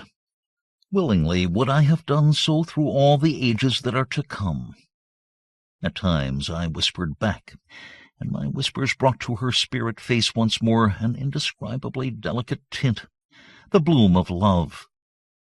Later I spoke more freely, and to each word she listened and made answer delightfully, so that already I was in paradise. She and I, and nothing save the silent spacious void to see us, and only the quiet waters of the sea of sleep to hear us. Long before, the floating multitude of cloud-enfolded spheres had vanished into nothingness. Thus we looked upon the face of the slumberous deeps, and were alone. Alone! God, I would be thus alone in the hereafter, and yet be never lonely. I had her, and greater than this, she had me. I, eon-aged me, and on this thought and some others I hope to exist through the few remaining years that may yet lie between us. 21. The Dark Sun. How long our souls lay in the arms of joy I cannot say, but all at once I was waked from my happiness by a diminution of the pale and gentle light that lit the sea of sleep. I turned toward the huge white orb with a premonition of coming trouble. One side of it was curving inward, as though a convex black shadow were sweeping across it. My memory went back. It was thus that the darkness had come before our last parting. I turned toward my love inquiringly. With a sudden knowledge of woe, I noticed how wan and unreal she had grown, even in that brief space. Her voice seemed to come to me from a distance. The touch of her hands was no more than the gentle pressure of a summer wind, and grew less perceptible. Already quite half of the immense globe was shrouded. A feeling of desperation seized me. Was she about to leave me? Would she have to go as she had gone before? I questioned her anxiously, frightenedly, and she, nestling closer, explained, in that strange, far-away voice, that it was imperative she should leave me before the sun of darkness, as she termed it, blotted out the light. At this confirmation of my fears, I was overcome with despair, and could only look voicelessly across the quiet plains of the silent sea. How swiftly the darkness spread across the face of the white orb! Yet in reality the time must have been long, beyond human comprehension. At last, Only a crescent of pale fire lit the now dim sea of sleep. All this while she had held me, but with so soft a caress that I had been scarcely conscious of it. We waited there together, she and I, speechless for very sorrow. In the dimming light her face showed, shadowy, blending into the dusky mistiness that encircled us. Then, when a thin, curved line of soft light was all that lit the sea, she released me, pushing me from her tenderly. Her voice sounded in my ears. "I may not stay longer, dear one." It ended in a sob. She seemed to float away from me and became invisible. Her voice came to me out of the shadows faintly, apparently from a great distance. "A little while." It died away remotely. In a breath, the sea of sleep darkened into night. Far to my left, I seemed to see, for a brief instant, a soft glow. It vanished, and in the same moment I became aware that I was no longer above the still sea, but once more suspended in infinite space, with the green sun now eclipsed by a vast dark sphere before me. Utterly bewildered, I stared almost unseeingly at the ring of green flames leaping above the dark edge. Even in the chaos of my thoughts, I wondered dully at their extraordinary shapes. A multitude of questions assailed me. I thought more of her I had so lately seen than of the sight before me. My grief and thoughts of the future filled me.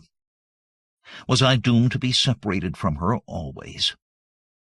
Even in the old earth days she had been mine, only for a little while. Then she had left me, as I thought, forever. Since then I had seen her but these times upon the sea of sleep. A feeling of fierce resentment filled me, and miserable questionings. Why could I not have gone with my love? What reason to keep us apart? Why had I to wait alone while she slumbered through the years on the still bosom of the sea of sleep? The sea of sleep! My thoughts turned inconsequently out of their channel of bitterness to fresh, desperate questionings. Where was it? Where was it? I seemed to have but just parted from my love upon its quiet surface, and it had gone utterly. It could not be far away, and the white orb which I had seen hidden in the shadow of the sun of darkness. My sight dwelt upon the green sun, eclipsed. What had eclipsed it? Was there a vast dead star circling it? Was the central sun, as I had come to regard it, a double star? The thought had come almost unbidden. Yet why should it not be so? My thoughts went back to the white orb. Strange that it should have been. I stopped. An idea had come suddenly. The white orb and the green sun, were they one and the same? My imagination wandered backward, and I remembered the luminous globe to which I had been so unaccountably attracted. It was curious that I should have forgotten it, even momentarily. Where were the others?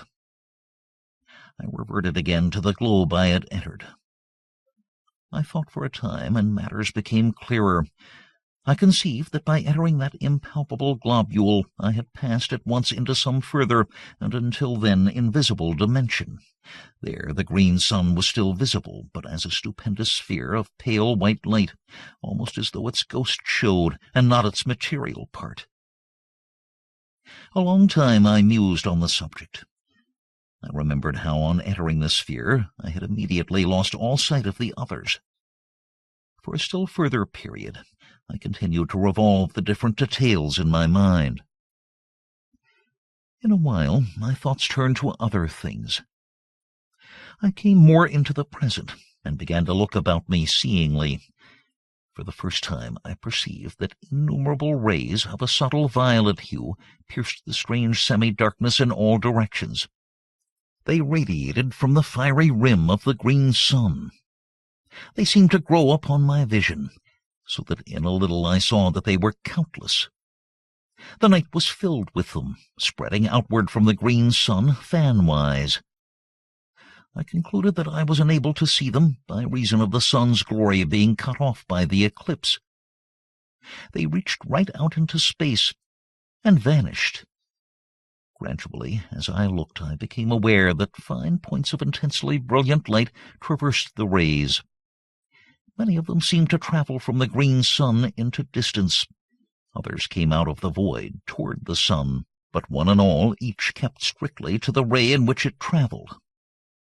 Their speed was inconceivably great, and it was only when they neared the green sun, or as they left it, that I could see them as separate specks of light.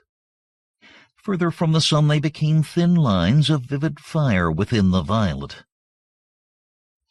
The discovery of these rays and the moving sparks interested me extraordinarily. To where did they lead in such countless profusion? I thought of the worlds in space, and those sparks, messengers. Possibly the idea was fantastic, but I was not conscious of its being so. Messengers from the central sun. An idea evolved itself slowly. Was the green sun the abode of some vast intelligence? The thought was bewildering. Visions of the unnameable rose vaguely. Had I indeed come upon the dwelling place of the eternal? For a time I repelled the thought dumbly. It was too stupendous. Yet huge, vague thoughts had birth within me. I felt suddenly terribly naked, and an awful nearness shook me. And heaven! Was that an illusion? My thoughts came and went erratically.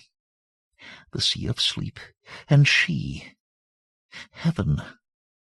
I came back with a bound to the present. Somewhere out of the void behind me there rushed an immense dark body, huge and silent.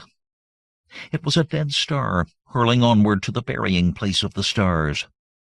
It drove between me and the central suns, blotting them out from my vision, and plunging me into an impenetrable night. An age, and I saw again the violet rays. A great while later, eons it must have been, a circular glow grew in the sky ahead, and I saw the edge of the receding star show darkly against it. Thus I knew that it was nearing the central suns. Presently I saw the bright ring of the green sun show plainly against the night. The star had passed into the shadow of the dead sun. After that I just waited. The strange years went slowly, and ever I watched intently.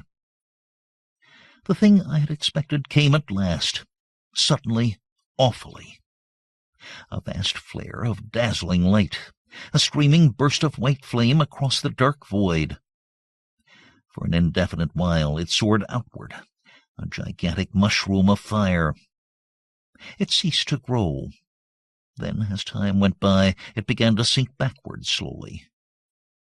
I saw now that it came from a huge glowing spot near the center of the dark sun.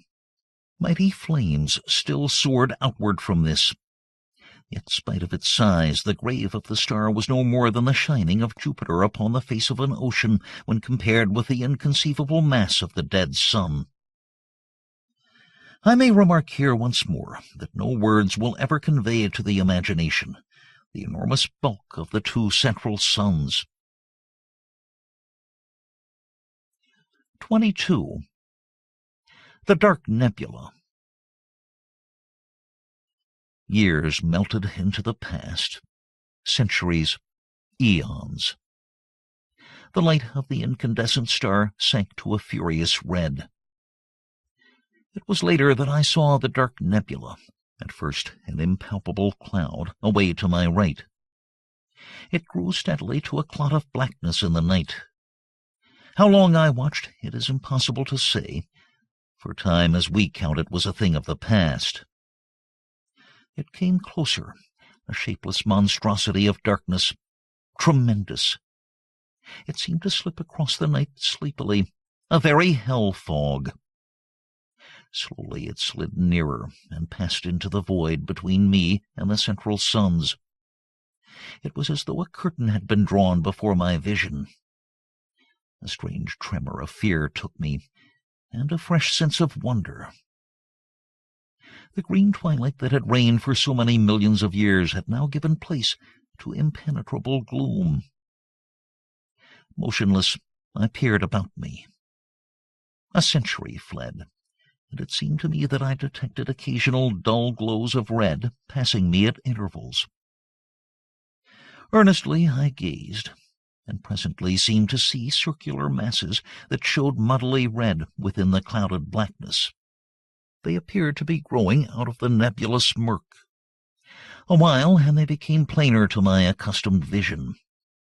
I could see them now with a fair amount of distinctness, ruddy-tinged spheres similar in size to the luminous globes that I had seen so long previously.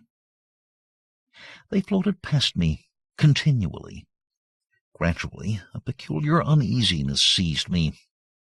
I became aware of a growing feeling of repugnance and dread. It was directed against those passing orbs, and seemed born of intuitive knowledge rather than of any real cause or reason. Some of the passing globes were brighter than others, and it was from one of these that a face looked suddenly, a face human in its outline, but so tortured with woe that I stared aghast. I had not thought there was such sorrow as I saw there. I was conscious of an added sense of pain on perceiving that the eyes which glared so wildly were sightless. A while longer I saw it, then it had passed on into the surrounding gloom. After this I saw others, all wearing that look of hopeless sorrow, and blind. A long time went by, and I became aware that I was nearer to the orbs than I had been. At this I grew uneasy, though I was less in fear of those strange globules than I had been before seeing their sorrowful inhabitants, for sympathy had tempered my fear. Later there was no doubt but that I was being carried closer to the red spheres, and presently I floated among them. In a while I perceived one bearing down upon me. I was helpless to move from its path.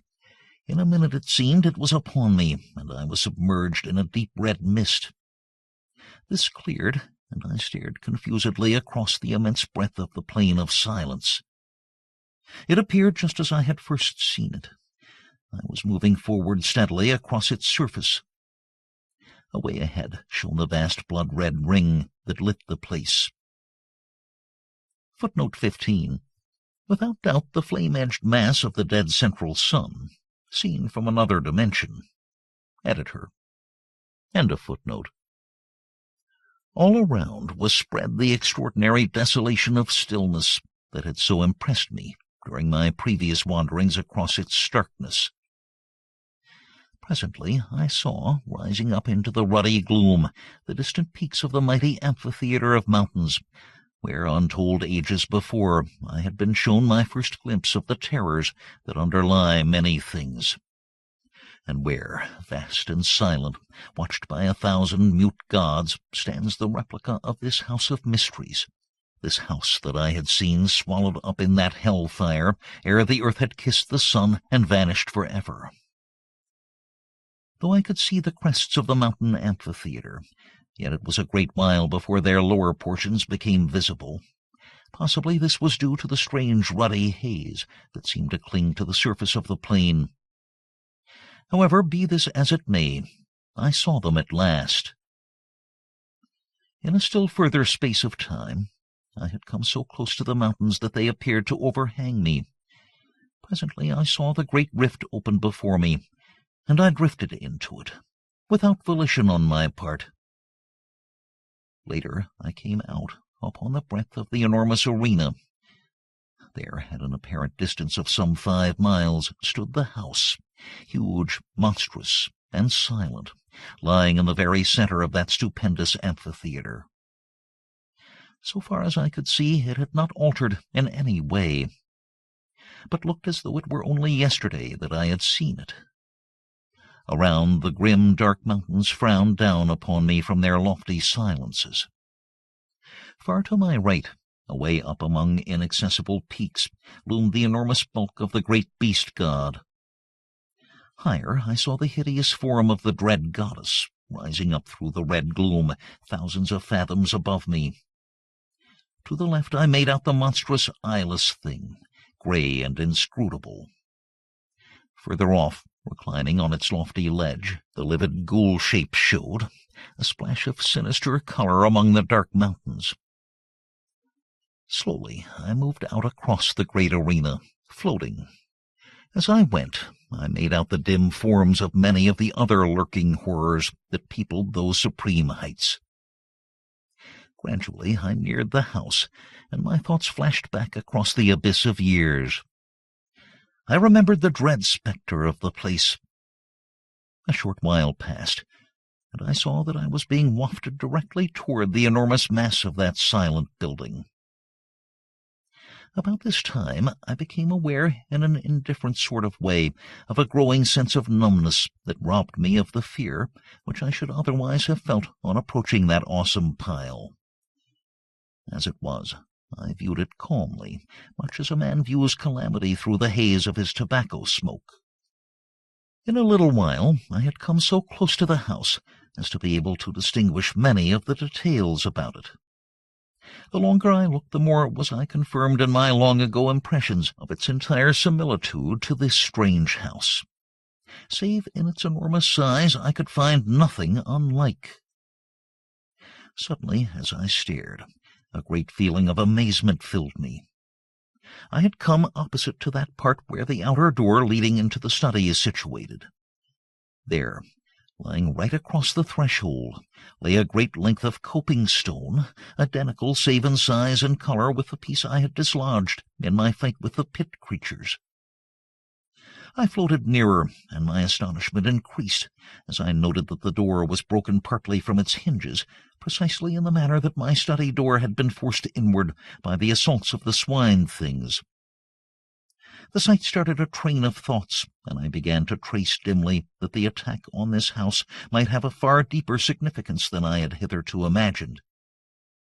I remembered how long ago, in the old Earth days, I had half suspected that in some unexplainable manner this house in which I live was en rapport, to use a recognized term, with that other tremendous structure away in the midst of that incomparable plain. Now, however, it began to be borne upon me that I had but vaguely conceived what the realization of my suspicion meant. I began to understand with a more than human clearness that the attack I had repelled was in some extraordinary manner connected with an attack upon that strange edifice. With a curious inconsequence, my thoughts abruptly left the matter, to dwell wonderingly upon the peculiar material out of which the house was constructed. It was, as I have mentioned earlier, of a deep green color, yet now that I had come so close to it, I perceived that it fluctuated at times, though slightly, glowing and fading, much as do the fumes of phosphorus when rubbed upon the hand in the dark. Presently my attention was distracted from this by coming to the great entrance. Here, for the first time, I was afraid. For all in a moment the huge doors swung back, and I drifted in between them helplessly. Inside, all was blackness, impalpable. In an instant I had crossed the threshold, and the great doors closed silently, shutting me in that lightless place. For a while I seemed to hang motionless, suspended amid the darkness. Then I became conscious that I was moving again, where I could not tell. Suddenly, far down beneath me, I seemed to hear a murmurous noise of swine laughter. It sank away, and the succeeding silence appeared clogged with horror.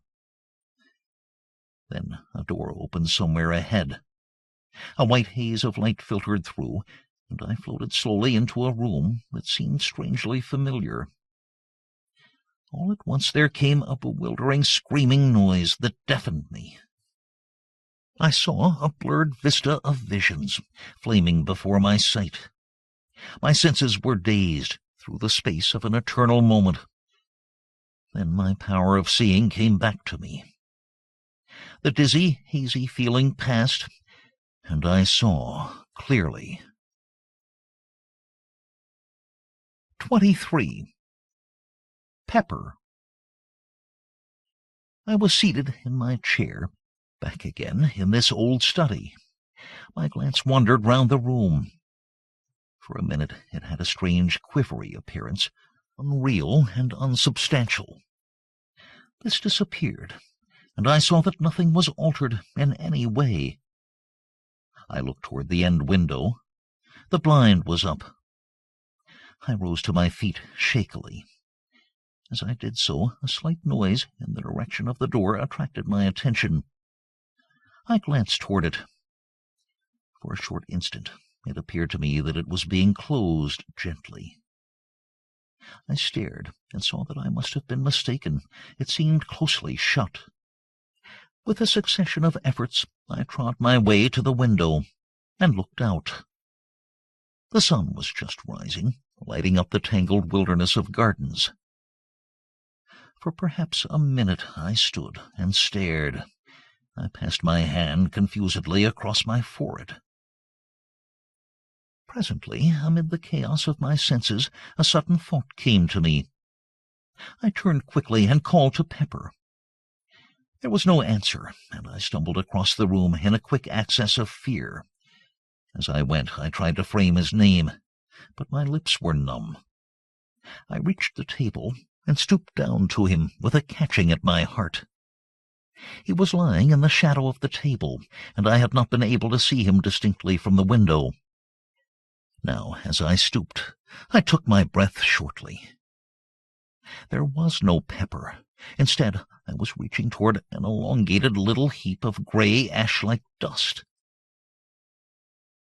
I must have remained in that half-stooped position for some minutes. I was dazed, stunned. Pepper had really passed into the land of shadows. 24. The footsteps in the garden. Pepper is dead. Even now, at times, I seem scarcely able to realize that this is so. It is many weeks since I came back from that strange and terrible journey through space and time. Sometimes in my sleep I dream about it, and go through in imagination the whole of that fearsome happening. When I wake, my thoughts dwell upon it. That sun, those suns, were they indeed the great central suns round which the whole universe of the unknown heavens revolves? Who shall say? And the bright globules floating forever in the light of the green sun, and the sea of sleep on which they float. How unbelievable it all is! If it were not for Pepper, I should, even after the many extraordinary things that I have witnessed, be inclined to imagine that it was but a gigantic dream. Then there is that dreadful Dark Nebula, with its multitudes of red spheres, moving always within the shadow of the dark sun, sweeping along on its stupendous orbit, wrapped eternally in gloom. And the faces that peered out at me. God, do they and does such a thing really exist? There is still that little heap of gray ash on my study floor. I will not have it touched. At times, when I am calmer, I have wondered what became of the outer planets of the solar system. It has occurred to me that they may have broken loose from the sun's attraction and whirled away into space. This is, of course, only a surmise. There are so many things about which I wonder. Now that I am writing, let me record that I am certain there is something horrible about to happen. Last night a thing occurred which has filled me with an even greater terror than did the pit fear. I will write it down now, and if anything more happens, endeavor to make a note of it at once. I have a feeling that there is more in this last affair than in all those others. I am shaky and nervous even now as I write. Somehow I think death is not very far away. Not that I fear death. as death is understood.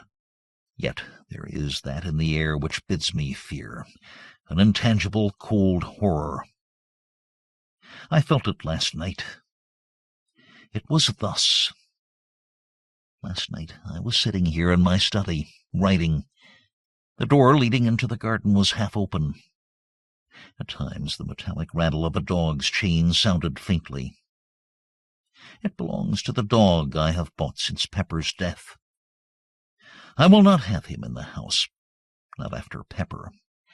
Still, I have felt it better to have a dog about the place. They are wonderful creatures.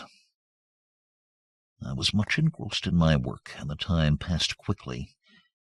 Suddenly I heard a soft noise on the path outside in the garden. Pad, pad, pad it went, with a stealthy, curious sound. I sat upright, with a quick movement, and looked out through the open door. Again the noise came. Pad, pad, pad. It appeared to be approaching. With a slight feeling of nervousness, I stared into the gardens. But the night hid everything. Then the dog gave a long howl, and I started. For a minute, perhaps, I peered intently, but could hear nothing. After a little, I picked up the pen which I had laid down, and recommenced my work. The nervous feeling had gone, for I imagined that the sound I had heard was nothing more than the dog walking round his kennel at the length of his chain. A quarter of an hour may have passed. Then all at once the dog howled again, and with such a plaintively sorrowful note that I jumped to my feet, dropping my pen and inking the page on which I was at work. "Curse that dog," I muttered, noting what I had done.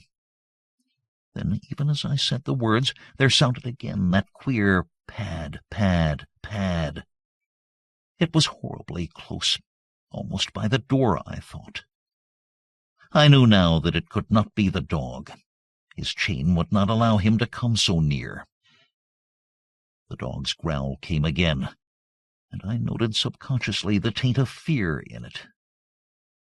Outside, on the window-sill, I could see Tip, my sister's pet cat. As I looked, it sprang to its feet, its tail swelling visibly. For an instant it stood thus, seeming to stare fixedly at something in the direction of the door. Then quickly it began to back along the sill, until reaching the wall at the end it could go no further. There it stood, rigid, as though frozen in an attitude of extraordinary terror. Frightened and puzzled, I seized a stick from the corner and went toward the door silently, taking one of the candles with me. I had come to within a few paces of it when suddenly a peculiar sense of fear thrilled through me, a fear palpitant and real, whence I knew not nor why. So great was the feeling of terror that I wasted no time, but retreated straightway, walking backward and keeping my gaze fearfully on the door. I would have given much to rush at it, fling it to, and shoot the bolts, for I have had it repaired and strengthened so that now it is far stronger than ever it has been.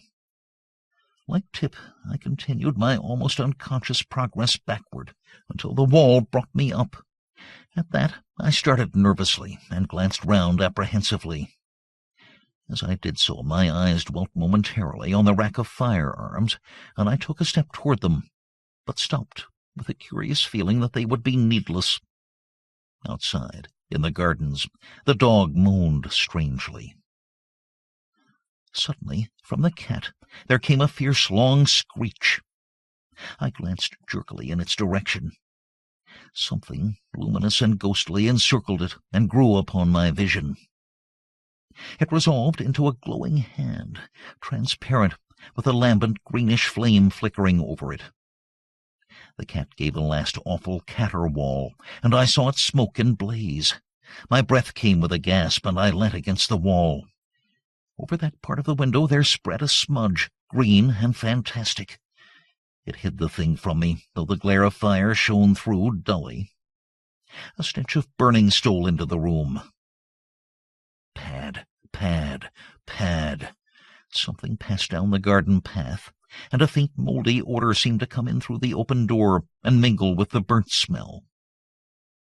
The dog had been silent for a few moments. Now I heard him yowl sharply as though in pain. Then he was quiet, save for an occasional subdued whimper of fear.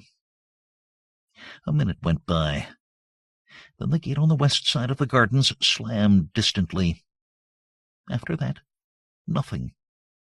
Not even the dog's whine.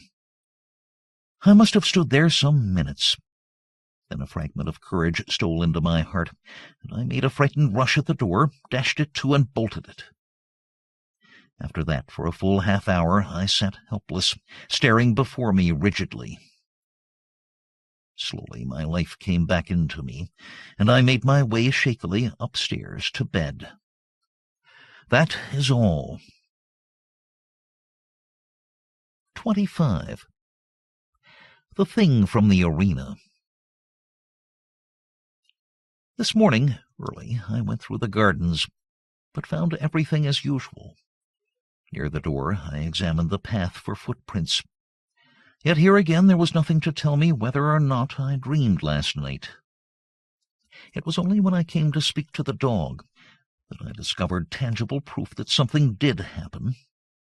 When I went to his kennel, he kept inside, crouching up in one corner, and I had to coax him to get him out. When finally he consented to come, it was in a strangely cowed and subdued manner. As I patted him, my attention was attracted to a greenish patch on his left flank.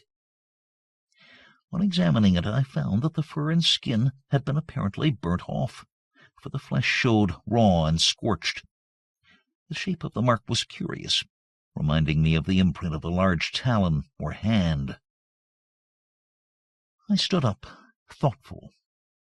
My gaze wandered toward the study window.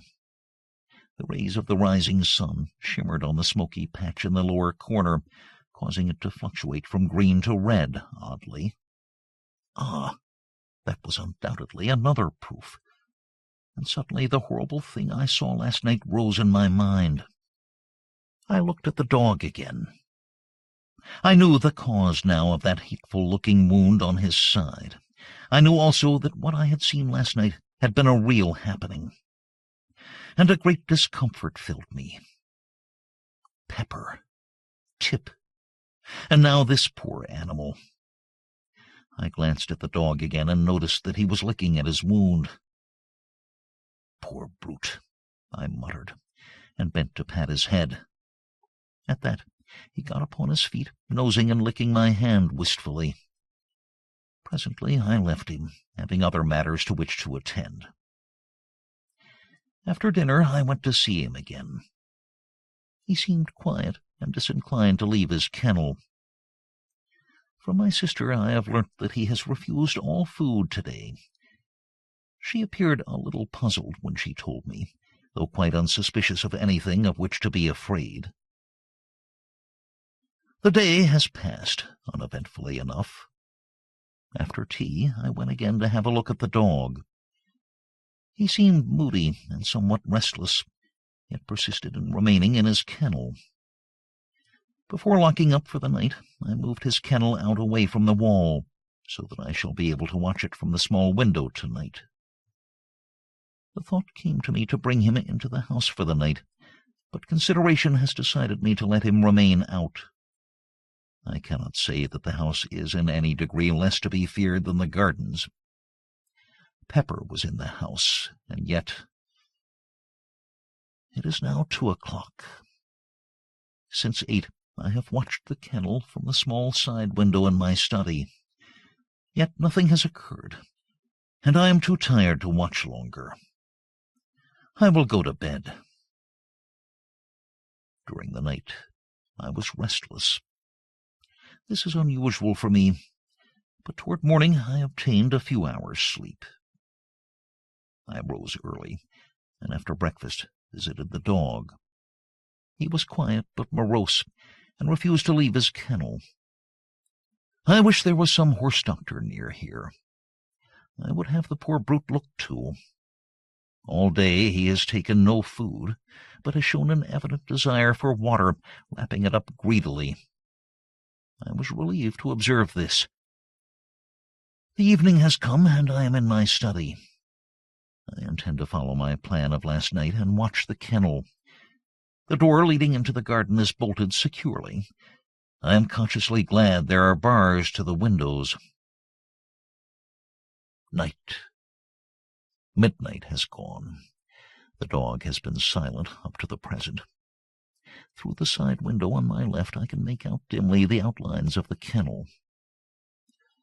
For the first time the dog moves, and I hear the rattle of his chain. I look out quickly. As I stare, the dog moves again, restlessly, and I see a small patch of luminous light shine from the interior of the kennel. It vanishes. Then the dog stirs again, and once more the gleam comes. I am puzzled.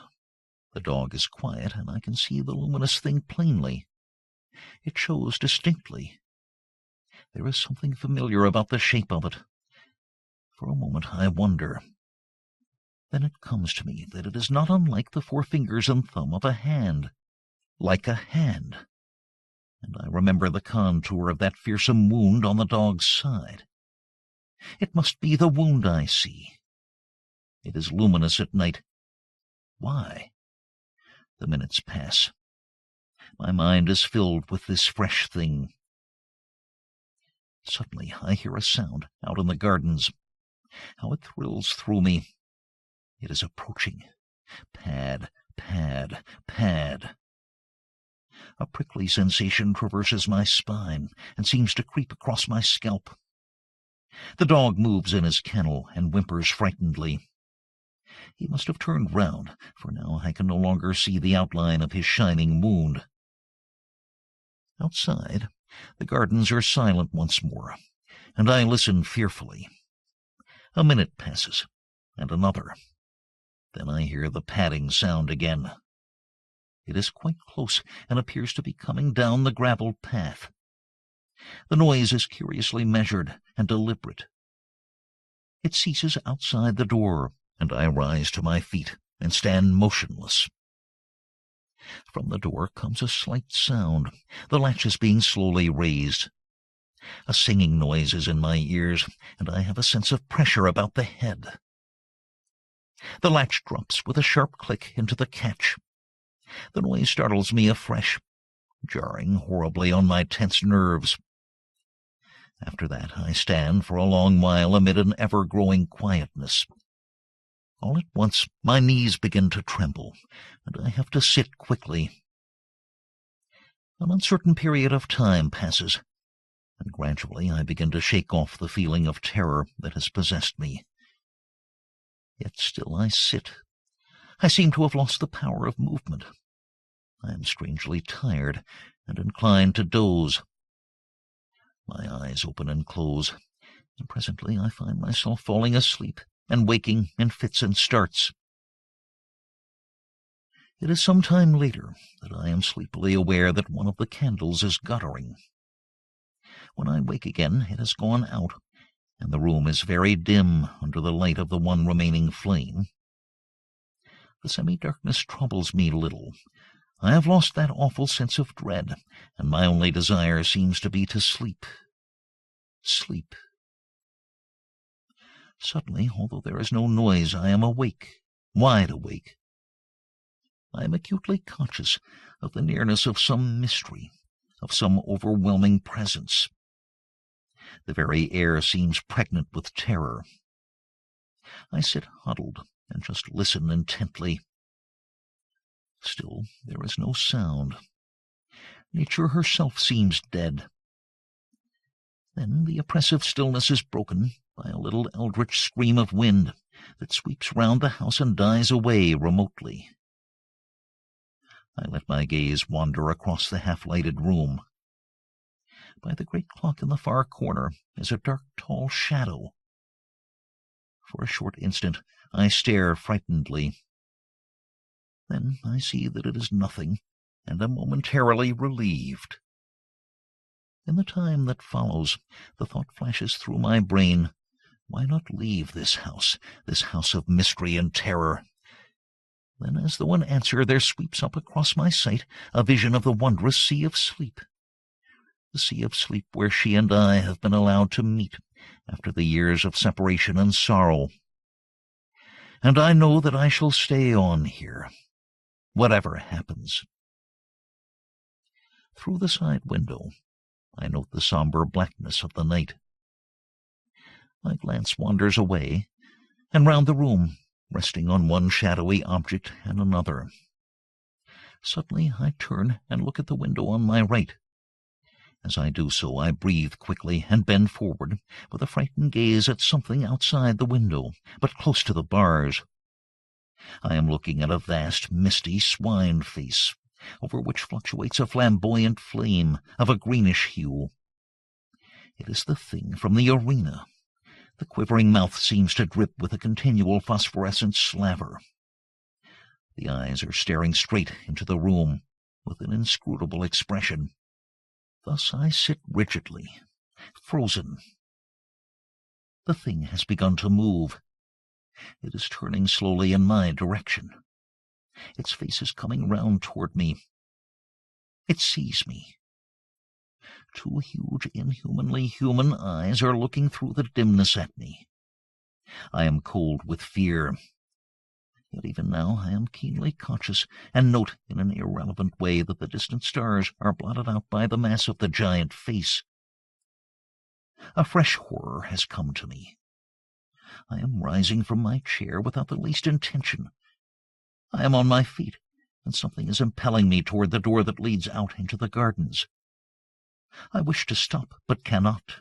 Some immutable power is opposed to my will, and I go slowly forward, unwilling and resistant. My glance flies round the room helplessly, and stops at the window. The great swine face has disappeared, and I hear again that stealthy pad, pad, pad. It stops outside the door toward which I am being compelled. There succeeds a short, intense silence. Then there comes a sound. It is the rattle of the latch being slowly lifted. At that I am filled with desperation. I will not go forward another step. I make a vast effort to return, but it is as though I press back upon an invisible wall. I groan out loud in the agony of my fear, and the sound of my voice is frightening. Again comes that rattle, and I shiver clammily. I fight and struggle to hold back, but it is no use. I am at the door, and in a mechanical way I watch my hand go forward to undo the topmost bolt. It does so entirely without my volition. Even as I reach up toward the bolt, the door is violently shaken, and I get a sickly whiff of mouldy air, which seems to drive in through the interstices of the doorway. I draw the bolt back slowly, fighting dumbly the while. It comes out of its socket with a click, and I begin to shake aguishly. There are two more, one at the bottom of the door, the other a massive affair is placed about the middle. For perhaps a minute I stand with my arms hanging slackly by my sides. The influence to meddle with the fastenings of the door seems to have gone. All at once there comes the sudden rattle of iron at my feet. I glance down quickly and realize, with an unspeakable terror, that my foot is pushing back the lower bolt. An awful sense of helplessness assails me. The bolt comes out of its hold with a slight ringing sound, and I stagger on my feet, grasping at the great central bolt for support. A minute passes, an eternity. Then another. My God, help me. I am being forced to work upon the last fastening. I will not. Better to die than open to the terror that is on the other side of the door. Is there no escape? God help me. I have jerked the bolt half out of its socket.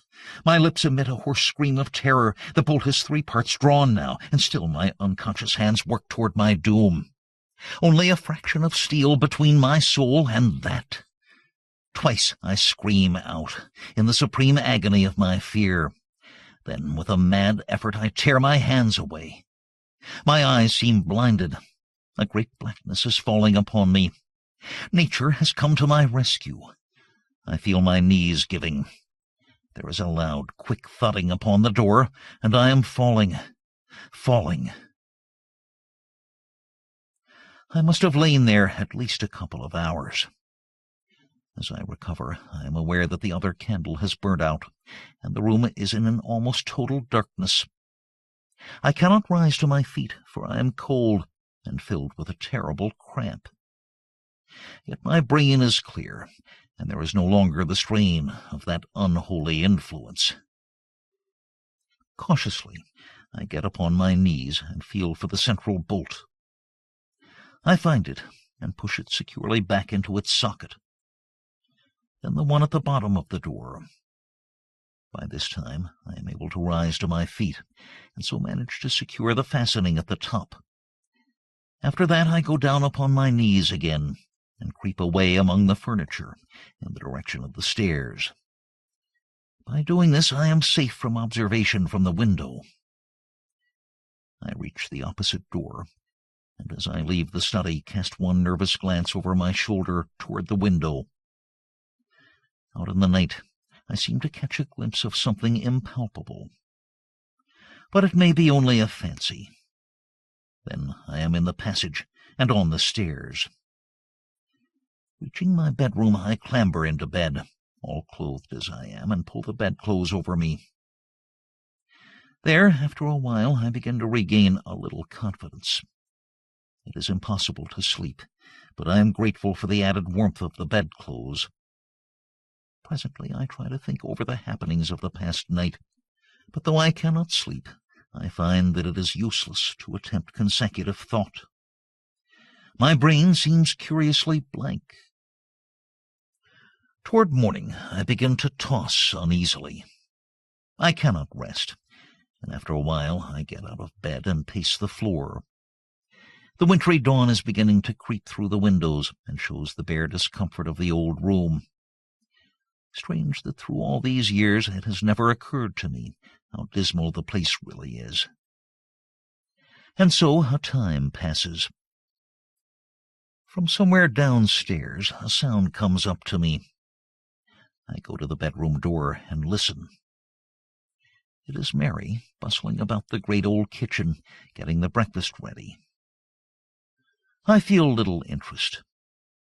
I am not hungry. My thoughts, however, continue to dwell upon her. How little the weird happenings in this house seem to trouble her. Except in the incident of the pit creatures, she has seemed unconscious of anything unusual occurring. She is old, like myself, yet how little we have to do with one another. Is it because we have nothing in common, or only that being old we care less for society than quietness? These and other matters pass through my mind as I meditate, and help to distract my attention for a while from the oppressive thoughts of the night. After a time I go to the window, and opening it look out. The sun is now above the horizon, and the air, though cold, is sweet and crisp. Gradually my brain clears, and a sense of security for the time being comes to me. Somewhat happier, I go downstairs and out into the garden to have a look at the dog. As I approach the kennel, I am greeted by the same mouldy stench that assailed me at the door last night. Shaking off a momentary sense of fear, I call to the dog, but he takes no heed. And after calling once more, I throw a small stone into the kennel. At this he moves uneasily, and I shout his name again. But do not go closer. Presently my sister comes out and joins me in trying to coax him from the kennel. In a little the poor beast rises and shambles out, lurching queerly. In the daylight he stands swaying from side to side and blinking stupidly. I look and note that the horrid wound is larger, much larger, and seems to have a whitish fungoid appearance. My sister moves to fondle him, but I detain her and explain that I think it will be better not to go too near him for a few days, as it is impossible to tell what may be the matter with him, and it is well to be cautious. A minute later she leaves me, coming back with a basin of odd scraps of food. This she places on the ground near the dog, and I push it into his reach with the aid of a branch broken from one of the shrubs. Yet though the meat should be tempting, he takes no notice of it, but retires to his kennel. There is still water in his drinking vessel, so after a few moments' talk, we go back to the house. I can see that my sister is much puzzled as to what is the matter with the animal, yet it would be madness even to hint the truth to her. The day slips away uneventfully, and night comes on.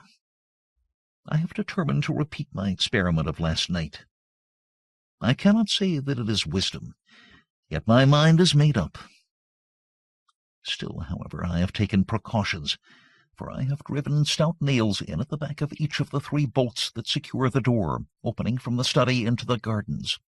This will at least prevent a recurrence of the danger I ran last night.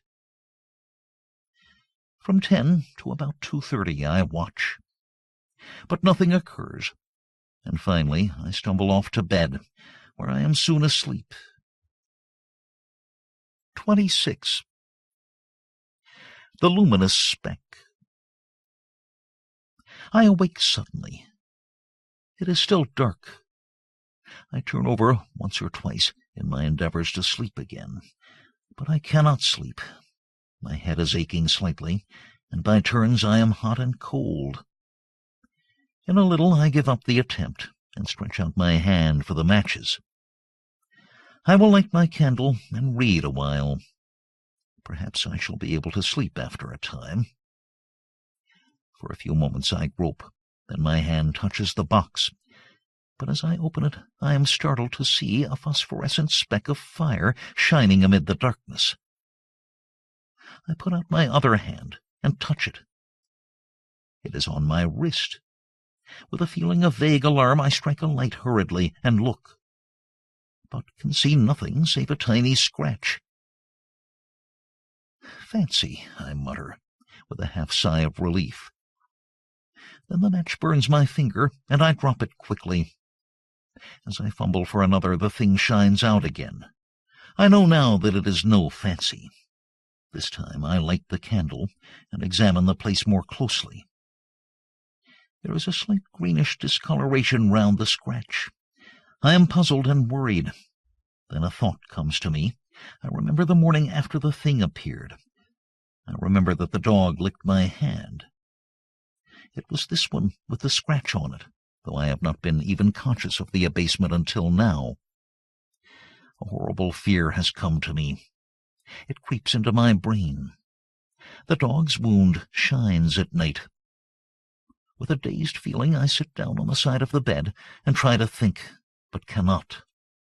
My brain seems numbed with the sheer horror of this new fear. Time moves on, unheeded. Once I rouse up and try to persuade myself that I am mistaken, but it is no use. In my heart I have no doubt. Hour after hour I sit in the darkness and silence and shiver hopelessly. The day has come and gone, and it is night again. This morning, early, I shot the dog and buried it away among the bushes. My sister is startled and frightened, but I am desperate. Besides, it is better so. The foul growth had almost hidden its left side. And the place on my wrist has enlarged perceptibly. Several times I have caught myself muttering prayers, little things learnt as a child. God, Almighty God, help me. I shall go mad. 6 days, and I have eaten nothing. It is night. I am sitting in my chair. Ah, God, I wonder, have any ever felt the horror of life that I have come to know? I am swathed in terror. I feel ever the burning of this dread growth. It has covered all my right arm and side, and is beginning to creep up my neck. Tomorrow it will eat into my face. I shall become a terrible mass of living corruption. There is no escape. Yet a thought has come to me, born of a sight of the gun rack on the other side of the room. I have looked again with the strangest of feelings. The thought grows upon me. God, thou knowest, thou must know, that death is better, aye, better 1,000 times than this. This. Jesus, forgive me, but I cannot live, cannot. I dare not. I am beyond all help. There is nothing else left. It will at least spare me that final horror. I think I must have been dozing. I am very weak, and oh, so miserable, and tired. The rustle of the paper tries my brain. My hearing seems preternaturally sharp. I will sit a while and think. Hush! I hear something down in the cellars. It is a creaking sound. My God, it is the opening of the great oak trap. What can be doing that? The scratching of my pen deafens me. I must listen. There are steps on the stairs, strange padding steps that come up and nearer. Jesus, be merciful to me, an old man. There is something fumbling at the door handle. Oh, God, help me now. Jesus, the door is opening, slowly. Something. That is all. Footnote 16.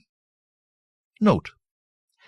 From the unfinished word, it is possible on the manuscript to trace a faint line of ink, which suggests that the pen has trailed away over the paper, possibly through fright and weakness. Editor. End of footnote. 27. Conclusion.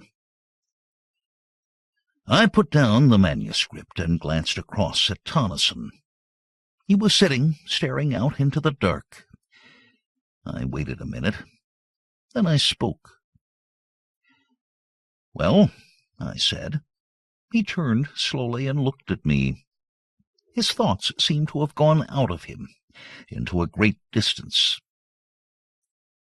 "Was he mad?" I asked, and indicated the manuscript with a half-nod. Tonneson stared at me unseeingly a moment. Then his wits came back to him, and suddenly he comprehended my question. "No," he said. I opened my lips to offer a contradictory opinion, for my sense of the saneness of things would not allow me to take the story literally. Then I shut them again, without saying anything. Somehow the certainty in Tonneson's voice affected my doubts. I felt all at once less assured, though I was by no means convinced as yet. After a few moments' silence, Tonneson rose stiffly and began to undress. He seemed disinclined to talk, so I said nothing, but followed his example. I was weary, though still full of the story I had just read. Somehow, as I rolled into my blankets, there crept into my mind a memory of the old gardens, as we had seen them. I remembered the odd fear that the place had conjured up in our hearts, and it grew upon me with conviction that Tonneson was right. It was very late when we rose, nearly midday, for the greater part of the night had been spent in reading the manuscript. Tonneson was grumpy, and I felt out of sorts. It was a somewhat dismal day, and there was a touch of chilliness in the air. There was no mention of going out fishing on either of our parts. We got dinner, and after that just sat and smoked in silence. Presently Tonneson asked for the manuscript. I handed it to him, and he spent most of the afternoon in reading it through by himself. It was while he was thus employed that a thought came to me. "What do you say to having another look at—" I nodded my head downstream. Tonneson looked up. "Nothing," he said abruptly, and somehow I was less annoyed than relieved at his answer. After that I left him alone. A little before tea-time, he looked up at me curiously. "Sorry, old chap, if I was a bit short with you just now." Just now, indeed. He had not spoken for the last 3 hours. But I would not go there again, and he indicated with his head, for anything that you could offer me. Ugh. And he put down that history of a man's terror and hope and despair. The next morning we rose early and went for our accustomed swim. We had partly shaken off the depression of the previous day, and so took our rods when we had finished breakfast, and spent the day at our favorite sport. After that day we enjoyed our holiday to the utmost, though both of us looked forward to the time when our driver should come, for we were tremendously anxious to inquire of him, and through him among the people of the tiny hamlet, whether any of them could give us information about that strange garden, lying away by itself in the heart of an almost unknown tract of country. At last the day came on which we expected the driver to come across for us. He arrived early while we were still abed, and the first thing we knew he was at the opening of the tent, inquiring whether we had had good sport. We replied in the affirmative, and then, both together, almost in the same breath, we asked the question that was uppermost in our minds. Did he know anything about an old garden, and a great pit, and a lake situated some miles away down the river? Also, had he ever heard of a great house thereabouts? No, he did not, and had not. Yet stay, he had heard a rumor, once upon a time, of a great old house standing alone out in the wilderness. But if he remembered rightly, it was a place given over to the fairies, or if that had not been so, he was certain that there had been something queer about it. And anyway, he had heard nothing of it for a very long while, not since he was quite a gossoon. No, he could not remember anything particular about it. Indeed, he did not know he remembered anything at all, until we questioned him. "Look here," said Tonneson, finding that this was about all that he could tell us. "Just take a walk round the village while we dress, and find out something if you can." With a nondescript salute, the man departed on his errand, while we made haste to get into our clothes, after which we began to prepare breakfast. We were just sitting down to it when he returned. "It's all in bed, the lazy divils is, sir," he said, with a repetition of the salute, and an appreciative eye to the good things spread out on our provision chest, which we utilized as a table. "Oh, well, sit down," replied my friend, "and have something to eat with us," which the man did without delay. After breakfast, Tonneson sent him off again on the same errand, while we sat and smoked. He was away some 3/4 of an hour, and when he returned, it was evident that he had found out something. It appeared that he had got into conversation with an ancient man of the village, who probably knew more, though it was little enough, of the strange house than any other person living. The substance of this knowledge was that in the ancient man's youth, and goodness knows how long back that was, there had stood a great house in the center of the gardens, where now was left only that fragment of ruin. This house had been empty for a great while, years before the ancient man's birth. It was a place shunned by the people of the village, as it had been shunned by their fathers before them. There were many things said about it, and all were of evil. No one ever went near it, either by day or night. In the village it was a synonym of all that is unholy and dreadful. And then one day a man, a stranger, had ridden through the village and turned off down the river in the direction of the house, as it was always termed by the villagers. Some hours afterward he had ridden back, taking the track by which he had come toward Ardrahan. Then, for 3 months or so, nothing was heard.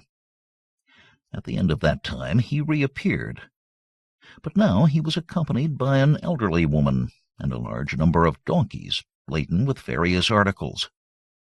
They had passed through the village without stopping, and gone straight down the bank of the river in the direction of the house.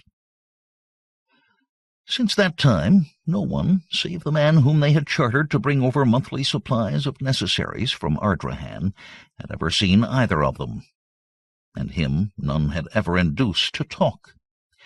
Evidently he had been well paid for his trouble. The years had moved onward uneventfully enough in that little hamlet, the man making his monthly journeys regularly. One day he had appeared as usual on his customary errand. He had passed through the village without exchanging more than a surly nod with the inhabitants, and gone on toward the house. Usually it was evening before he made the return journey. On this occasion, however, he had reappeared in the village a few hours later in an extraordinary state of excitement, and with the astounding information that the house had disappeared bodily and that a stupendous pit now yawned in the place where it had stood. This news, it appears, so excited the curiosity of the villagers that they overcame their fears and marched en masse to the place. There they found everything just as described by the carrier. This was all that we could learn. Of the author of the manuscript, who he was and whence he came, we shall never know. His identity is, as he seems to have desired, buried forever. That same day we left the lonely village of Creighton. We have never been there since. Sometimes in my dreams I see that enormous pit, surrounded as it is on all sides by wild trees and bushes, and the noise of the water rises upward and blends in my sleep with other and lower noises, while over all hangs the eternal shroud of spray. Grief. Fierce hunger reigns within my breast. I had not dreamt that this whole world, crushed in the hand of God, could yield such bitter essence of unrest. Such pain as sorrow now hath hurled out of its dreadful heart unsealed. Each sobbing breath is but a cry, my heart-strokes knells of agony, and my whole brain has but one thought, that never more through life shall I, save in the ache of memory, touch hands with thee, who now art naught. Through the whole void of night I search, so dumbly crying out to thee. But thou art not, and night's vast throne becomes an all-stupendous church, with star bells knelling unto me, who in all space am most alone. And hungered, to the shore I creep, perchance some comfort waits on me from the old sea's eternal heart. But lo, from all the solemn deep far voices out of mystery seem questioning why we are apart. Where'er I go I am alone, who once through thee had all the world. My breast is one whole raging pain for that which was, and now is flown into the blank where life is hurled, where all is not nor is again. End of The House on the Borderland by William Hope Hodgson. WILLIAMHOPE Read by John Polk in the studios of the American Printing House for the Blind, Louisville, Kentucky, for the Library of Congress, August 2012. First published 1748. This edition published 2010. Bibliolus Books Limited, St. John's House, 54 St. John's Square, London, EC1V, 4JL. www.bibliolis.com. Further reproduction or distribution in other than a specialized format is prohibited. If you found this book to be defective, please contact your cooperating network library. End of book.